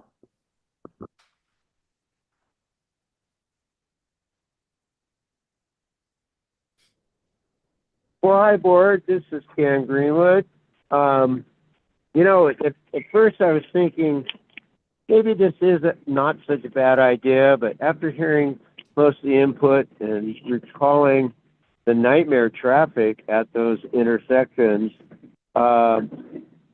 I don't know. And what I don't understand is why are car washes really that important?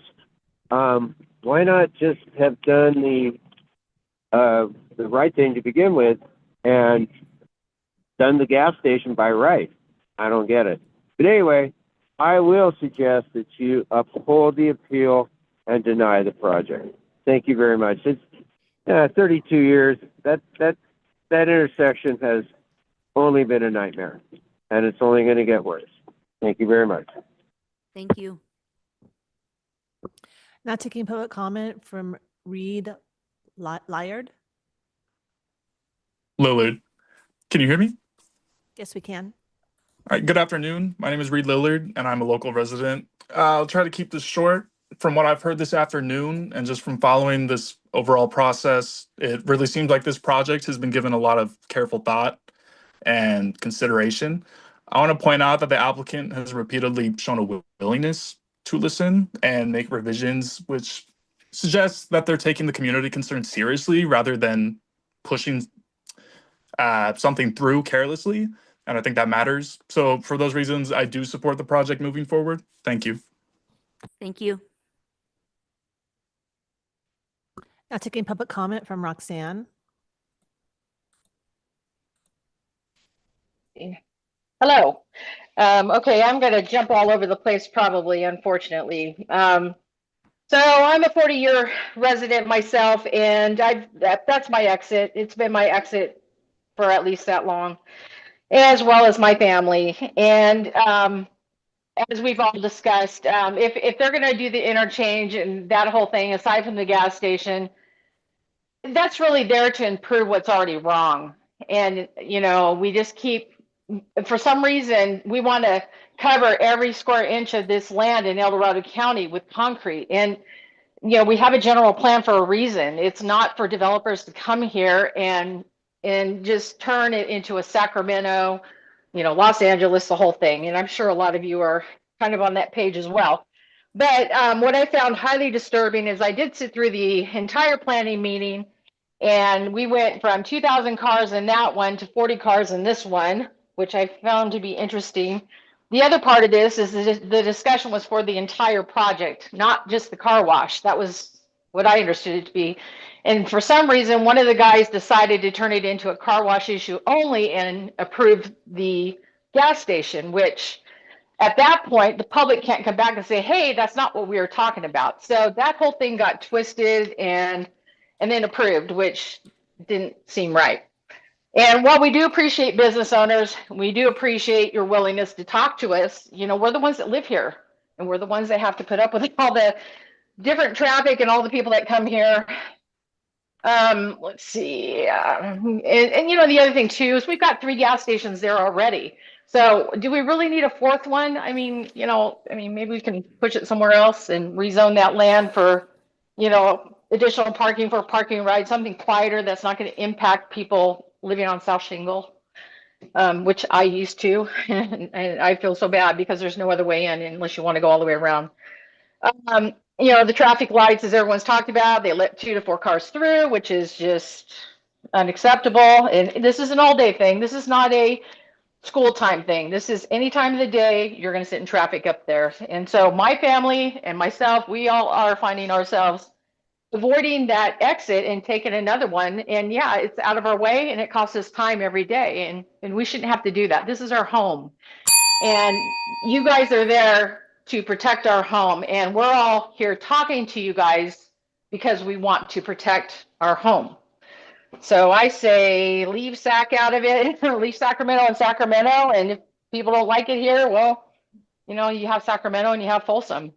But we would, I would like for it to not go through and, just do something else with the parcel, give the man his money back and let him go somewhere else and find another project. Thank you. And thank you. Now taking public comment from Lisa M.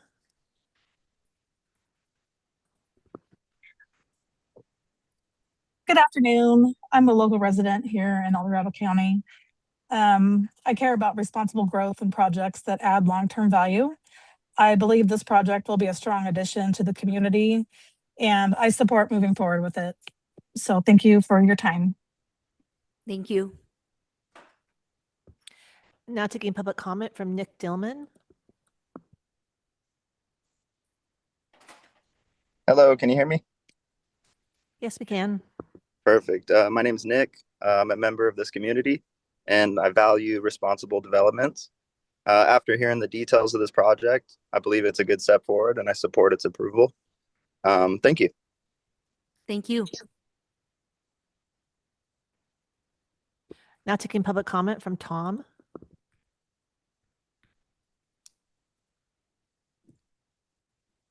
Yeah, my name's Tom, and community member, and I care about responsible growth. And I think this project adds long-term value. Believe it'll be a strong addition to the community, and I support moving forward with it. So, thank you. Thank you. Now taking public comment from George Cruz.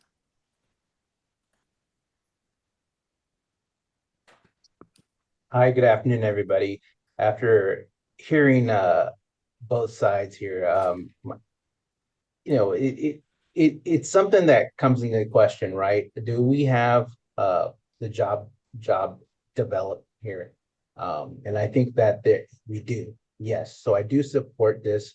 I do support the development of this in this project here, because we're all in need of jobs at this time, and there is room here to, with the other gas stations already in place, there's room here to not only support our businesses, but also to support the creation of jobs. Thank you. Thank you. Now taking public comment from Matt. Hi, my name is Matt. I appreciate the opportunity to speak today. I just wanted to share my support for this project. I believe it will be beneficial and a positive step forward for the area, and I'm glad to see thoughtful progress happening here. Thank you for your time. Thank you. Now taking public comment from Laurel. Am I unmuted? I'm on my phone. I'm not used to doing Yep, that. you're good. Go ahead. Thanks. Thanks. Laurel Brantham, El Dorado County Chamber of Commerce. We're going to speak in favor of the project, as many of the callers have done and witnesses have done. We believe that it is a thoughtful project. We believe that it's a thoughtful developer that has listened to the community and agree that it should be approved. Thank you. Thank you.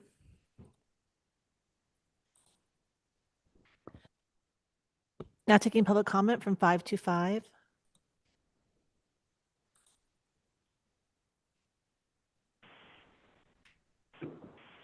Hi, this is Leo Bennett Koshan, El Dorado County resident. When we first moved here, we lived off of South Shingles, very familiar with the intersection. You know, I think it's been a great process. Good luck in your decision.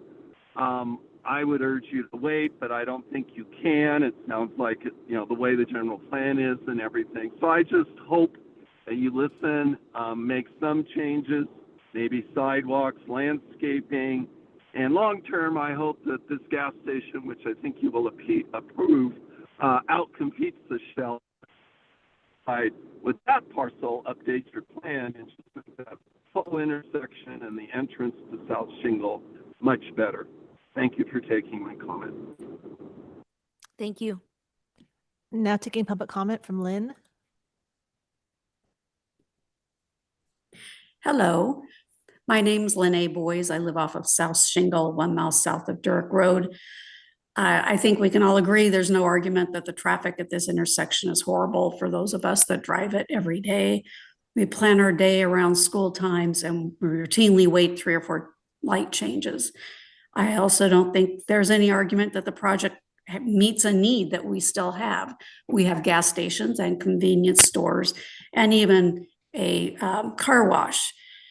But as a previous caller mentioned, and I've learned a lot today listening to this, that the project checks off all the boxes and zoning requirements, even though it doesn't make common sense.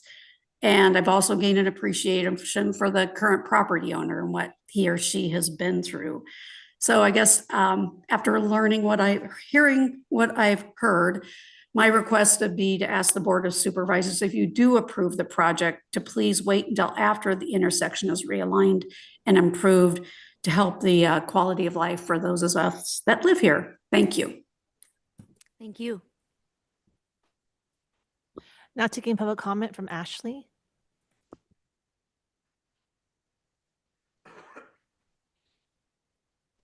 Can you hear me? Yes, we can. Hi, my name is Ashley. I am a member of the community. I've heard a lot, spoken about today and from both sides. And I think in listening to it, there's a good opportunity for an expansion of jobs in a time where really, unfortunately, a lot of people are laying off. I think in addition to that, I think the applicant has given a lot of consideration to the concerns that were brought forward, has made a lot of adjustments really that I haven't seen out of other applicants for different projects. So I want to make sure that that is recognized. I personally think it's going to be a good addition. It'll be some good competition in the area for gas and car wash. So ultimately, I think the board should approve this to move forward. Thank you. Thank you. Now taking public comment from Mara.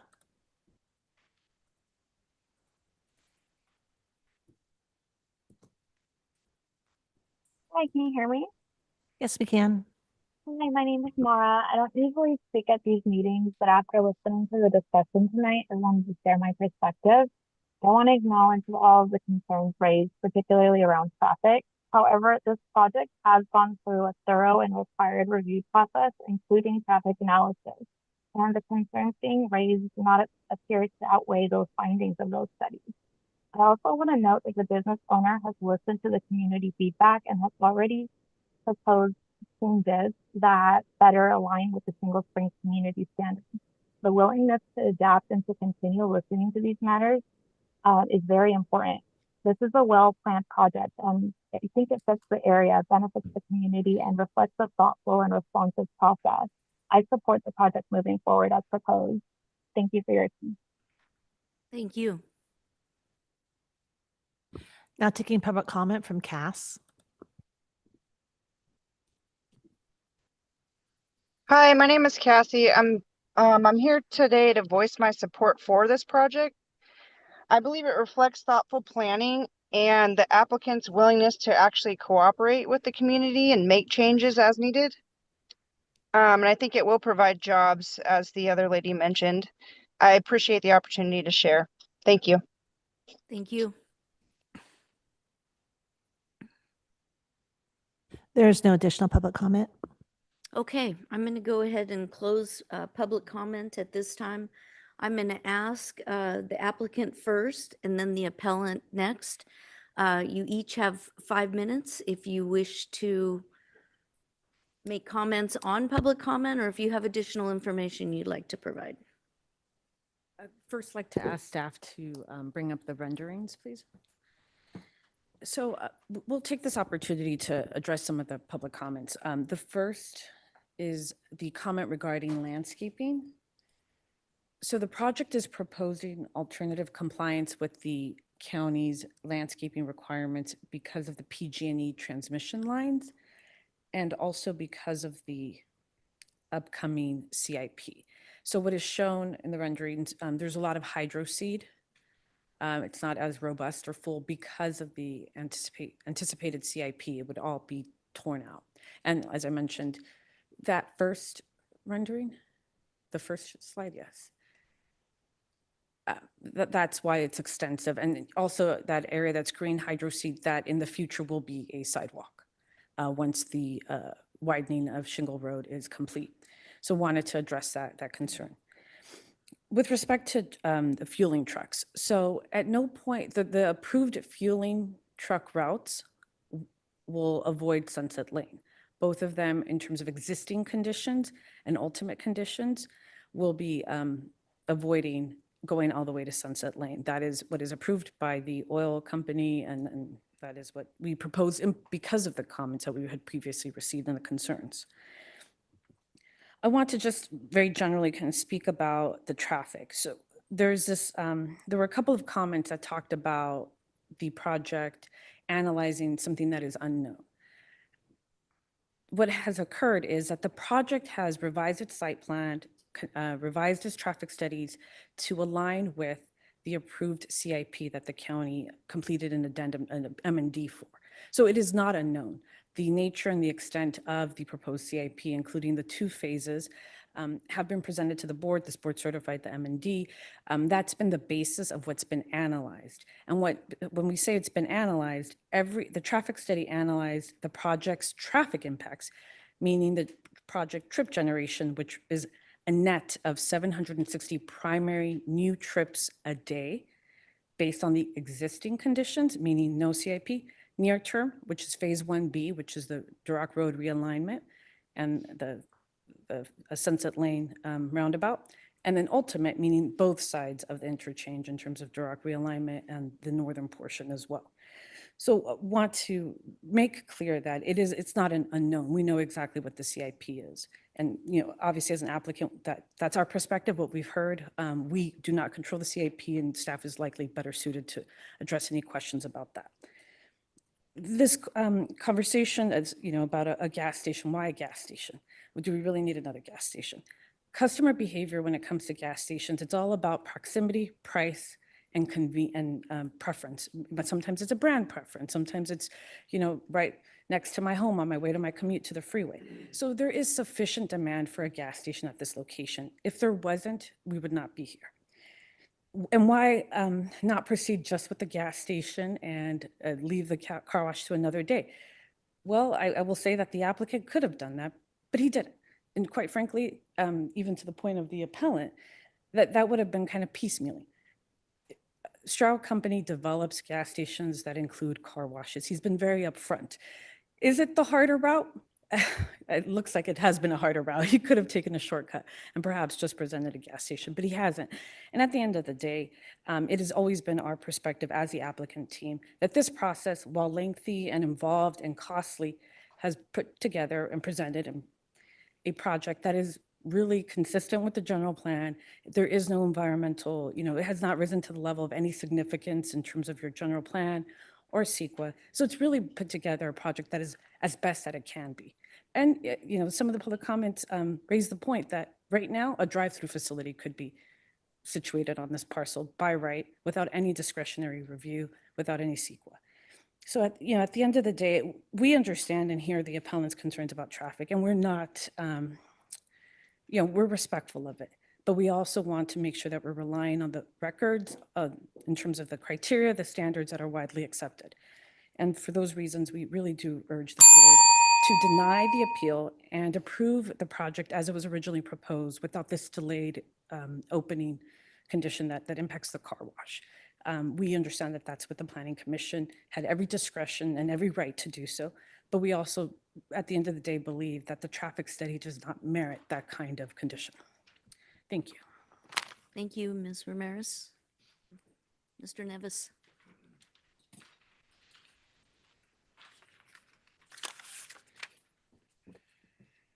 Well, thank you, board, for the opportunity to come up again. I want to start by focusing on where we seem to have some points of agreement. We seem to have some points of agreements that there is a traffic problem in Shingle Springs. We, as the Shingle Springs Community Alliance, believe that this project would significantly worsen that traffic situation. The appellant apparently believes that it might actually make it better. But where we seem to have a disagreement is whether or not this project would introduce hundreds of trips per day, new trips per day to the area, or as we would suggest, thousands of trips per day. Either way, that is a very high number of trips per day to be inserting into this already congested interchange. And it's tough to believe that that is not going to make the problem worse. In addition, we haven't heard much disagreement to the contention that Duroc Road is already heavily congested, and egress onto Duroc Road is going to be virtually impossible at certain times of the day. The alternate route is a very dangerous and narrow road that is going to be very confusing and hazardous, especially for tourists who may be unfamiliar with the area. We haven't really heard much at all dispute on that question. So to talk a little bit about the traffic study, I'd just like to reiterate that the standard of approval for a conditional use permit is not whether you can produce a study that says that you would meet certain thresholds. The standard of approval for a conditional use permit is, do you cause injury to the neighborhood? If the answer is, if you can't say for certainty that the answer is no, you cannot get a conditional use permit. It also has to be consistent with our general plan. All these discussions about, Caltrans standards and CEQA thresholds and things like that, we all know that the state of California has a lot of requirements that maybe are a little bit looser than we like, here in El Dorado County when it comes to land use planning.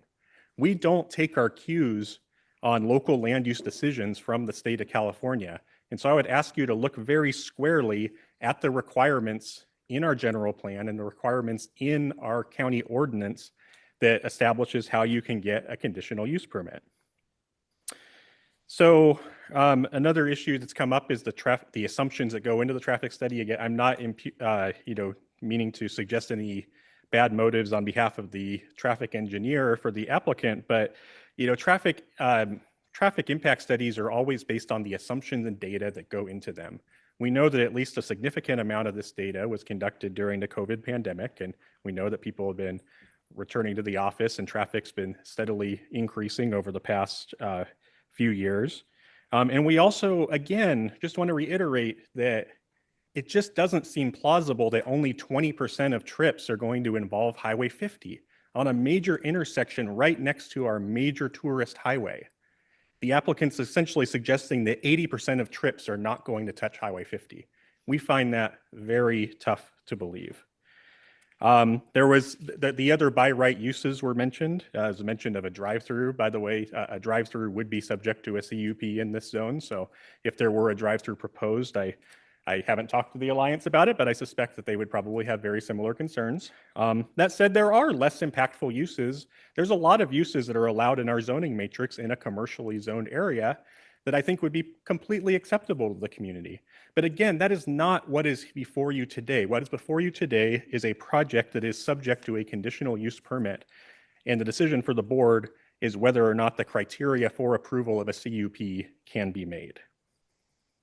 So in conclusion, I'd just like the board to consider locations throughout the county, and I know that there's some in every supervisorial district, where you most likely drive past them and you think, how in the world did that ever get approved? That could have been done so much better. And it maybe some of the examples that Sean brought up during public comment and from Cameron Park might be a good example of this.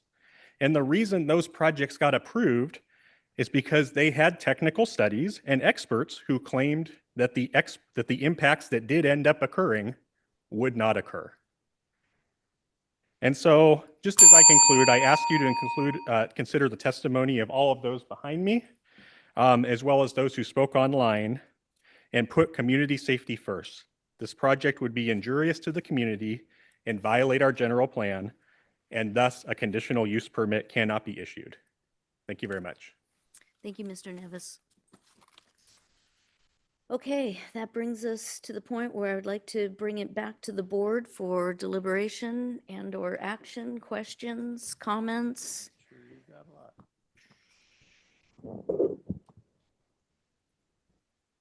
I guess what I'll do while you're thinking about it, I would really like to thank the public that came today, was courteous, professional. Thank you all for taking the time out of your day to come share your experience and your thoughts, and those online as well. Supervisor Parlin, would you like to get us started? This is your district. I know. Oh, man. When Roxanne said, I'm all over the place, you should see the notes on my piece of paper, you guys. I am all over the place. So first I want to say that County Council, what's it called? Ex parte, whatever. I met with both parties. So everybody knows that. And I will say that my meeting with both were great. I really enjoyed talking about the community, its needs and its concerns. That's, I think, what I love about my job. So, I've heard a lot of people say that this gas station is allowed by right. And I'm concerned about that because I was looking through the general plan the other day, and I brought a copy of the front page with the title, A Plan for Managed Growth and Open Roads, a plan for quality neighborhoods and traffic relief. That's the name of our plan. And I'm like, so why is it that this project is just causing me so much angst? Because I know I travel through this area pretty darn often, not during school time. So I'm going to say this area is congested, not during school times too. Just know that it's not just the school. I met somebody for lunch the other day at a restaurant that I love by the post office there. And so I was leaving about 2:00. That's not school traffic time. And trying to head back across the overpass. I don't know if you guys aren't familiar with this area. The reason that this huge CIP project is proposed since 2008, the county has taken forever to get it done because we finally just got funding for it. I mean, if we had $1 bazillion, we would fix all of these interchanges, but gosh darn it, we put things in a plan and then we have to wait for funding. So it's not, that the county didn't want to fix this interchange sooner. It just couldn't until now. My understanding is we have the funding secured to do realignments on both sides of the interchange. The overpass itself, we don't have money for that yet. So there's this little teeny tiny stacking area between these two traffic signals. And that is what causes all this stacking problem. We have it on both sides of the overpass. It's a nightmare. And so I'm trying to go back home after lunch, and I got stuck in the little stacking area. And then even worse was the people trying to go south across the overpass, not school traffic. These are just everyday people. One guy was towing a chipper behind him in a pickup truck. He couldn't make it through. So he is sitting there literally blocking the highway off ramp. He's blocking it with his chipper. And I'm sitting there watching it going, dang, we need this project like yesterday. This area is so congested. And I would say it makes sense. You're adding, let's pretend no extra cars enter this area to go to this gas station. Let's just pretend. They're still going to be going in and out of an area that they weren't before in two spots that are already a nightmare.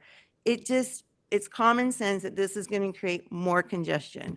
I appreciate the request to simply hold off on this project's approval until our CIP improvements are done. To me, that makes the most sense for the community.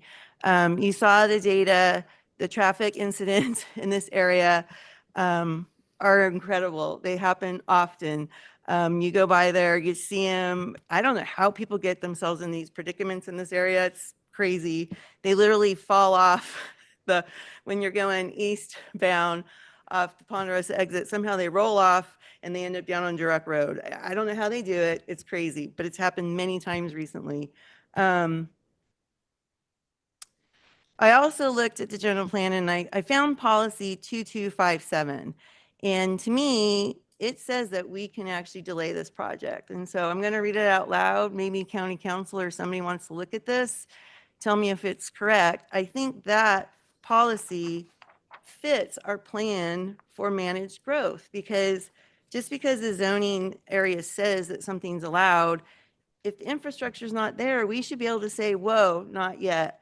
So 2257 says, where a zone, whoops, my computer went to sleep, hold on. Where a zoning district applied to given land is consistent with the general plan land use designation, the county reserves the right to deny development plans providing for permitted uses or adequate findings for approval, and then there's parentheses, including adequate public facilities and services, and parentheses, cannot be made. I think this situation fits that policy perfectly. Yes, by zoning, we can do a gas station, but infrastructure's not there. It's going to be there soon. And what I've heard from all the emails we got, from the residents I talked to, from the folks here today, they're not saying don't do a gas station. They're saying, can you please wait until this project is done to give us the traffic relief promised in the general plan? So, and then the other things, there was a lot of questions. CEQA, I know one of the fundamental basis of CEQA environmental law is that your local residents are your experts because they live this every day. I really think we need to listen to these folks that are struggling. Well, I do too, because I, go through here a lot. It is just so concerning in watching people fly by because they couldn't make it through a light and then they run a red light. It's a nightmare. I'm really actually concerned. Raphael, can you just come up and tell us what is the status of our projects? When is it coming? How long are we waiting? Is there any potential for the funding to be taken back by the state or feds or whoever? Because again, no more paper roads. Agreed. Good afternoon, Madam Chair, Board of Supervisors, Rafael Martinez, Director of Transportation for El Dorado County. So to answer your question, if you are to look at our CIP currently, the interchange improvements for both the Duroc side and the Ponderosa side are scheduled now for 28-29. And we do have the funding. We have the STIP funding, as well as the US 50 TIF that will be contributing to that project, which will total somewhere in the vicinity of approximately $25 million, of which we do have in our coffers currently. Okay. And one thing I did not hear anybody talk about was right now, current conditions, if someone were exiting the gas station as it's currently proposed with the existing, and there's that keep clear striping, which I personally don't like keep clear striping because it makes people angry, especially when they're trying to get through this light that takes 5 times to get through. I think it's going to create road rage. I do. But if somebody's leaving the gas station and they want to turn left, not trying to get back to the freeway, but if they want to go back down Duroc, that seems even more hazardous than trying to go the South Shingle way. I mean, if they're, trying to leave the gas station onto Duroc right now, and they're going through that keep clear striping, and they go left back down west, that's not a good line of sight, is it, to get out of there? Do you know what I'm saying that way? If you're at the gas station, you want to go down Duroc. Are you drawing a blank? Yeah, can you pull up that part of the map? She Yeah. can explain it to him. Yeah. Yes, I am aware of the location that you're Okay. referring to. Currently, that is a conflict point that currently isn't there as part of the existing. The project would be introducing that to the circulation. I can tell you that the mitigation for that, for the right turn, would have been the keep clear. But I got to tell you, Supervisor, I don't know if I can answer the question. I could definitely answer the question in terms of my personal perspective. I did not analyze that keep clear for the left turn coming out of that driveway to go onto Duroc. Okay. And I don't know if my staff did either. I got to tell you, that keep clear. So Supervisor, what she's trying to mention is you would have to make a left turn in between vehicles that are headed eastbound on Duroc. So therefore, the keep clear you're basically in that keep clear, but we have a line of sight requirement for most intersections of being a significant amount of distance. And so then I don't know if we analyze that keep clear for a safe distance for someone to actually thread those vehicles, then to make a left turn, to be able to make a left turn looking for traffic going westbound on Duroc. I don't know, Supervisor. I can't answer that question. Okay. And I think that just speaks to these, call them conflict points, because what this is doing, this project is adding conflict points that just aren't there right now. And that's what I was trying to say by, even if we didn't add a single car to this area, like no new cars, we're creating new conflict points in this already congested area. So I think, and I don't know if staff's had a chance to look at 2257 yet, but I think that gives the board the, what's the right word, authority to deny the project right now, even though it says it's consistent. We know that the facilities, the public facilities, the infrastructure, we know are inadequate right now because we have like a $25 million project in the works. If it were adequate, we wouldn't be spending $25 million to change the infrastructure, to improve it here. It is inadequate. And I just want,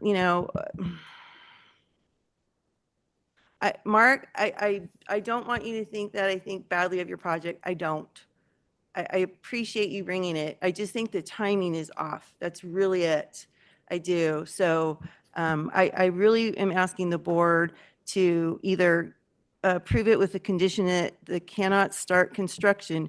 And the reason I'm saying construction is construction is going to be a nightmare too of traffic also. So if you guys would like to approve it, that it cannot start construction until the CIP projects are done, I would support that, or just deny it outright. But I don't think that's in the best interest of the applicant. So I'm trying to find a happy median that works for everyone. Because I know that if we deny it and you have to start over, that's not fun. So That's kind of where I'm leaning. I'm hoping you guys understand the concerns of the community here. It's just bad timing. We're not ready for this. Supervisor Turnbull. Yeah, I just want to clarify what Lori was talking about. That would really be hard to turn left at that particular spot. I've drove this road many, many times, especially when it goes back to when I was in high school, had to pick up my brothers and sisters that was at Ponderosa High School. So it's been a problem for a long time. But there's also everywhere there's a school, there's problems. There is with traffic. And that's some of the things that we need in the future to address. I, in fact, got into a bad accident there at that particular spot. I was going into Lee's Feed. I was parked on the side of the road waiting to load hay into my truck. Somebody pulled out on Sunset Lane. The guy was coming down on a motorcycle. He dropped the bike. The bike hit the back of the pickup and went over the cab into the ditch. I'm lucky to be alive here today. Good thing it didn't hit the back of the cab. I'm glad it went over the cab. So there's been serious accidents in that particular area over the years. A lot of people have been impacted with this. Duroc Road, trying to turn left off of Duroc. I pick up Pat Taylor every Sunday for church. Anyway, and try to turn left just on a Sunday, not during the peak hours, especially when school time, and three cars goes left, and then you're stuck again. And then it just seems like it's backed up forever. And that's some of the things that we're trying to address to get this intersection fixed, because it's been a problem for years. And I don't know who on the board approved the 76 Union Station across the street, because that should have never went in anyway until this was addressed. Because there's a problem getting in and out of that place too. So I think, you know, I think Mark's project is a good project. I think that we have done other things with other projects and put them on hold, you know, until we get the infrastructure done. We have done that before. And I think that might be the better solution to do that, but it's up to the other colleagues here and how they feel. Thank you, Supervisor. Somebody, right? Yeah. I almost said right. like Fender camper, like Ferrero and Beer Camp merged together. Just don't call me late for dinner. Pen please. master. I'm gonna be late for dinner pretty soon. So, and I've been around quite some time, Yeah. all my life in El Dorado County. I know you George, have. you too. Better not do it. It's $20. No, I know. I've sat on this board through numerous hearings, including projects of Mark's, and I've heard most of what was said today by other people in other areas. Green Valley Road being one of them, and Green Valley Road is a major collector with a lot of problems and a lot of traffic, and we had projects going down there constantly, and they're still going, most likely. They should probably, because again, there's traffic issues down there too. I don't think you can go anywhere in El Dorado County and not acknowledge that there's traffic issues that we are attempting to mitigate and make better. Unfortunately, funding and state priorities aren't naturally in line, but we do have this one targeted, and I think we're going to get there. So I appreciate that part of this, as well as appreciate Mark and his ability to work with the community and so forth. He has been, I think, a great partner in his projects, which I certainly appreciate. Timing is critical. I don't know, I didn't hear what the timing would be for the station, and if you want to break ground next year after that, or when, I don't know that. So I think timing is critical, but I too, in all of these other hearings and all these other projects, listened and followed our experts. And that's DOT, that's our staff, that's the traffic experts, because they live it, they deal with it daily, and the impacts, at least the projected assumptions and impacts on most of these haven't materialized. Thank you for the laugh. Appreciate it. So as the project is, I would love a compromise, but as the project stands today and its ability to generate revenue to this county I will be supporting the project as it stands today, and I wouldn't even be concerned about the car wash. Unfortunately, that's complicated the situation. But realistically, it's the gas station that is the major attraction, and the car wash is just an addition. But I will support the project because the due diligence, that the staff's time, and they've checked the boxes, findings of fact to get us to this point. Supervisor Ferrero. I got a couple of questions first. The private access road on the west side, what size road is that intended to be? Is that going to be, I mean, could traffic coming eastbound on Dirk make a right on that to access South Shingle, turn southbound on Shingle, or is it more of a driveway? What's the intent?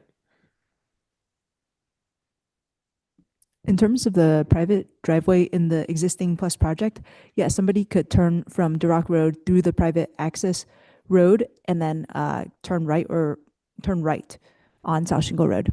All right, so it's going to be a couple full lanes at 24, 34, 30 feet. And then I think I saw on one of the renderings, or there was at the south intersection, like the plastic pylons to prevent the left turn from the access road on a northbound South Shingle. Did I see that right? Yes, the flexible traffic delineators preventing that left turn egress during the existing Plus project conditions, yes. Who's responsible for those? Would it be the county? DOT? All right, I'm going to my thoughts. There's no doubt this interchange is gridlock already. That's undisputed. But I'm having trouble seeing this gas station as a destination gas station where it's going to attract a lot of additional traffic. And I say that just because I use Mr. Stroud's gas stations down on Green Valley and El Dorado Hills and the one in Cambridge. And like it was pointed out on one of the callers who actually was opposed to the project, but pointed out that she never sees more than 1 or 2 cars in the 76 station across the street. That's the way I envision this. I've never seen the gas stations, unless it's a destination gas station. I won't mention the name, that attracts a lot of. It's not a destination where people are driving out of their way to go to get gas. There's gas stations, as was pointed out, to the west. There's a gas station to the east on 50 at the Tribe. There's 2 others at the intersection. So having trouble, envisioning, a gridlock because of the gas station.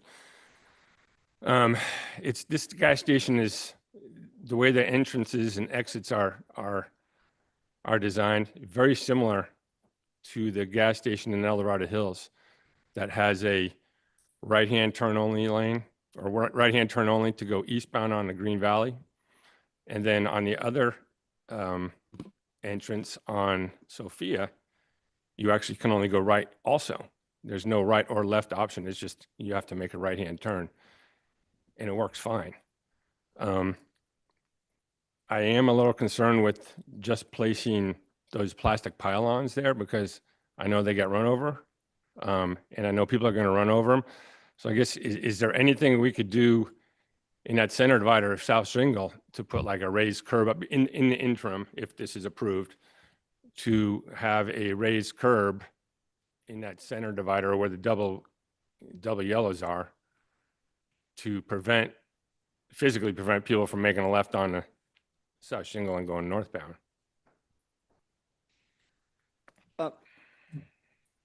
There is other options that we can impose. The only problem with that is that we would have to consult with fire, because fire does not like those, because then it prevents them from making a free movement that they might need in the event of emergency. My only caveat is the difference between the Sophia and Green Valley location is that you can't make a left turn out of that driveway to go on to Green Valley. This one onto Duroc, as Supervisor Parlin mentioned, that one would be allowed, of which, once again, I don't know if there's if there is a potential site distance there. From which direction are you talking about? If you're coming out of their driveway. Make a left? Onto Duroc, if you were to make a left turn to go westbound on Duroc, I don't know if there's sufficient site distance. Before the there. car is actually making a left? Yes. Well, you've obviously got the rental place and then you've got the commercial development. Then it starts to make a slight bend. That is true. It's quite a few, I would say 300-400 feet off the top of my head. And I'm very familiar with the area. The turning distance or stopping site distance is approximately 300 feet, which I would have to look at it again. Right. That is, I haven't even looked at it. I'd have to consult with my staff. That could be potentially a keep clear all the way from that driveway all the way to the actual intersection. So I don't know. Supervisor Parlin, do you mind if I ask a question right here while Mr. Martinez is here? What is the chance that you can speed up your project? Instead of 2028, 29, that you could speed that up by another year? The way you think. We've been trying to speed up that project as fast as we can. Unfortunately, that is at the hands of Caltrans. And as many of you know, that is a tall ask to try and accomplish. We feel confident with the 28 start of the CIP project. We still haven't even done property acquisition. So I could tell you right now that that would not be an achievable deadline of 2027 to start that project. So if we start in 2028, we would complete in 2029. Supervisor Parlin. Yeah, a couple things. Did anybody look at 2257 yet to tell me if that actually allows us to deny the project because the infrastructure is not adequate? So I'm not sure if it necessarily adds more to the legal authority than you already possess. Again, bear in mind, when you're looking at the project as presented to you today, it's a conditional use permit, which does require that you make findings that it's not injurious to the public health and safety. To the extent that there is sufficient evidence and you do in fact find that there's insufficient infrastructure, thus creating hazards, that's already embedded within the findings you're required to make under the CUP statutes or ordinances. So I don't know if it really materially changes things. It specifically notes that the need for adequate infrastructure, but I don't think you needed that to be able to, if you were inclined to deny the CUP, I don't think that policy materially changes your ability to do so. Okay. And then, thank you for that.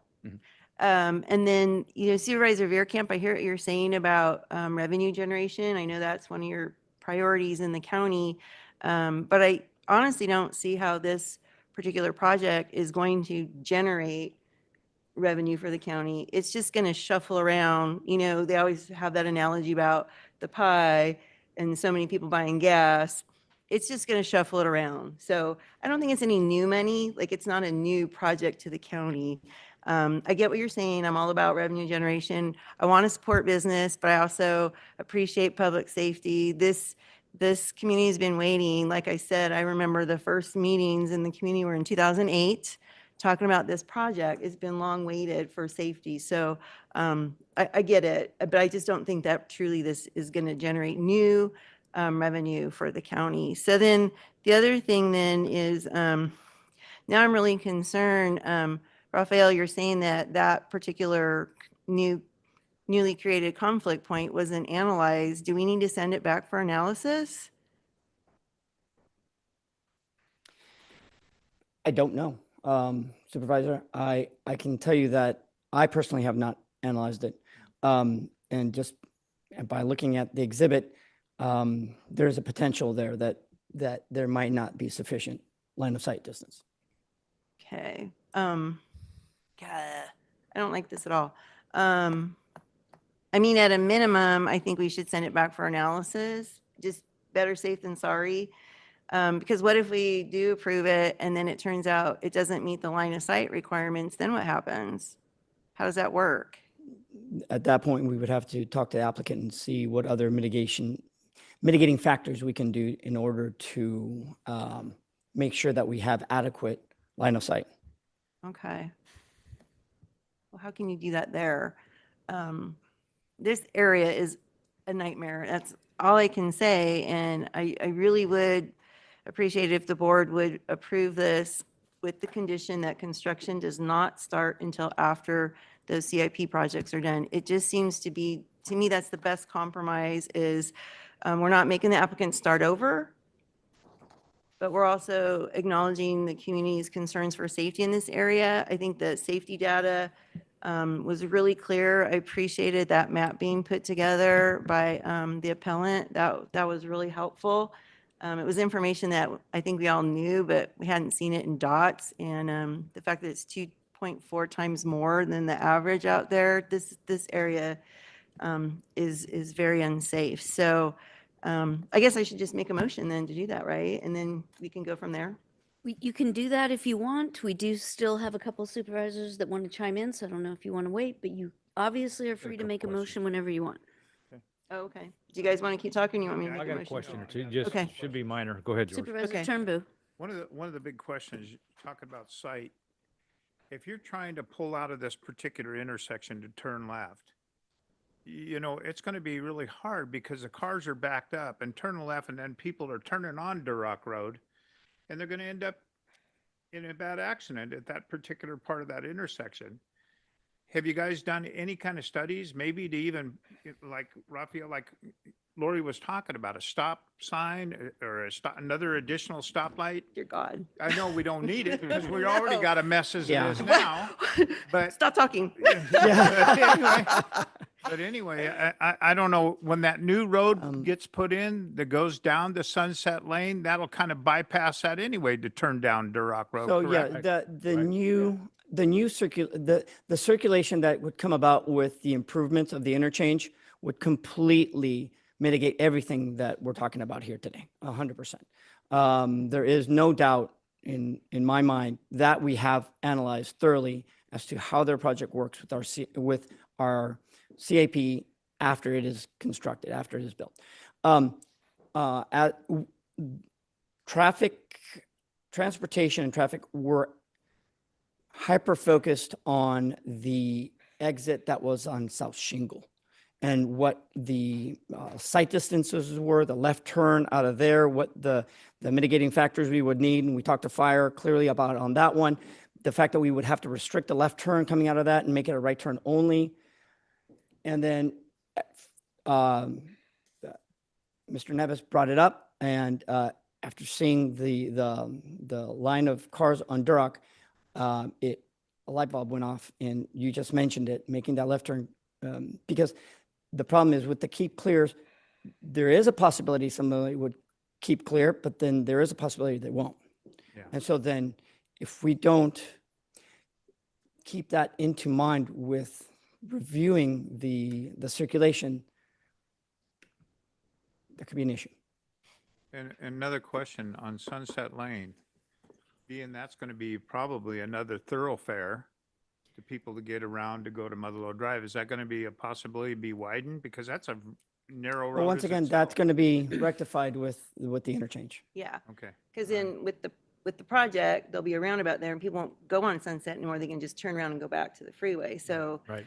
I get what Raphael's saying is that the improvement projects will mitigate all of these concerns.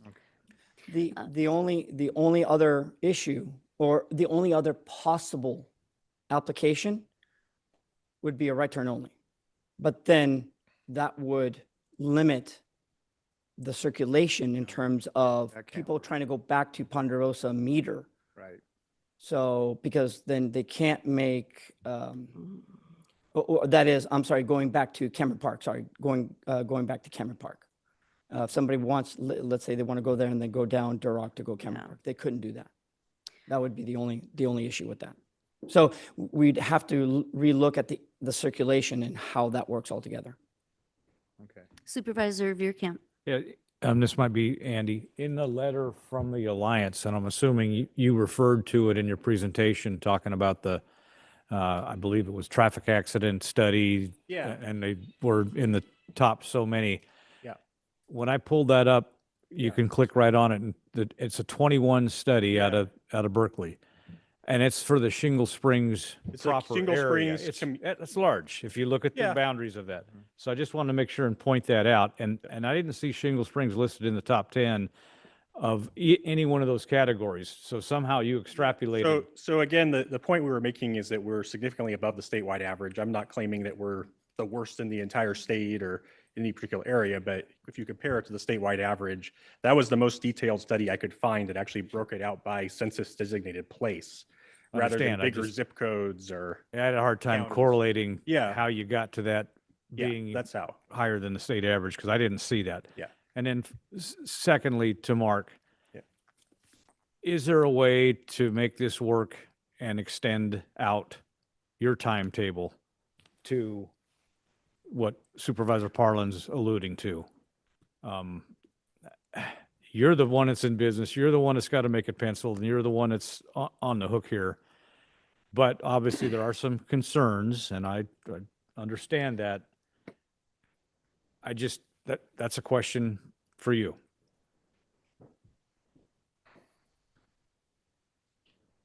And while you're walking up here, his pricing on fuel has usually been consistently competitive with Costco, especially at the El Dorado Hills, because it's closer to Costco. So I think there'll be more people that would stop there instead of going down to Costco potentially, and that could be our local people doing that too. So I do see it as a benefit, because one of our biggest sales tax producers are gas stations. And supervisor, he might as well be supervisor. Yeah. But Arn always alludes that when he. So gives- yeah. let's ask Mr. Straw if you would please I'm chime sorry. in. Well, this project we've worked over 5 years to be able to get here. And, we have studied and studied and studied this traffic, and I'm a little surprised with the answer that we got from DOT, because we worked with them for 5 years and continue to talk about this. So, I would also like maybe if our traffic consultant could be able to been studied as far as the left out onto Duroc. And it's important that we keep things moving, because things die when they don't keep moving. And Mr. Straw, before you leave the podium, if you got approval, what is your construction time? So it's been taking us somewhere in between a year to maybe a year and 3 months to actually build. And generally, it's taking about a year, maybe a little bit longer to actually get our approvals, our building permits. So that's kind of the timeline too that I'm working with. So there is some time there, but if this, extends for a lot longer, then that's going to be a problem. Thank you. Would you like to have his traffic engineer come back up? Okay. Then I'd go back to Raphael and ask who in DOT would be able to make this determination. And then if we had to, we've had the public hearing, trail this item for a month or whatever you need to get what you need, bring it back and make a final determination. I'm just throwing that out there. Too, yeah. Yeah. So you understand the question before you from Supervisor Veerkamp? I believe so, yeah. I believe this is regarding the line of sight if you're making a Left-hand left turn turn on on Duroc Duroc, Road. yeah, out of the Off the gas station. Right. And so this is the location where, as was mentioned, the keep clear striping is recommended. And so site distance around the site was evaluated and wasn't evaluated as closely at this location as the south shingle, as was mentioned by county staff, because of the proximity of this driveway to South Shingle intersection, and because Duroc Road basically essentially tees dead ends into South Shingle. If you keep going directly east, it's just the commercial gas station driveway. Because of that proximity to the signal and the T, anybody traveling from South Shingle going westbound on Duroc Road, which is who you'd be looking out for trying to make your left turn, would be going at a much lower than typical speed. because they'd either be starting at the stoplight and accelerating or making a turn southbound right on South Shingle or northbound left on South Shingle. So the site distance requirements are all speed-based, and because the approaching traffic that you'd be trying to look out for to wait for a gap would be traveling much slower, we would typically expect there would be adequate site distance at that location. The requirements, it's much lower. It's only something in the 100 to 165 feet range, which is about the distance of the driveway to that traffic signal. So we would predict there would be adequate size distance there. So that was something considered when we were making the Duroc Road striping recommendations for the Keep Clear. And that specifically those low speeds are why it wasn't looked at in quite as much detail as the other location. As you stand here today, has anybody in DOT verified that and agreed with that thought process? So, I mean, we haven't had this exact conversation word for word. So, that's something we could go back to the county DOT and confirm if we needed to. But that would be my professional opinion on it. Thank you, Mr. Timwig. Thank you. Supervisor Ferrero. I just want to, I had the opportunity to pull some collision stats from CHP, and it's the same report that you presented, Andy, just more recent from 22 to 25. It didn't outline what you had in your report, a little less severe, but they were trying to check with SWITRs, which is a statewide collective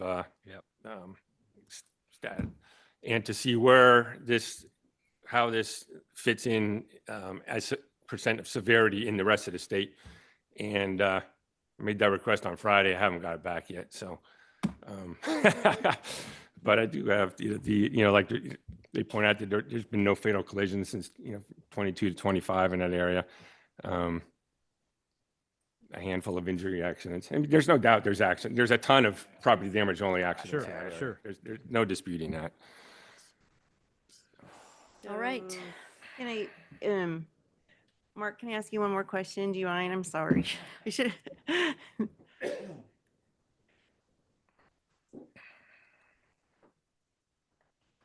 So I was thinking as everybody's talking, okay, so again, let's say that we approve it with the condition that you just can't put a shovel in the ground until the infrastructure is done, right? No shovels in the ground, but you can do all that other planning and stuff in the meantime. You said there's like permits and blah, blah, blah that you could be working on.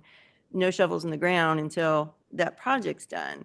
So what would the gap really be there then? I mean, from what I was listening really carefully to your words and stuff, sounds like maybe a year at the most with all your, timing of getting permits and plans and whatever. If you could wait to put a shovel in the ground until that infrastructure is done, because we're going to be having construction of the gas station and then potentially of the interchange also at the same time, which is also going to make things icky. So I'm just trying to make things calmer for the community and still get you your project is what I'm trying to do. Could that work? Could that work even? Well, we talked about our Green Valley location, and, the road widening was an issue back then when we were trying to get our approvals. And it ended up being that the CIP project happened during our construction. And so I'm not sure exactly why we think that the construction is really going to add significant trips to things. And so, the real question is when this starts, right? Yeah. And if this starts in 5 years, well, then that's a problem. And if it starts in maybe 2.5 years, well, then maybe we can work with that. Okay. So, and like I said, I believe that CIP project will move along a little bit faster by virtue of you have people who, like myself, who will be working with you and actually, making sure that, we do the things that we need to do to be able to make that CIP project happen, because it is something that we actually have to be Yeah, participating you in. guys are part of it. I get that. But I don't think that Sophia Parkway is a fair comparison to the freeway nightmare at Ponderosa exit. It's just, you can't compare those two. You really can't. And I do remember the battle over that Sophia Way one. And I remember the request mostly was for the acceleration or deceleration lane and everything. So I remember that. These are not comparable areas in my mind, honestly. So, Well, and the reason why I was asking the Yeah. Department of Transportation if we could speed up that project, because I think that there would be value in having both projects being built at the same time, because then you're only under construction for 1 year and not 2 years. So I was trying to see, could we get Caltrans to speed up the project, time this project to be built at the same time? It might also save you a little bit of money. It would cost you money due to the delay, but you wouldn't have to put in all of that, grassy area because it's all going to be sidewalk anyway. So it seems like if we could marry the two up, that would be ideal. You think we could? But could we get work with the applicant. We could work with the applicant in terms of the staging of the construction.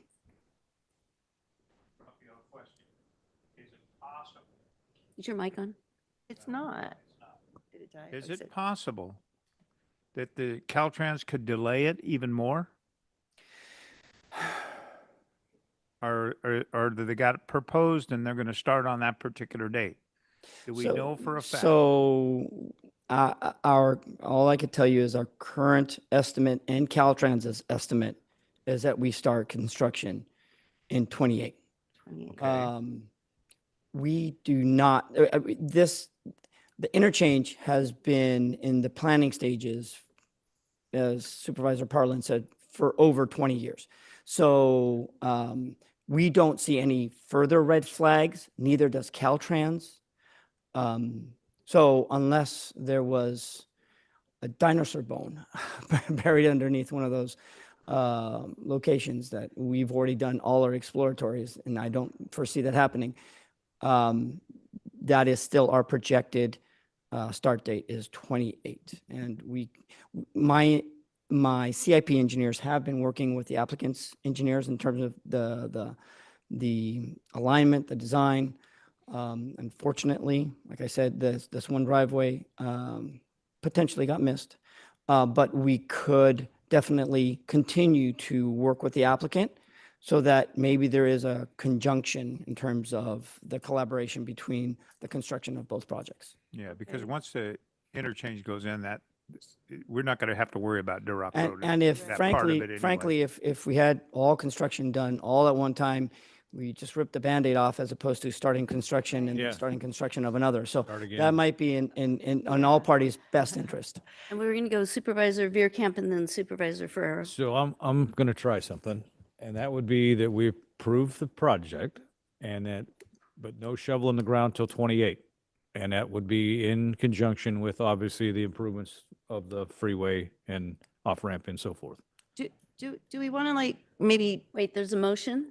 okay. Well, I was seeing if you'd want to modify his motion a little bit. Let's but- get a second so we Okay, can is that discuss how it. you- okay. Is there a I'll second? go ahead and second it. Okay. Thank you, Supervisor. Yeah, I was wondering if maybe we could approve the project and condition it to coordinate starting at the same time, to Supervisor Lane's point. Because doing it one and then the other, there is some reconstruction stuff, so it does make sense to do it all at once. So it's not so much the shovel in the ground timing, it's the projects together. And I don't know how to word that in a motion, though. Well, Does that make sense? Yeah, maybe Council Livingston can help us, but I would want to protect also Yeah. the applicant. Right. That if there's a major delay, then the project, we'll review the project. So how we can word that, David? Yeah.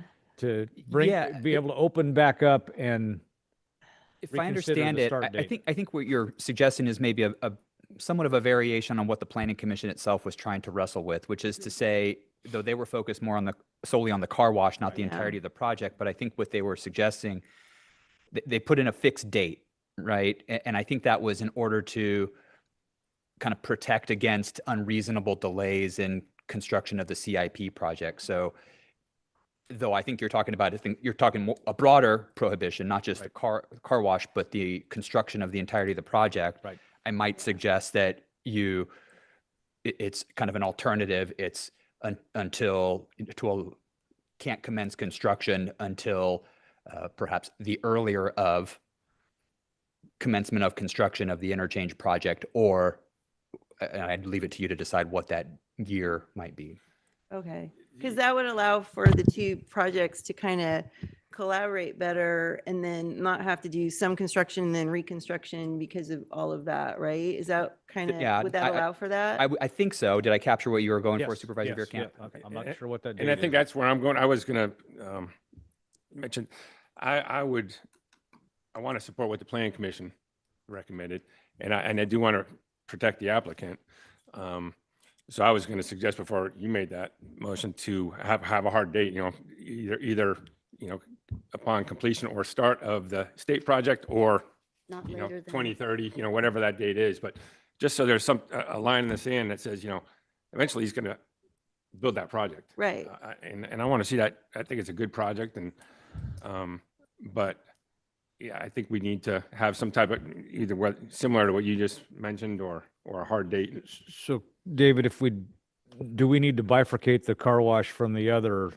I don't think we need to do that. I don't think so. Yeah, I mean, okay. I think that Hard date. I think that the board has expressed some concern that's not necessarily specific to the car wash versus the gas station. It's more generally about the project. And you certainly can. I mean, that is what the planning commission did. They focused on the car wash component. And I think that was done largely in recognition of the fact that although you are here to decide the CUP, which is inclusive of every use on the site, there was an acknowledgement that but for the car wash, that the gas station component of the project could proceed fairly expeditiously as a ministerial permit. So I believe that's kind of what motivated the planning commission's split of that, but that's not to say that you need to follow that same approach. So Raphael, what's the construction, April, what's the date that typically erosion's over and construction begins? April 15th, tax day? As you know, Supervisor Veerkamp, we typically don't start until well after the rainy season into late spring. But then again, I can't say exactly that we would be starting at that point. All I know is in our CIP, we have 2028. So would this maybe work? Because I think the planning commission kind of had a variation of this as well. We're just speeding it up a little bit. But what if we said by the commencement date of the Caltrans roadway improvement project, or June of 2028, whichever comes first? For them So to we begin. give them some kind of certainty about when they can start, at a minimum, when they can start, but whichever one comes first. So if the roadway project gets started a couple months sooner, you can get started. But if they haven't started by June of 2028, you could get started. So I'm trying to give him some kind of So we can certainty. plan ahead. Yeah. Yeah, because they're, I think that's But try to time it really close to the improvement project. yeah. Well, if it started sooner, then obviously Sooner is better. the project, Mhm. meaning the highway improvement project, project. yeah. If it starts sooner, Yeah. then obviously he can can start They start. can start simultaneously. sooner, Yeah. but at a minimum, we'd give them, by this time, if that project hasn't started, you can start. Right. And so we would be approving this project in its entirety, car wash and gas station, with that condition. With that condition. With the, yeah, I'll second that. okay. So is that clear So- enough? Well. Yeah, we have a motion The and a second. motion maker will modify. Yeah, his Yeah, motion. there it is. I'm hoping Kim's got it. Yeah. Maybe. Maybe.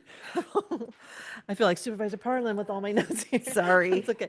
So if I understand it correctly, Supervisor Veerkamp's motion as the first, Supervisor Turnbull as the second, to approve the project as presented with the condition that the project not start until the commencement date of the Caltrans CIP project or June of 2028, whichever occurs first. She got it. Shouldn't it say project, shouldn't it say project construction though, not It project? said commencement. Commencement. Well, but we want them to be able to work on permits and everything in the meantime, right? So Right. does that matter? No, I don't think it matters. Okay. Just a shovel in the ground. Jefferson. If I might, hopefully I've captured this. So this would be a modification of condition 781, which the planning commission added. Oh, So it would be, the CUP is modified to delay commencement of ground disturbance for the project until commencement of county capital improvement program number 361040008 or June 1, 2028, whichever occurs first. The applicant and staff are further directed to coordinate on joint construction of the project and CIP project. Oh, that's really good. Whatever he said. Yeah. Okay. And does the second agree? Second agree, yeah. Second agrees. Okay, so there's a modified motion and a second. Is there further discussion on the motion? No. I'm not seeing anyone, so all those in favor say aye. Aye. Aye. I'm Any still thinking. opposed? Still thinking. I'm thinking You're thinking, okay, all those in Wait a minute. favor say aye. they did. Aye. Aye. I wanted more, but I think that this is a good compromise. So I really appreciate everybody. And let's see if we can make this work for the mitigations to happen, you guys. It's critical for that area. So I'm going to vote aye. Okay, and any opposed? Motion passes 5-0. Okay, And Let- Mark, thank you. Thank you. Appreciate that. let's take to a, everybody here. let's take a 10-minute break. We've got another big one coming.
Okay, we're going to go ahead and finish up with our last item, which is item number 28. This comes from the Planning Department. I'll go ahead and open the public hearing. And Madam Clerk, would you like to read this item into the record? Item number 28 is a hearing, I'm sorry. Item number 28 is a hearing from Planning and Building Department, Planning Division, and the Department of Transportation, recommending the board consider the following regarding Carson Creek Village 11, submitted by Lennar Homes of California LLC. 1, consider the addendum to the project's adopted environmental impact report, EIR, and determine that pursuant to the California Environmental Quality Act, there's no substantial evidence requiring the preparation of a subsequent EIR, and 2, approve the proposed amendments to the condition of approval 53 and 56 based on findings as presented. Written public comments received by 4 p.m. on the day prior to today's meeting were distributed to all board members and included with this agenda item. Thank you for that. And just like the last item, I just kind of want to run through how we're going to run this today. We're going to first hear from our staff, planning and building, and then we're going to bring the applicant in to do a presentation, and then we will ask for clarifying questions at that point. If the board would like to ask clarifying questions of staff separately, then I'm happy to do it that way as well. So maybe we'll just see when we get there if there's any questions. Welcome, Mr. Peters. Thank you, Madam Chair. Board of Supervisors, Rob Peters, Deputy Director of Planning. And as Kim mentioned, this is a joint item with the Department of Transportation. And so they will be available also to assist should any questions come up. I intend to provide a quick summary of the item referring to the attachments included in the Legistar item.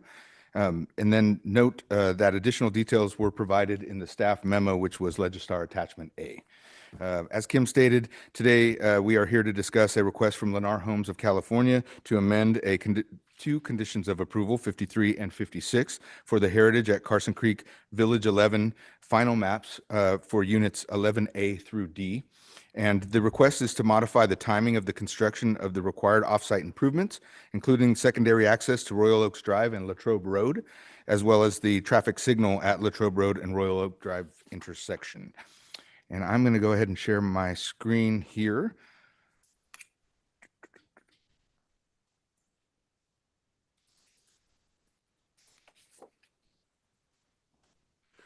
Hopefully that shows up easier to see. It's not doing full screen. Okay, there we are. Okay, so the Carson Creek specific plan has a long history, being originally approved back in 1996. Today we're going to focus on Village 11, which is located in the southernmost portion of the specific plan outlined on this diagram in the pink or red color. Village 11 was a result of a specific plan amendment that was created development standards for the village specifically and was approved by the Board of Supervisors on August 10th, 2021. This is, and I apologize that it's hard to see, but this is the whole tentative map for Village 11. It included, and it was tentative map 20-0001, and it is included as attachment D of the Legistar item. It included 410 developable residential lots, a local convenience commercial site, and associated roadway landscaping and open space lots. And it also included a development agreement, DA 20-001, which is set to expire in September of 2041 or otherwise terminated by the specifics in the agreement. Approval of the project included 87 conditions of approval. Legistar Attachment E includes that original conditions of approval as approved by the Board of Supervisors. With conditions 53 and 56, that addresses the requirements for the off-site secondary access roadway that connects the southern portion of the site to the project at Latrobe Road. I'm going to go ahead and go to the next screen. This is the circulation plan from the original approval, and I think it does a good job of depicting the roadways that we're talking about. You can see the dashed line, and can you see my cursor? Okay, so on an east to west from the southern portion of the site to the location of the Royal Oaks Drive, so that is the location of the roadway that would be proposed. You can see the temporary emergency access that has already been constructed that connects to Wetzel Oviatt. So that's in this location here, and that exists today. And I think it also gives a good perspective of the different uses within the specific plan, particularly the light blue being the residential lots, the 409, the local commercial site being at the northernmost portion of the project and being in red, and then the clubhouse site being in blue. And just for reference, the clubhouse has obtained a conditional use permit and has initiated construction permits and construction of that activity. So that is another component of the specific plan as a whole. Make sure I got the condition 53 and 56, just to be very specific, require the construction of the secondary access roadway that connects those two areas we just described, and all that is prior to issuance of the 333rd building permit, and also the required traffic signal at Latrobe Road and Royal Oaks when the extension is open to full vehicular access. So the conditions, one addresses the roadway and one addresses the signalization of the intersection at that location. Let's see here. Since approval of the tentative subdivision map in 2021, 3 final maps have been approved, including 323 of the developable residential lots, and those have been recorded, and that is units 11A through 11C. These maps have been included in the Legistar as attachments F through H. For your reference, depicted here is the final unit, which would be 11D. So it would be the final map for this project. It is included as Legistar Attachment I, and it is currently being agendized for your consideration next Tuesday morning. So that includes addressing the remaining requirements of the conditions of 53 and 56. And what I mean by that is that that package of actions includes the offsite road improvement agreement, the bonds, and related to both the construction of the roadway and construction of the intersection. So it's not necessarily a question of if this would be constructed. What we're here to talk about today is kind of the when.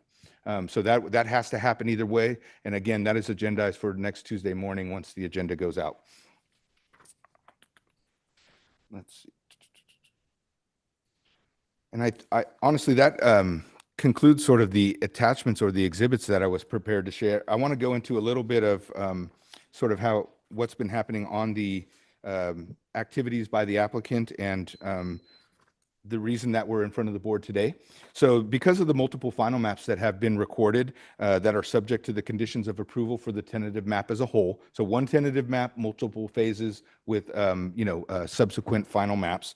The process for considering the applicant's request is outlined in section 120.72.040 of the subdivision ordinance titled Amending Final Maps. And so this section is appropriate when we're making modifications to conditions of approval to maps that have already been recorded. And so again, since there's one tentative map, the conditions are for all of those maps. And so that's why we're here in front of your board today, as opposed to maybe like a tentative map correction. The applicant is here today to describe their activities in more detail, but they have been actively working on the fulfillment of these requirements and have taken substantial steps toward compliance. They have cited certain actions such as obtaining necessary environmental permits that have been more time consuming than anticipated as a reasoning for delay of some of the overall timeline. However, the applicant has approval of the rough grading and will be initiating that work, quite frankly, if they haven't already, and they may be able to update you on that. As previously stated, they have obtained plan approval for the offsite improvements, obtained approval of the offsite road improvement agreement, which once approved would allow up to 24 months for construction. So I want to be clear on that. The roadside or the offsite roadway improvement agreement does allow 24 months to construct that roadway. And so that is part of that agreement. And that they have provided the required assurances that DOT so the bonds and things like that that you would see accompanying the final map. I think it's also important to note that even though there is an active development agreement with approximately 15 years left on the term, the applicant is bringing forward the last of the final maps next week within 5 years of original approval. So this isn't a project that has taken decades and that has been sitting around, with the exception of the specific plan as a whole. But since approval of the unit, the Village 11 tentative map, we're talking approximately 5 years from start to potentially your board seeing that last final map next Tuesday. The applicant seeks to modify conditions of approval 53 and 56, not to remove the requirement to construct the necessary requirements, but to allow the construction or permit concurrent with construction of the offsite improvements and the home build out of the last 87 residential lots, ensuring timely completion of the whole project while maintaining compliance with safety and access requirements. The temporary offsite EVA or emergency exit that we highlighted on the previous slide will be removed once the full secondary access has been constructed. So that stays in place until the DOT has accepted the secondary roadway, and then that would be removed. It wouldn't stay after that. So that was built as a temporary solution until this more permanent solution would be constructed. The amended conditions of approval have been included in the Legistar as attachment N and would require a bid-ready package for construction of the full access connection to Latrobe Road and Royal Oaks Drive intersection and the Latrobe Road Royal Oaks Drive traffic signal, and post security in a form acceptable to the county to ensure completion of the construction within 24 months of the improvement plan approval and issuance of the requisite or the required environmental permit. So again, the improvement plans have been approved, the security has been provided to DOT, and will be attached to the item next Tuesday. So again, we're talking about the timing of when that and whether or not the 334th building permit can be constructed concurrently with these offsite improvements, or if they have to wait until the finalization and acceptance of those improvements by DOT. The applicant's justification for the request is that the initial traffic analysis for the project, which is Legistar Attachment L, assumed that the nearby Creekside Village project would also be under construction and building homes during construction of Village 11, affecting the Latrobe Road Royal Oaks Drive intersection. A signal warrant check memorandum submitted by the applicant excluding the Creekside Village project, which is Legistar Attachment M, shows that neither the current conditions nor the conditions of the remaining lots under Unit 11 triggers the need for the offsite improvements. Therefore, modifying the conditions 53 and 56 as proposed to delay the timing of the improvements does not impact traffic conditions beyond what was anticipated. Again, the Creekside Village project was considered by your board last Tuesday, January the 27th. During that discussion of the project, it was identified that it would take several years for fulfillment of the entitlements and to be obtained, and the final maps, and then subsequent construction of houses before traffic would basically hit the street, if you will. So I think that is a consideration in the original traffic study that has been reevaluated, if you will, under the signal warrant documentation that's been provided, and the conclusion of that is that it would not create any traffic that wasn't previously anticipated, and the fact that Creekside is was approved much later than anticipated is some of the justification. For this request, an addendum to the EIR was prepared to analyze the potential environmental impacts associated with the modified timing of the construction of the required improvements in accordance with CEQA Section 15164A. It was determined that the project would not result in significant new environmental effects or a substantial increase in the severity of impacts identified in the EIR, as all applicable Carson Creek specific plan EIR mitigation measures remain as conditions of approval. And ultimately, the construction of the project was considered during the course of the approval of the project. Again, we're talking timing. So staff has prepared all required CEQA general plan, specific plan, zoning, and subdivision findings for the action, included as Legistar Attachment O. And staff would like to note that that there were written comments attached to the Legistar, including a comment from the El Dorado Hills APAC, and that these comments are generally in opposition to the request. Staff have also had conversations with neighboring residents in advance of the hearing. With that, the Planning Division and DOT recommend the board consider the addendum as described in the original reading, and then approve the proposed amendments to the conditions of approval 53 and 56 for TM-C 25-001, based on the findings as presented. And this concludes staff's presentation, and I'd be happy, along with my colleagues from DOT, to answer any questions you may have or defer to the applicant to respond to any questions as appropriate. Okay, great. Thank you for that report. Do my colleagues have any questions of Mr. Peters at this time, or DOT? Not yet, Nope. no. Okay, thank you. We will go ahead and call on the applicants represented by Sean McDermott, consultant for Lennar. Good afternoon, Chair Lane, and members of the board. Actually, Chad Roberts, on behalf of Lennar Homes of California LLC. Right? He can come up. That's okay, bro. So I have bad information, is right. Welcome. Sorry for the misstep. No worries at all. Thank you for the opportunity to address you. Rob, thank you for your comprehensive report and for getting this item before your board. Staff and county counsel's office have been great to work with as always. I don't have a lot to add to the report. As a great background. I just had a couple of items that I wanted to share. One with respect to why we're here. CDFW permitting for the 1602 permit. Typically, we'd budget 3 to 6 months for that. In this instance, it took us 14 months. The other factor here, which we actually think is a really positive thing, is that absorption has been quicker than anticipated. So that's why we're here before your board.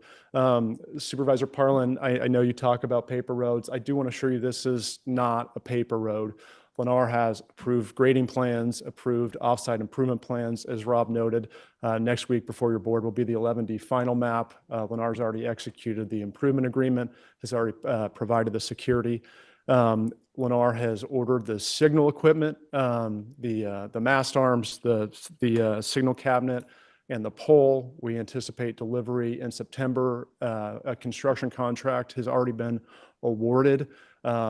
Worst case scenario, construction will commence May 1. We're currently working with CDFW. We hope to have authorization to commence work prior to that date. If we are successful in that regard, Lennar is prepared to commence construction pretty much immediately. And our best case scenario would be that the road would be constructed by early summer. Worst case, if we're looking at that May 1 start date, we're looking at a late summer completion date for the road.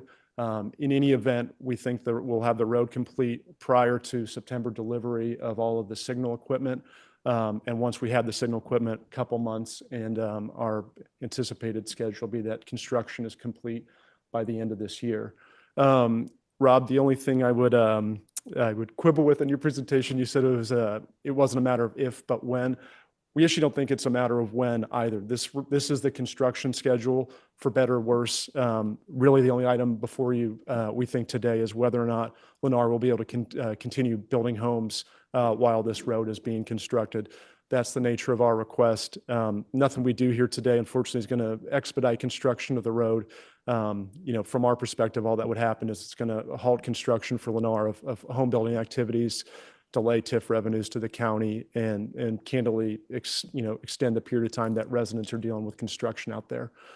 So with that, thank you again, Rob. Thank you for the opportunity to address you. If you have any questions, I'm here and very happy to answer them.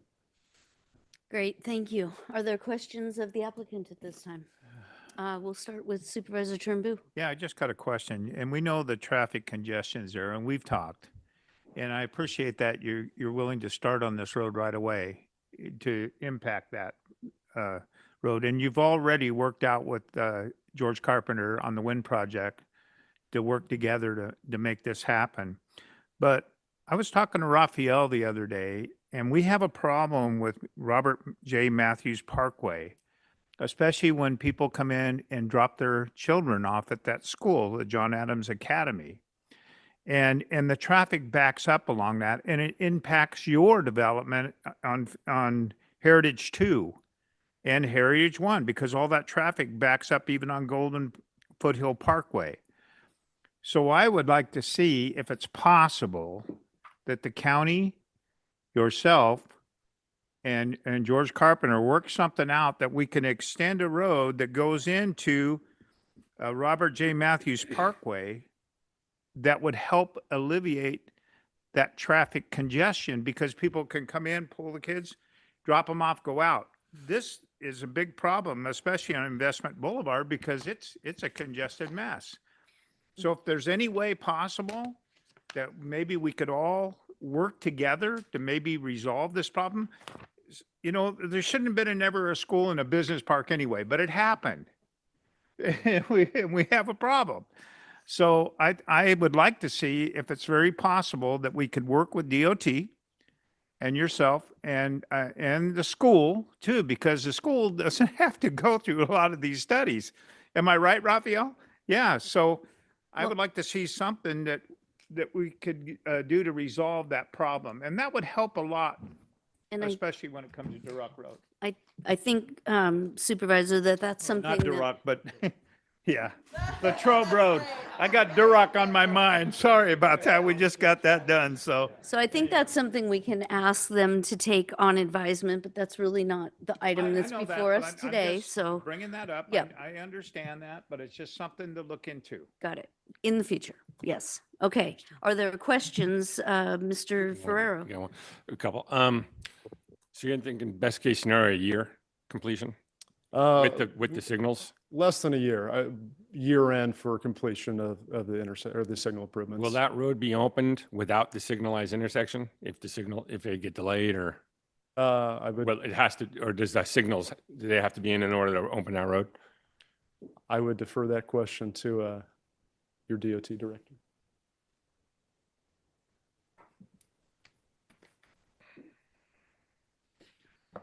Good afternoon, Madam Chair, Board of Supervisors. Once again, Rafael Martinez, Director of Transportation for El Dorado County. No, the signal, the poles do not need to be there in order for that to be opened up. They can open that intersection up without the signals. Obviously, there would have to be modifications there, interim. But by the time they start construction of the road, they would be getting the poles. So really, it would be almost lining up perfectly for when the roadway construction was started. So it would be maybe a very short interim, maybe stop signs for a week or two. But by the time they start the construction of the road or finishing up construction of the road, the signal poles are coming in and they're installing them. All right. Yeah. And then what happens if in 2 years this is not complete? I guess county council or planning or DOT or who can answer that?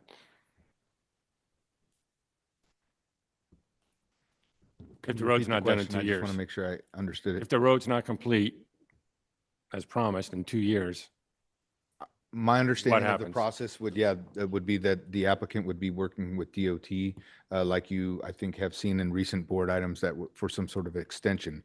I think that the terms of the building of the roadway are under the road improvement agreement. And so, that is the terms, but I do believe, and I would, again, maybe defer to DOT, but that there is some possibility that an extension could be requested, but, I don't think it's anticipated at this time. I would in say certain- too, alternatively, I think that the applicant indicated that as part of the road improvement agreement, they'd be posting a bond as security for constructing those improvements. So if they fail to perform their obligation in accordance with the terms of that road improvement agreement, though it's generally one of the last resorts for the county, I believe that we would be able to call on the surety to take over and complete construction of the improvement. all right. Supervisor Turnbull.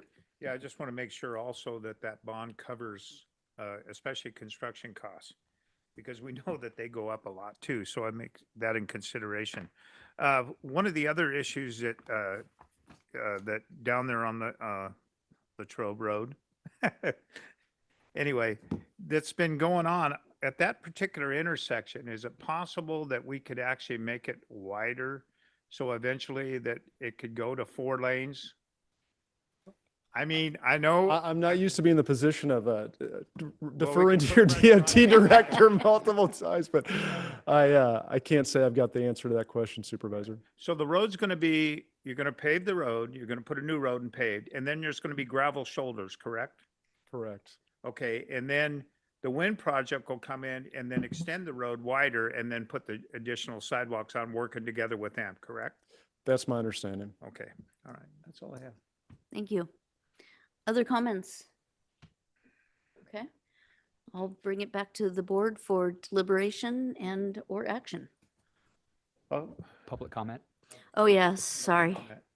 That's all right. Yes, Day, if right? I was following my cheat sheet that has been wrong all day, I would have known that. You just got the names wrong all day long. That's Jeez, okay, that's though. crazy.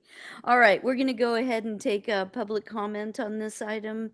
Madam Clerk? We are now taking public comment specifically on item 28. Each speaker will have 3 minutes to address the board. A timer will alert you when 30 seconds remain and again when your time has ended. We will begin with comments from individuals present in the boardroom, followed by those participating via Zoom. If you're joining via Zoom, please ensure you unmute yourself when called upon. If you're joining by phone, press *9 to raise your hand. If you're on Zoom, use the raise hand feature to indicate your interest in speaking. We ask that you voluntarily state your name for the record before beginning your comments. Welcome, Mr. Harn. I'm not going to state my name. No, Joe Harn, County Auditor.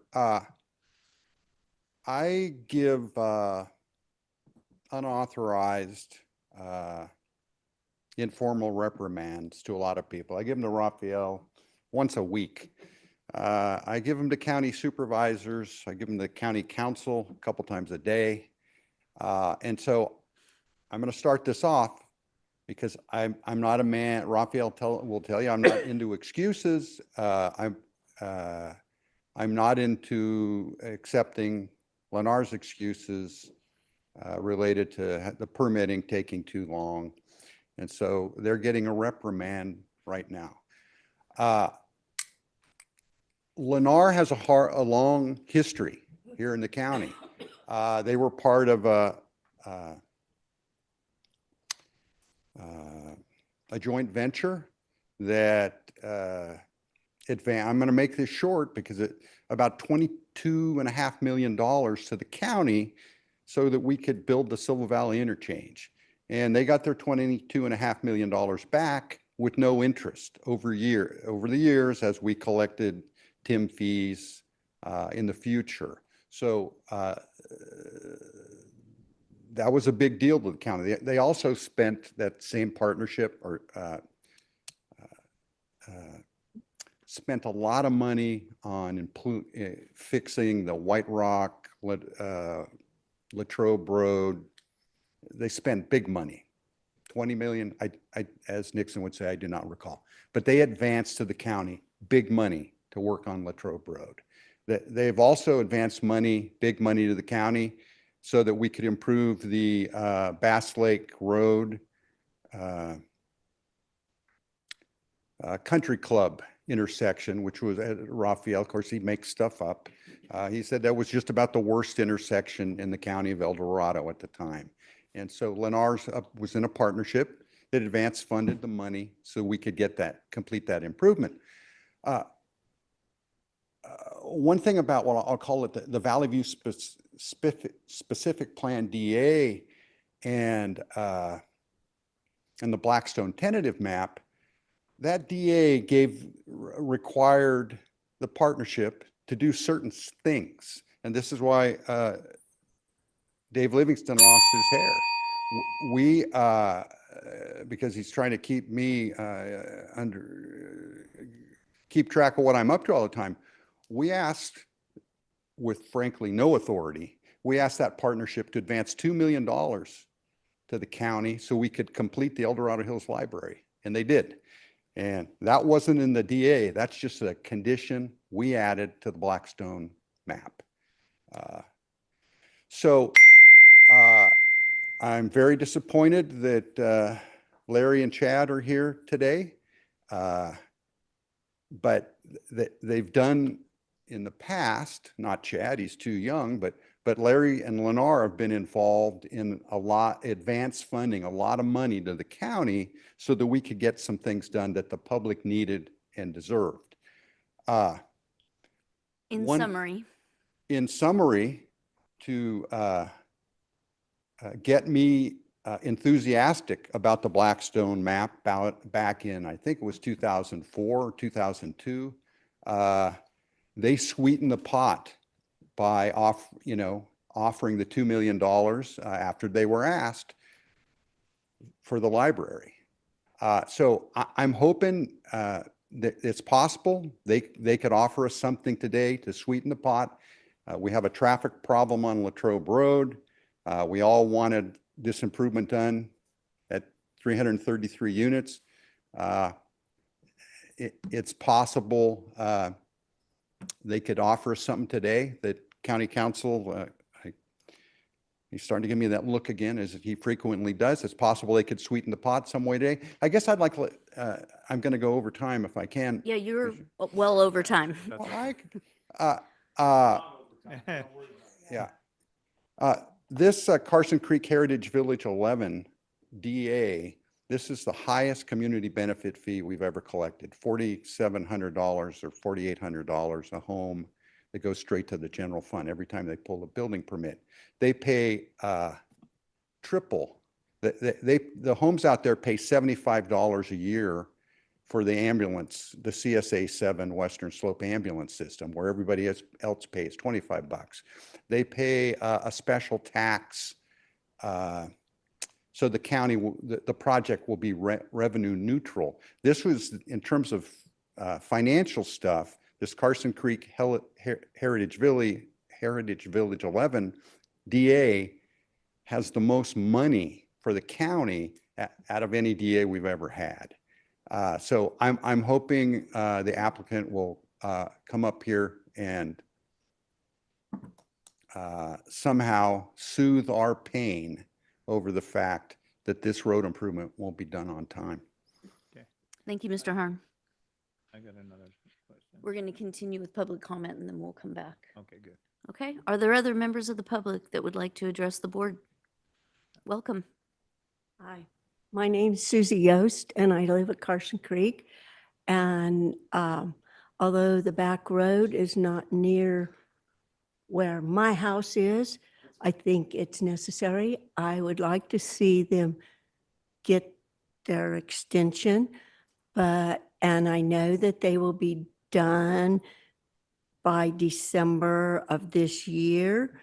But if for some unknown condition happens, not maybe because of them or because of them, I think that being allowed to pull all the permits, I think there should be some sort of consequence or something that if the road isn't done by December, not necessarily with the traffic light in, but that the egress out of that isn't done by December of 26, that they can't pull any more permits till that road gets done, because they should be so close to being done that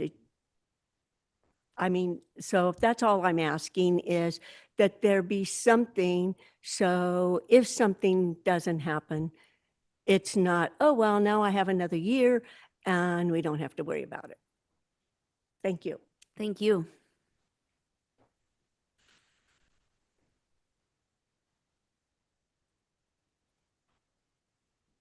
Welcome. Good afternoon, Board.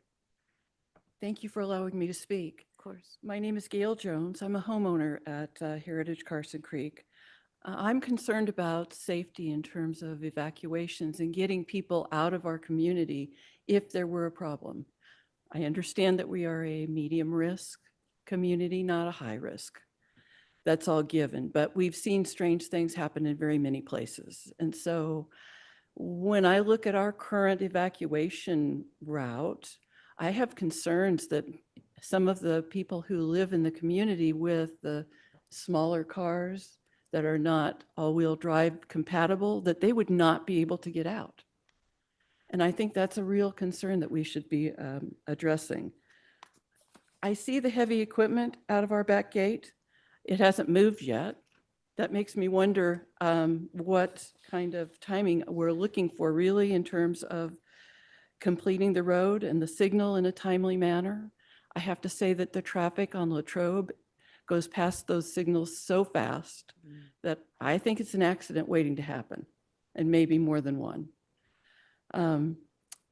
So I think that all of those considerations leave the Heritage Carson Creek community at risk. And I would like to see you consider some mechanism for making sure that the road and the signal happen in a reasonable, realistic manner, and that it doesn't get pushed back for 2+ years. Thank you. Thank you. Appreciate your time. Are there other members of the public that would like to address the board at this time? Seeing none, may we go online, please? Now taking public comment from online participants. Now taking public comment from Linda Campbell. Everyone, Linda Campbell, Eldorado Hills. So I did participate in the APAC feedback. I'm very familiar with it and I support the recommendation. Everybody knows that there's issues now with circulation. I guess why should they have any time to add to the mess before the safety issue is resolved? And it is a safety issue. So the idea that we want to keep building while we're getting this done, ultimately, we have no guarantee of delivery and very vague timelines. I think it's putting the community all around more at risk, even those traveling up and down Latrobe Road. Ultimately, their planning should have been enough in advance to accommodate timeline shifts. And I also do recommend to deny the request, and hopefully that will help to expedite them completing the installation of the light. Thank you. Thank you. There is no additional public comment. Okay, thank you. I'll go ahead and close public comment and bring this item back to the board. Supervisor Turnbull. I got to ask you about the park on the lower part of that property. Is it, can you address that? Is it? I'm sorry, can you repeat The that? park that's on the lower part of that housing development, this last phase. Oh, the future Right. community park, I think. Yeah.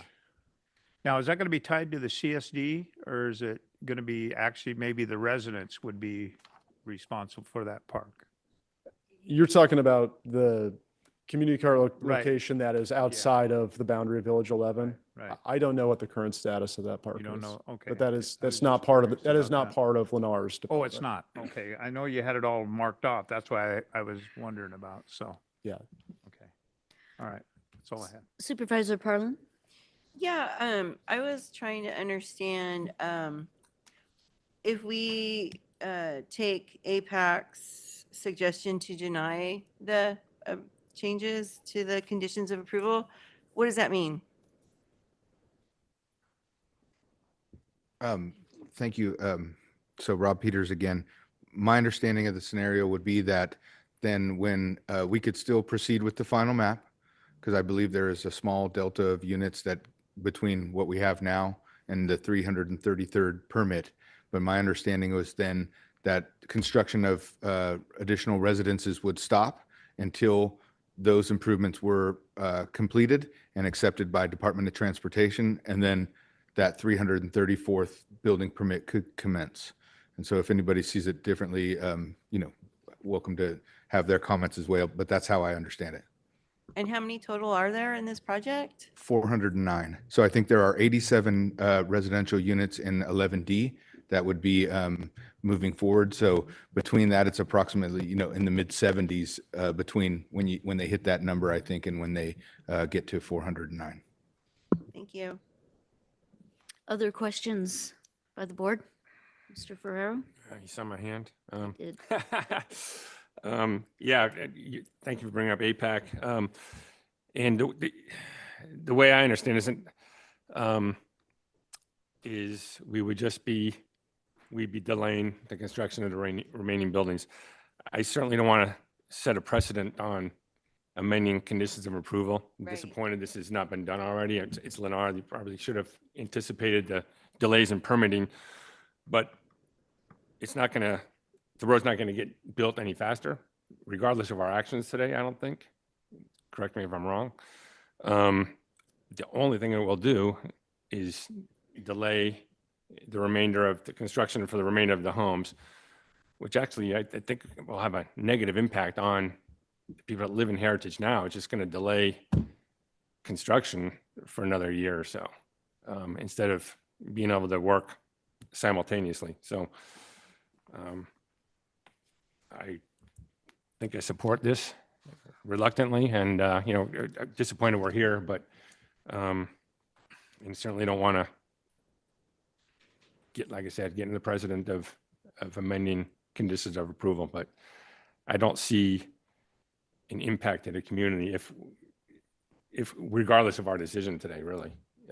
There's no traffic impact. The road's still going to be complete in the same time frame. Supervisor Turnbull? Yeah, and they clarified that. I had a meeting with them the other day, and my concern was we didn't want to end up like what happened in Serrano, where they were supposed to build 4 lanes, and basically they built 1 or 2 houses less, and they didn't have to put that in. And they clarified that that will not happen, and they would move forward with the road and make sure it, that it helps, especially the traffic mitigation in that particular area. So I appreciate that very much. And I have one question regarding the roadway that has a gate. If there was an emergency and that area needed to be evacuated, would that gate prohibit exit through there? No, the southern temporary EVA, there is a gate and it has signage that's emergency access only, but if residents pull up to the gate opens. Okay. All right, good. All right. Is anybody prepared to make a motion, or do you have any further questions?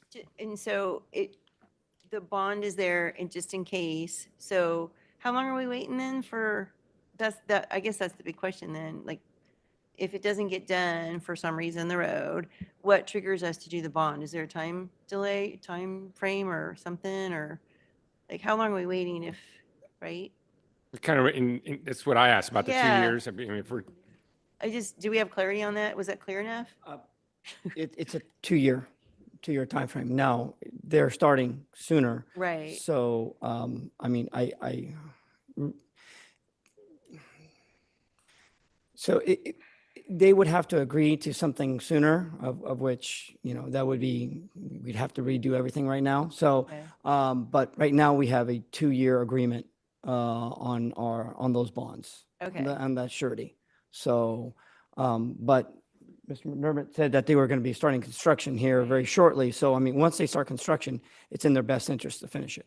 Okay. So basically, should be done by the end of this year. If not, 1 more year triggers us to go get the bond if Yeah. they fail for some reason. Yeah. So, okay. I feel like we have certainty on it. I agree. I don't like changing the conditions either.